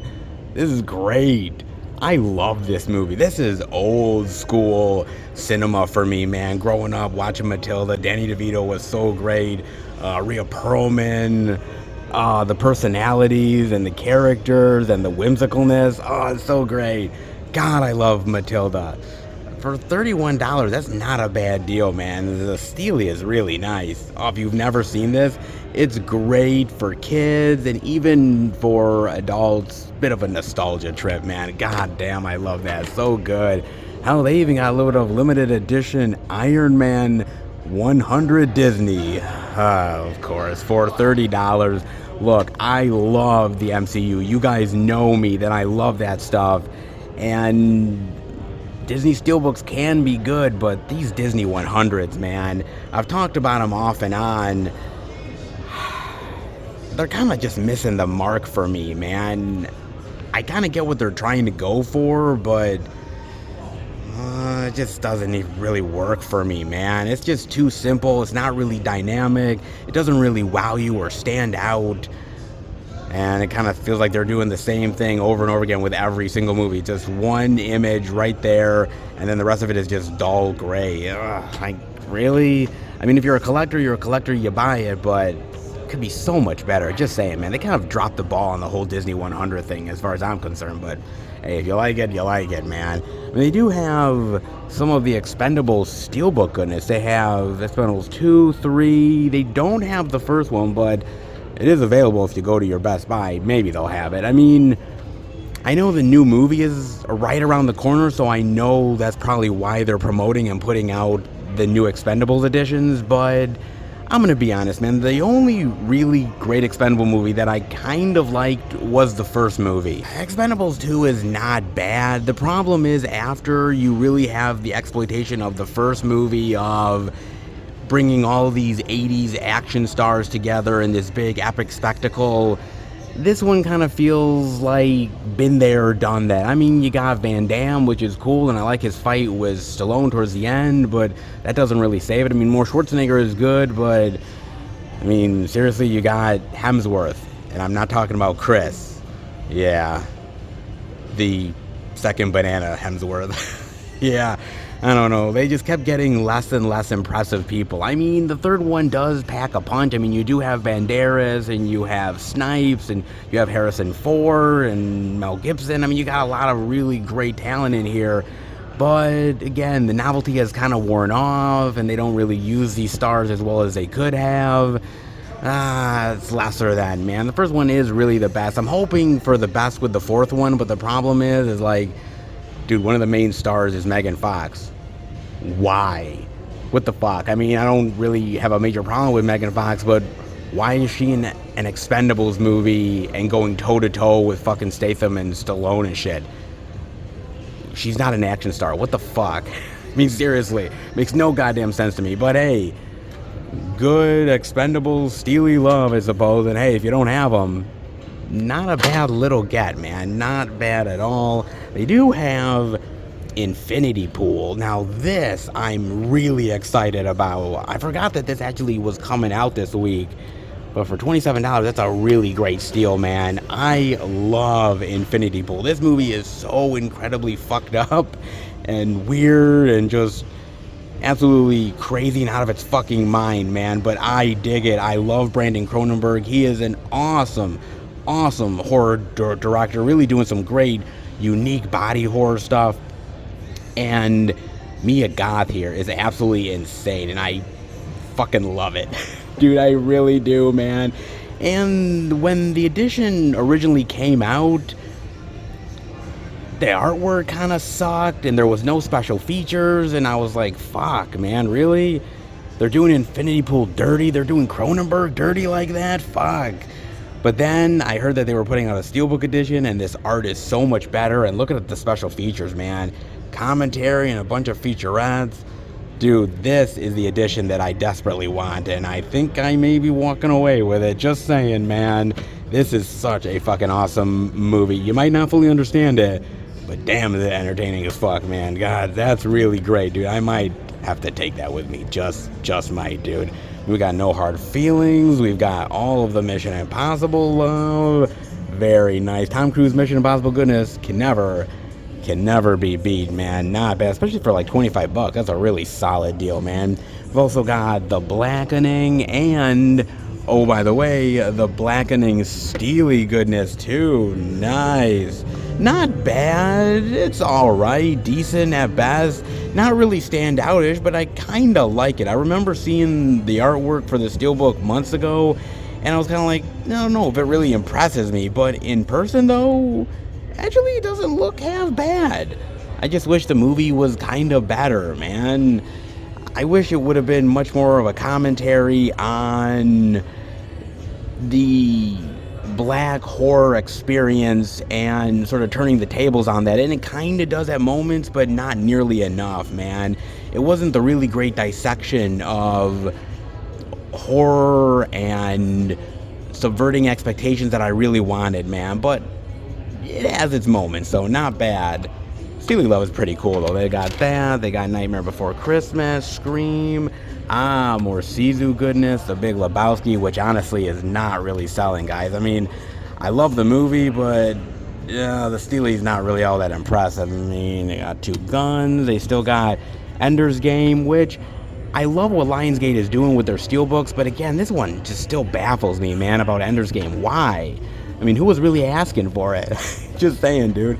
They got more Enter the Dragon love, Vacation, Wig, Creed 3, and more of the Disney 100 love, which still is just incredibly unimpressive, man. My God, dude. And again, for $30, I mean, when you're paying premiums for Steelbooks, you want a good Steelbook edition, right? You just don't want to buy some lame artwork that is slapped together, and that's what this kind of feels like. It feels lazy at the end of the day. It really does. And I understand you're celebrating the 100 of Disney and you want to make it something really special, but this is not really that, man. Just saying, not even close, dude. Hate to shit on Disney because I kind of like the company, even though they fuck up a lot of times, and this is yet another long line of fuck up. Just saying, dude. I mean, even over here, they have more Steelbook goodness, more Ant-Man was, Dread, which again was long out of print for the longest time. Dude, fucking awesome movie, guys. If you have never gotten a chance to see it, watch it. Buy the Steelbook, so fucking cool. Kaizen, Top Gun, The Cabin in the Woods, and Knock at the Cabin. Very nice. I prefer Cabin in the Woods more than Knock at the Cabin. But actually, you know, interestingly enough, my friend Van ended up watching this movie not too long ago, and he actually really enjoyed it. And I'm glad that he did, dude. It wasn't really for me, but as long as somebody gets some really great mileage out of it, look, M. Night can be a really great filmmaker, can really do some amazing horror flicks. I think this is just average at best, but some people like it, some people don't, some people think it's just okay. It depends on your mileage, man, but Cabin in the Woods is so fucking cool, man. This is a great deconstruction of horror, and it's so fucking entertaining, man. And this was long out of print for the longest time as well. Might want to pick that up if you get the chance, because for $20, that's a goddamn steal, man. Not bad at all, especially for the Steely Love. Some really great releases. Definitely digging it, man. Not bad. But let's see what else I got. And it looks like more movie love. And I'm definitely digging it. Oh, you bet your ass. Look at this. Ah, yes, good old Best Buy stocking up the shelves. Not bad, like Night of the Comet, man. Oh, that's great. The 4K Love for $30.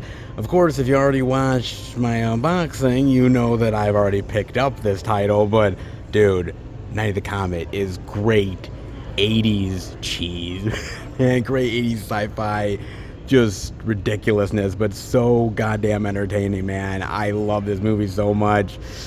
4K is definitely well worth it, as is Bride of Chucky. That is awesome. Oh, that's so fucking cool, dude. Chucky gets lucky. Oh, indeed he does. In more ways than one, man. Holy hell. I love the Chucky franchise. God knows how many times I've said it to you guys. One of my favorite horror franchises of all time. I love Brad Dourif here. I love the character of Chucky and the whole mythology and the various characters, and Jennifer Tilly coming on board just made it even sweeter, and she's just a really great addition to the whole series, and the character of Tiffany, I love it. This was a really great reinvention of the Chucky series and a great revitalization of it as well.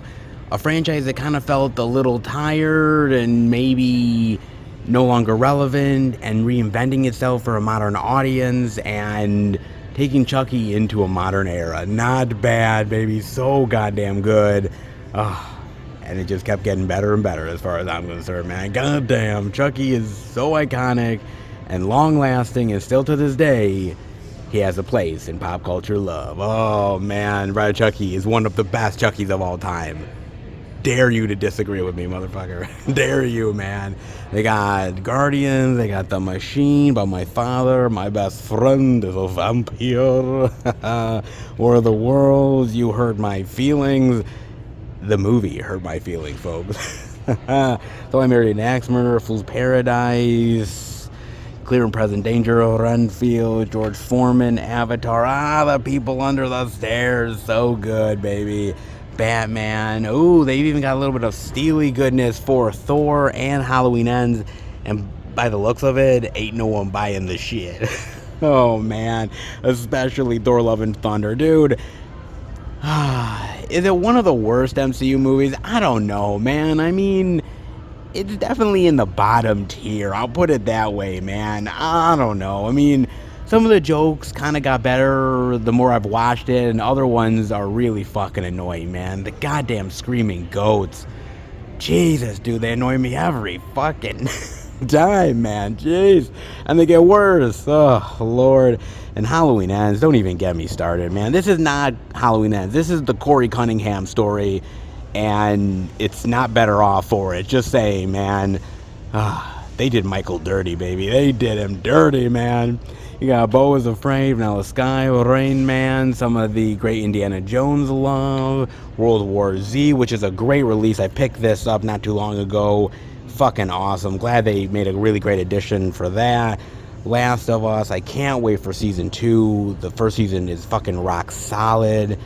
Book Club, Evil Dead Rise. I know they're putting out a steelbook edition of this soon. They're gonna really just milk this for all it's worth, man. And I kind of am waffling back and forth because I don't know if I really like the Disney 100 there, man. I don't know if I do. I mean, I appreciate the fact that they're celebrating 100 years and all of the prestige that comes with that. I get it. I just don't know if I really like the 100 on the slipcover, man. It just kind of annoys me. It just does. It's a minor complaint at best, man. But, you know, as somebody who loves their slipcovers and their cool editions, I don't know, it just kind of doesn't do much for me. Just saying, man. It really doesn't, dude. I mean, you got Pain, you got Ninja Turtles, Warworld 1923, the Spider-Man Love, the 4K of Princess Bride, one of the best fantasy movies of all time. Dare you to disagree with me, man. So fucking good. Master Gardener, Army of Darkness, Steely, Hugo, Hotel Transylvania, Transformania. Not a bad little movie, actually. far more entertaining than I ever thought it was going to be, man. Not bad. Of course, they got all of the Disney 100 love, which is clearly not selling still, of course. And they do have the new Disney 100 on top of the Iron Man one for A Nightmare Before Christmas. And it's the same thing. Just one image right there in the middle with the gray steelbook color. Wah, wah. I don't know. I mean, the regular 4K edition looks so much better. It really honestly does, man. This just looks like drab and dull. I get what they're going for, but does it really excite you? Because I'm not going to lie, it really doesn't excite me, man. Just saying. For $28, I want a little bit more out of my steelbook art design, and I'm just not getting it here, man. Just being honest, dude. I mean, they still got some Avatar love over here. They got Quantumania. They got a hell of a lot of Wakanda Forever steelbooks as well. Again, as I said earlier, they're just not selling, man. The designs are just not that great, and people who bought it have already bought it, and for $37, you gotta lower that price like a motherfucker. Maybe a Black Friday sale, I don't know, but maybe lower it to $20, and even then, would you buy it? I don't know, man. Some steelbooks really stand out and great designs, and other ones just kind of eh. And some of the MCU ones, like Ant-Man and the Wasp Quantumania, it's an alright looking steelbook, but does it stand out? Does it make you really want to, oh my god, FOMO, go out of my way to fucking buy it? No, not necessarily. And the same thing with Wakanda Forever. Okay, but nothing that I really need and literally have to have in the collection. Just saying, man. I have the Casino 4K, Color Out of Space, which is such a really great Nicolas Cage weird sci-fi bend. Love that movie. Donnie Darko classic. Of course, you got the Italian Job. Oh, I gotta say this, man. I always love the 80s steelbook goodness that Flashdance is, man. This is a great fucking steelbook design. I love that. Dude, this screams 80s. It's awesome. Menace to Society, Lord of War, Puss in Boots, Reservoir Dogs, Texas Chainsaw, 4K Steely, Wolf of Wall Street. Not bad. Some box set love over here, which is pretty good. Of course, they got the Black Panther steelbook, Strange World, which definitely isn't selling either. Yeah, well, good luck trying to get that. Again, $27. Lower the price, man, because if you lower it, people will buy it. People love their steelbooks, but some steelbooks are worth paying the heavy money for, and others are not. And just saying, people want a good deal. If you give them it, they will buy it. Just saying, man. If you build it, they will come, and if you sell it for a good price, they'll eventually buy the shit. Just saying, man. Lightyear, Crank, The Man Who Fell to Earth, it's just great David Bowie film. Look at The Cabin, 65, Smile, which, by the way, is getting a new Steely edition, which I'm actually kind of curious how that's going to look in person, man. I love Smile, so we'll see if that design gets me to buy or not. We'll see, man. The Covenant, which is awesome, man, from Toronto, Moonhaven. And they got some good Steelies, and they got some good new releases. You know how Best Buy be doing it. Could it be a little bit more plentiful? Sure, but they're definitely still doing their due diligence, and I definitely have to appreciate it. Not bad, man. Glad to come in and see all of the release love. Let's head out. Just like an obsessed addict, I can't quit you, Best Buy. Oh, I can't. Even though sometimes I try, I keep coming back over and over and over again, man. It's just too good not to, right? You want to see the steelbooks. You want to see some of the editions that no other store is going to have, even though I have to travel an hour out of my way and then an hour back. A 2-hour road trip, all in all. Sometimes it's very well worth it, and this week proves yet again that it ultimately always is, man. Always indeed. Not bad. Some cool additions worth checking out. Some exclusive love here and there. Nice little trip to keep the physical media juices going. Absolutely, baby. Not bad at all. Not bad indeed. A nice little road trip to Best Buy every now and again. Ain't half bad. That's not, man. I hope you enjoyed it. I definitely did. Now, we can head home and finish the video. Alright, everybody. That'll do it for the Blu-ray and DVD. Out and about video this week. And overall, I'd say it's pretty damn sweet. Oh, indeed I do, man. I thought it was really rock solid, and it proves that, look, you go into the stores, you see what they have, good, bad, indifferent, ugly, whatever it might be, you roll with it, man. This week happened to have some really great additions, fantastic exclusives. It was well worth going to all of the stores, including good old Best Buy, man, to check out some of the wonderful media. I think at this point, us as physical media fans out there, we roll with the punches regardless, man. If one week isn't great, we're hoping the next week will be better, and we just go along with it, man. Physical media has been rock solid and has given us a lot of really great additions and media out there, and sometimes the stores support it and sometimes they don't, but however it is, whatever we find, I'll be there, baby. Oh, indeed I will, man. Hopefully you found something good.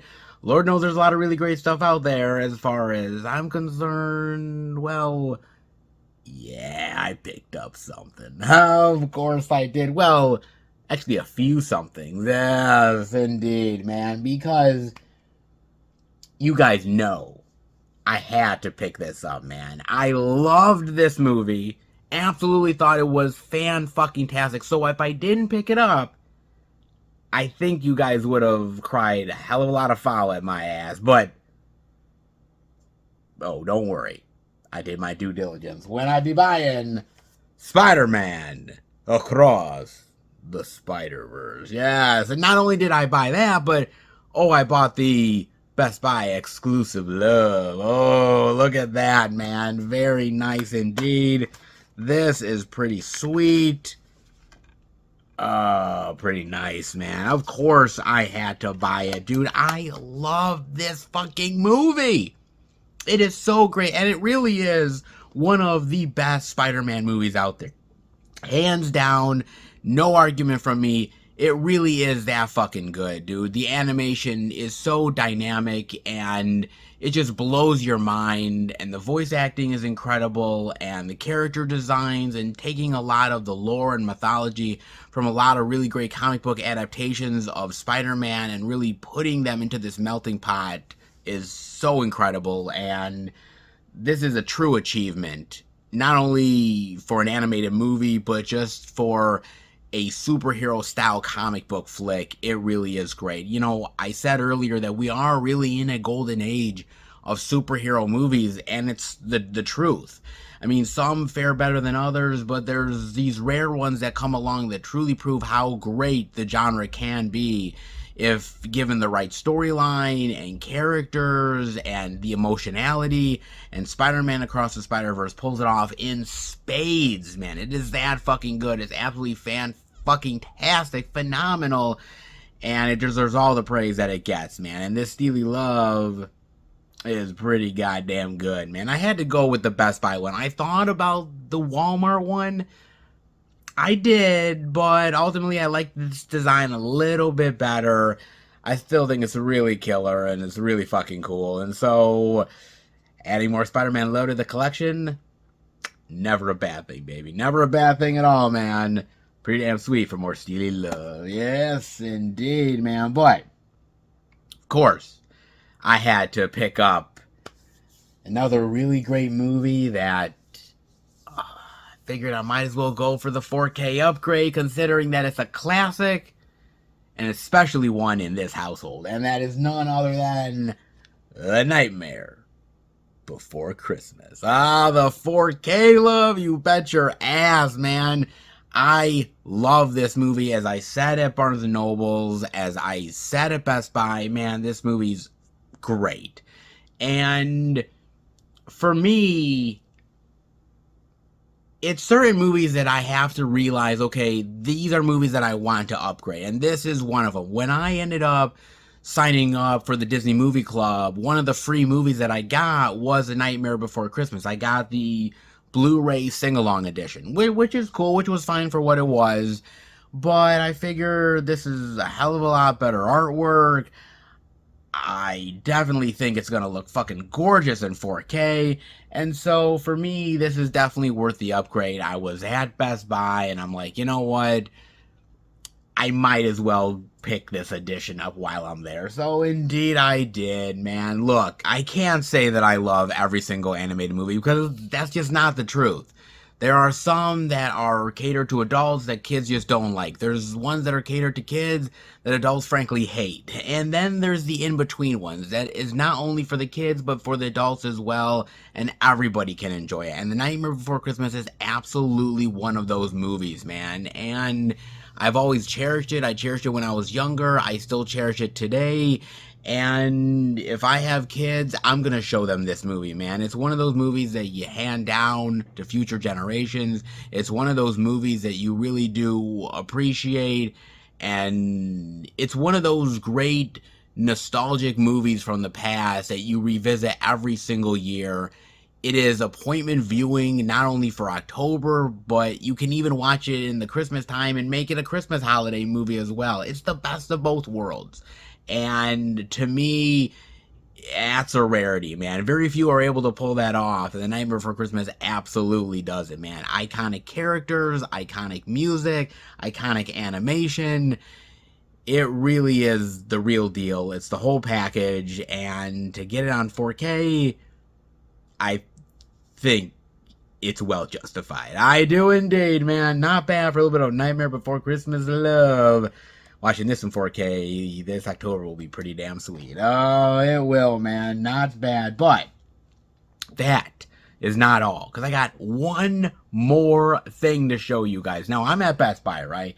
And I'm seeing all the cool media. And there's one thing that stands out to me. One thing that I'm like, oh my God. I can't believe that they have this. I forgot that it had even come out. But I knew I wanted it. And it was easily gonna go home with me, man. I drove an hour to Best Buy. I knew I was gonna pick something up. Glad I got Nightmare Before Christmas. But this is even sweeter, man. Because adding more horror to the collection, body horror at that, oh, it's too good to be true. With Infinity Pool Uncut. Yeah, oh, look at this, man. That's great artwork. And on the back is even sweeter. Look at this. Oh, that's cool. Oh, that's fucking awesome, man. That is great. And on the inside, oh, that's fucking killer. That's great. Whoa. That is awesome, man. Damn, dude. I'm glad that this movie is getting the love that it deserves because, man, this was a trippy, mind-fuckery movie, man, that really messed with your head. And I remember me and John watching in the movie theater, and John and I just at certain moments are like, the fuck? Like, what the hell is going on here, man? Jesus, man, this is just messing with my mind, man. And more Cronenberg in the collection is never a bad thing. Now, mind you, I have a lot of David Cronenberg, but his son, this is the first ever that I have from Brandon Cronenberg. I mean, he did Possessor, which is great, Antiviral, which is really awesome, but I didn't own those. This is the one I really love, man. Out of his work so far, this is the one I want to have. I love just the absolute insanity in this film and what Alexander Skarsgård is going through and how just far down the rabbit hole he's willing to go down. And the fact that Mia Goth is just so fucking insane and mad and evil. And man, she's just relishing in it. She's so fucking good here. It really does mess with your senses and your self-awareness and just really questions reality in the best way possible, dude. And I love this movie, and I needed to own it. I was gonna get the original edition when it came out, but the artwork was so shitty, no special features. I was like, dude, this deserves so much better. And then when they announced this, I was like, oh my God, man, I'm glad I held off. I'm glad I waited because this edition is so well worth the wait, baby. Oh my God. Like father, like son, right? Yeah, something like that, man. Oh, I'm so glad that I got it, baby. Well worth the trip to Best Buy. No doubt about it, man. Yeah, I could have picked up a few more things, but, this stack ain't half bad overall, man. Look, hey, any physical media love to add to the collection is well worthy, and I think these titles definitely make the grade. And before I let you guys go, I've gotta talk about this. Now, We have to get real in how we talk about physical media and the realities of what's going on, and it's articles like this that are a stark reminder of it. From Cord Cutters News, the death of DVDs and Blu-rays? One of the largest distributors will stop selling them soon. Let's dive in, shall we? One of the largest distributors of DVDs and Blu-rays has said it plans to stop selling them soon. Ingram Entertainment told MediaPlay News that it will get out of the business. Expenses are exceeding sales, so it's time to exit, Ingram chairman and CEO David Ingram said. Every associate who fulfills their obligations and parts on good terms is getting severance. Our exit from the industry is orderly, and most customers and studios have been notified. We will be around for a while as we reduce inventory. We have no bank debt. This comes as Walmart may be considering taking over management of studio distribution services, which handles the distribution of physical media. Walmart submitted a request for proposal for SDS. According to MediaPlay News, the move would help streamline the distribution of merchandise from studios to independent suppliers. Walmart would assist SDS in managing physical entertainment merchandise. The proposal marks a change in Walmart's DVD and Blu-ray disc sales, valued at $936 million. Instead of selecting one representative from each studio to analyze data and conduct market research, SDS could consolidate efforts across a larger number of studios. In addition to crunching numbers, the deal would encompass shipping and distribution as well. In 2021, Universal Pictures and Warner Brothers partnered to form SDS. The studios and other distribution partners use SDS to sell DVDs, Blu-rays, 4Ks throughout the US and Canada. SDS offers end-to-end packaged media distribution services across sales, trade, retail marketing, finance, and supply chain services for dozens of studios and franchises. Of course, lest we forget that DVDs and Blu-rays are going the way of the VHS tape as many move on to streaming. Of course they do. Because if it isn't hard for the physical media life now, well, it just got a little bit more complicated, didn't it? Yeah, just a wee bit. Well, you see, sometimes you have it good, and sometimes there always got to be a little bit of bummer to it, isn't it? Yeah, I suppose so, man. Look, I'm going to be real with you guys. This is a little bit of a step back. Is it a major step back?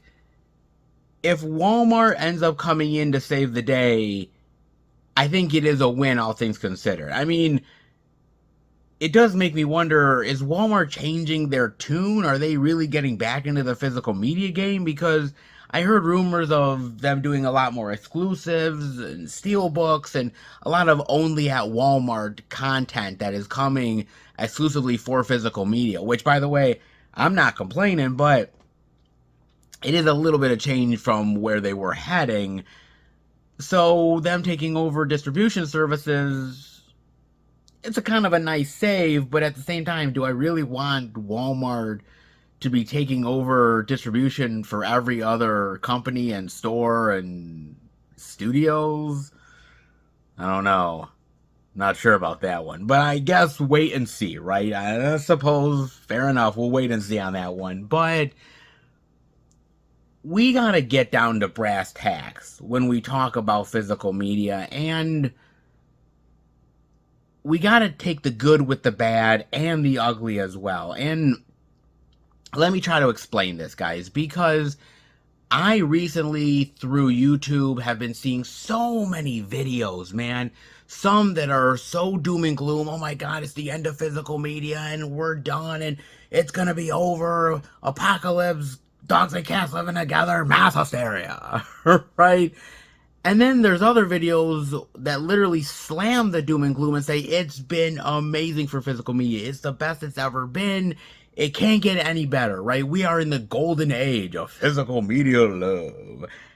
And I don't know if I subscribe to either one of those. I kind of feel like we have to meet in the middle somewhere with our expectations and understandings, right? Because the doom and gloomers who say that it's over and it's just a matter of time, I can't go with what they're saying because there has been some amazing additions out there of physical media that I never thought we'd see. I mean, amazing artwork and steelbooks and slipcovers and box sets and movies that have been in streaming hell that are finally getting their just desserts with great releases. I mean, it's really rock solid for a lot of physical media lovers out there. At the same time, the people that are saying it's so fucking amazing and we're in the golden age, I don't know if I believe that either, because if it's that fucking good, why is the media shelf at these retail stores continuing to shrink down? Why aren't more people buying it?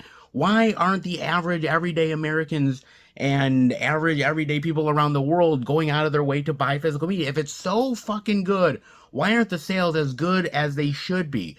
Why isn't rental stores like Blockbuster or Video King, Family Video, Hollywood Video, why aren't they making a comeback? Why isn't physical media more front and center and more of a focus for these stores? Why isn't it more of an importance than it really honestly is? Because the truth is that physical media, for all of the great things that are coming out and for all of the additions that we're blessed with, it's still incredibly niche, and it's still a very small subsection of movie lovers and TV and film fans that are actually buying this stuff. I mean, if it's this fucking good, why isn't it more high profile? Why isn't it more popular? I mean, it's the honest truth, guys. And the reality is that physical media has gotten more niche. The reality is that most people are not buying physical media anymore. They've either stopped because it's become too expensive, or they just haven't found room to put more movies on their shelves and they just said fuck it, or they've moved on to streaming and they've said, look, streaming is less space, it's a little more cheaper on their wallet depending on what they're going for, and quite honestly, convenience. I mean, they don't have to get up, they don't have to pick up the disc and put it in the player, they can just click and have a good time, man. I mean, I don't subscribe to that, but it is something that people say. And so, I think physical media is always going to be around in a certain iteration. But we have to be realistic and say that we are on a knife's edge with physical media. As good as it has been for us, it can all go away in the drop of a hat. Make no mistake about it, guys. I mean, think about it like this, right? We're getting such great editions out there, and steelbooks, and, great anniversary editions, you name it. But I think a lot of the fans out there who love physical media are getting a little complacent. They're getting a little tired because we're getting re-releases, and we're getting re-re-releases, and we're getting re-re-re-releases. And it's like one boutique label puts out one release, and then 6 months to a year later, another one does the exact same release just with slightly different artwork. And you're like, how many editions do I fucking have to buy of Terminator or The Exorcist or Star Wars or Marvel? How many fucking things I gotta buy?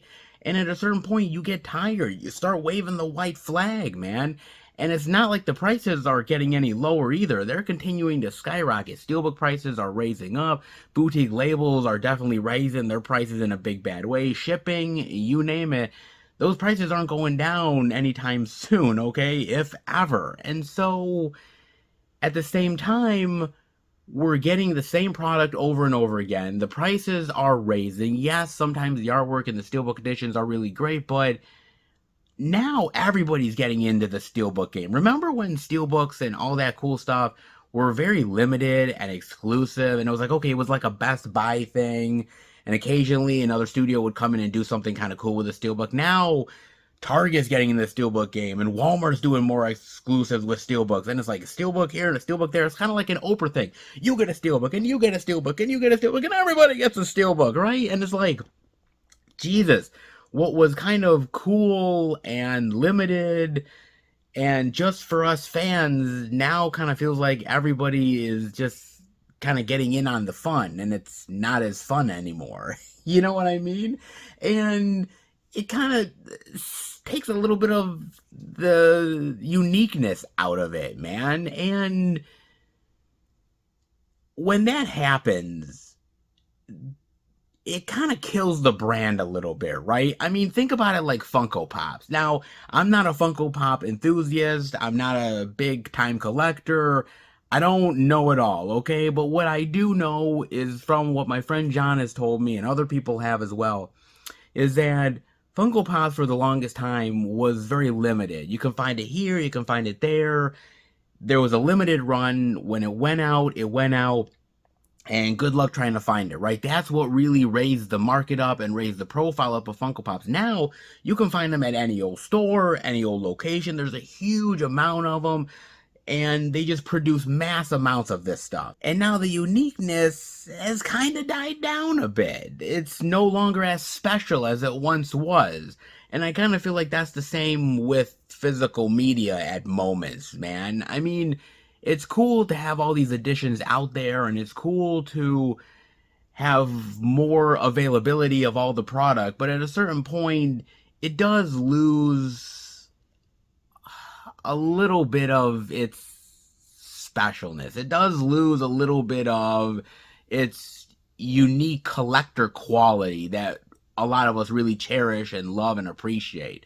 And for me, it's sort of half and half, right? There's moments when I really want physical media to be right out there in the masses and as much physical media as possible and everybody go towards it. But I also realize that that's just not the case. And a lot of people just aren't gravitating towards physical media the way I want them to, or I would prefer them to. And so we're mass producing so much of these steelbooks and these limited exclusive editions, and they're not exactly as exclusive or as unique as maybe they should be. And because we're mass producing them as much as we are, they're not selling as much. And that special quality that really made them collectible and something to cherish has kind of been lost along the way, man. I mean, when I went into Best Buy this week, there were certain steelbooks that were not there. When they're gone, they're gone. But there's a lot of steelbooks that are just kind of lingering around. They're just sticking around and they're not moving. And we're just mass producing these things because they're popular movies, and we're forgetting the fact that the market for physical media is built on collectors. It's built on you and me, and that unique quality of, I want this in my collection because, number one, it's mine, I own it, I get to have it, I get to watch it anytime I want. But at the same time, this cool artwork, this cool steelbook is limited, and if it goes out of print, hey, I have the copy, I have the unique one that nobody else has. And that kind of gets lost along the way, man. And when you lose that collector mentality, when that is kind of dying off, the interest in the physical media kind of wanes a bit and kind of dies off a little bit, man. I mean, I want there to be access to physical media, and there is so much great media out there through the boutique labels and the big companies, but there is a little bit of something that gets lost in translation along the way, man. And I don't know how to fix this. I don't know what the right solution is at the end of the day to make it more limited only for the niche collectors out there. But those people, yes, we make up a decent amount of a group, but we are few and far between. And companies are looking at us as the cash cow. And if it gets too limited, then the prices are going to raise up even more, and then some people are going to get priced out, and they're just not going to want to collect anymore. But if there's too many copies and too many editions out there, then they just sit and nobody buys them, and then everybody's complaining that nobody's buying physical media anymore. So it's such a frustration, man, and it is a lose-lose situation at the end of the day. Look, I have to realize that I'm just going to go with the flow at this point, man. I love physical media, duh, and I'm going to buy what I want to buy. But I can't solve the world.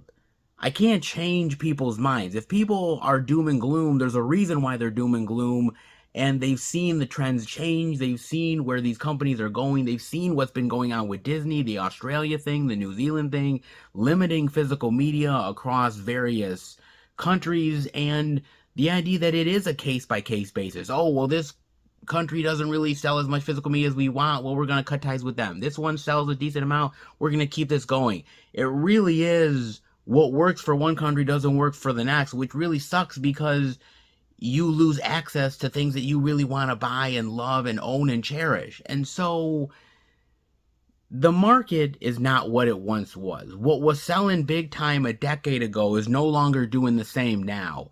And not as many physical media copies are selling even for the most popular movies out there. And you really have to keep the collectors on your product and the eyeballs on that certain special release that's going to get them to open up their wallet. And now we're seeing all of these companies really going out of their way to shove steelbooks in our faces and box sets and anniversary editions, and oh my god, well, this is an exclusive slipcover that comes with this release, or the poster comes here and you gotta buy it off of this website because this website doesn't have it, or this edition has this steelbook but this edition only has that artwork, and you want to go buy the steelbook edition over here, and it's like, oh, it's like, whoa, like you just don't know where to go.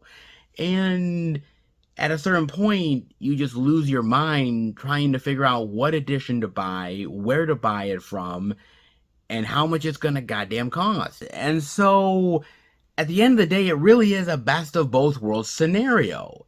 It really is seeing both sides of the spectrum. And on one hand, I love where physical media is right now. And the fact that we are getting these amazing releases and editions and things that as collectors we wouldn't even have thought of even 5 years ago.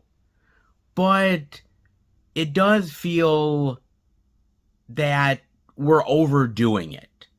And the idea that all of these companies now want to be at the cool kids table, right? Well, if everyone else is selling steelbooks, then I'll get into the steelbook game, and everybody will get into the steelbook game. And well, they're doing exclusive slipcovers, so we'll do exclusive slipcovers.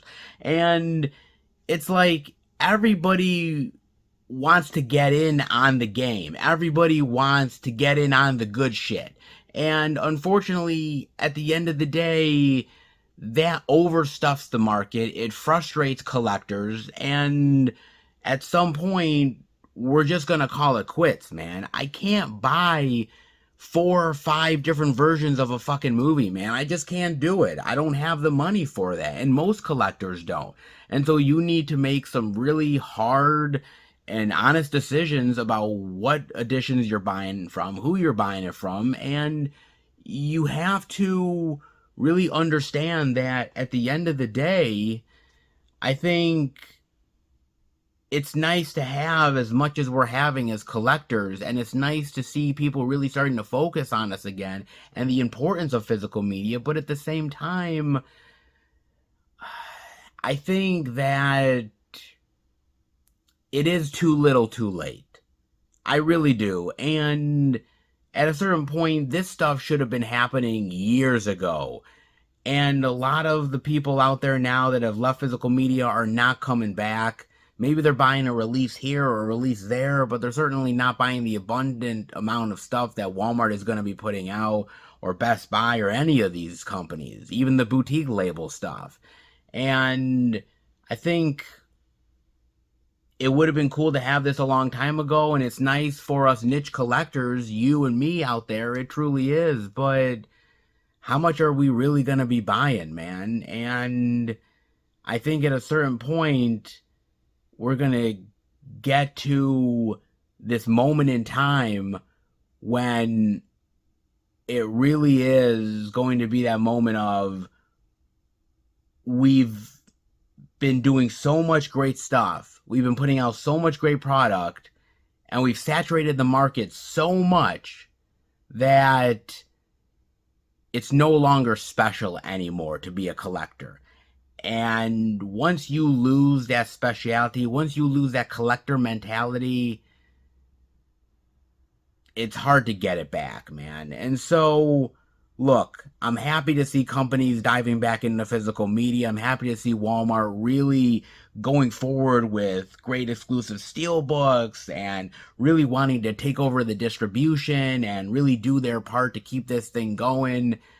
But everybody has an agenda. Okay, Walmart isn't doing this out of the kindness of their fucking heart. They're doing this out of money and greed and maybe being able to corner the market a little bit. And so everybody has reasons why they're doing certain things. I'll always be a physical media collector. I'll always buy stuff, but I also realize that we have it good now, but how long we have it good for is a whole nother issue, man. And don't take it for granted, but at the same time understand that it's one thing to get so much stuff and really feel appreciated by how much is coming out. It's another thing to lose that special quality that makes being a collector so fantastic. And if everybody gets in the game and everybody is putting out unique editions and exclusives and special editions, how special does it really become? Look, as a physical media lover, I've seen the trends change. I've seen the world go from embracing physical media and it being the biggest thing in the world to being barely noticeable. And so I'll take what I can get when it comes to physical media, but I also know that sometimes it's too good to be true. What do you guys think? Do you think this is all in my head? Do you think physical media is thriving? Or do you think that there is a potential for the bubble to burst? That there is a potential for this to go sideways in a really bad way? And the idea that, yes, a distribution company is leaving, Walmart is taking over, but where will it all end up at the end of the day? Physical media will stick around, but in what form and in what way, and how will the collectors actually be affected? Collecting is cool, but at a certain point, it's weird to say this, but you do get collectored out.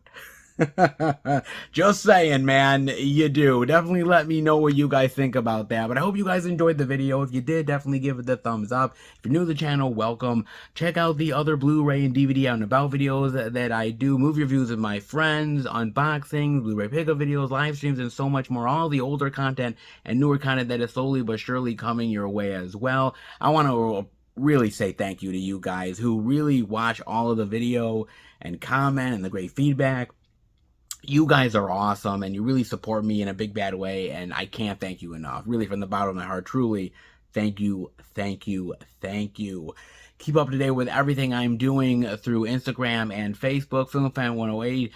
I end up putting special pictures and videos on social media from time to time, so definitely keep up with that. And also, if you want to send the channel any movie-related goodness, you can do that. The P.O. Box is in the description below. It is not expected, but it's definitely appreciated. You guys have sent some amazing stuff, and I can't wait to see where the P.O. Box adventures take me next. So if you are interested, P.O. Box down below. But, ooh, man, it was a damn good week for physical media love, and let's hope that train keeps a rolling.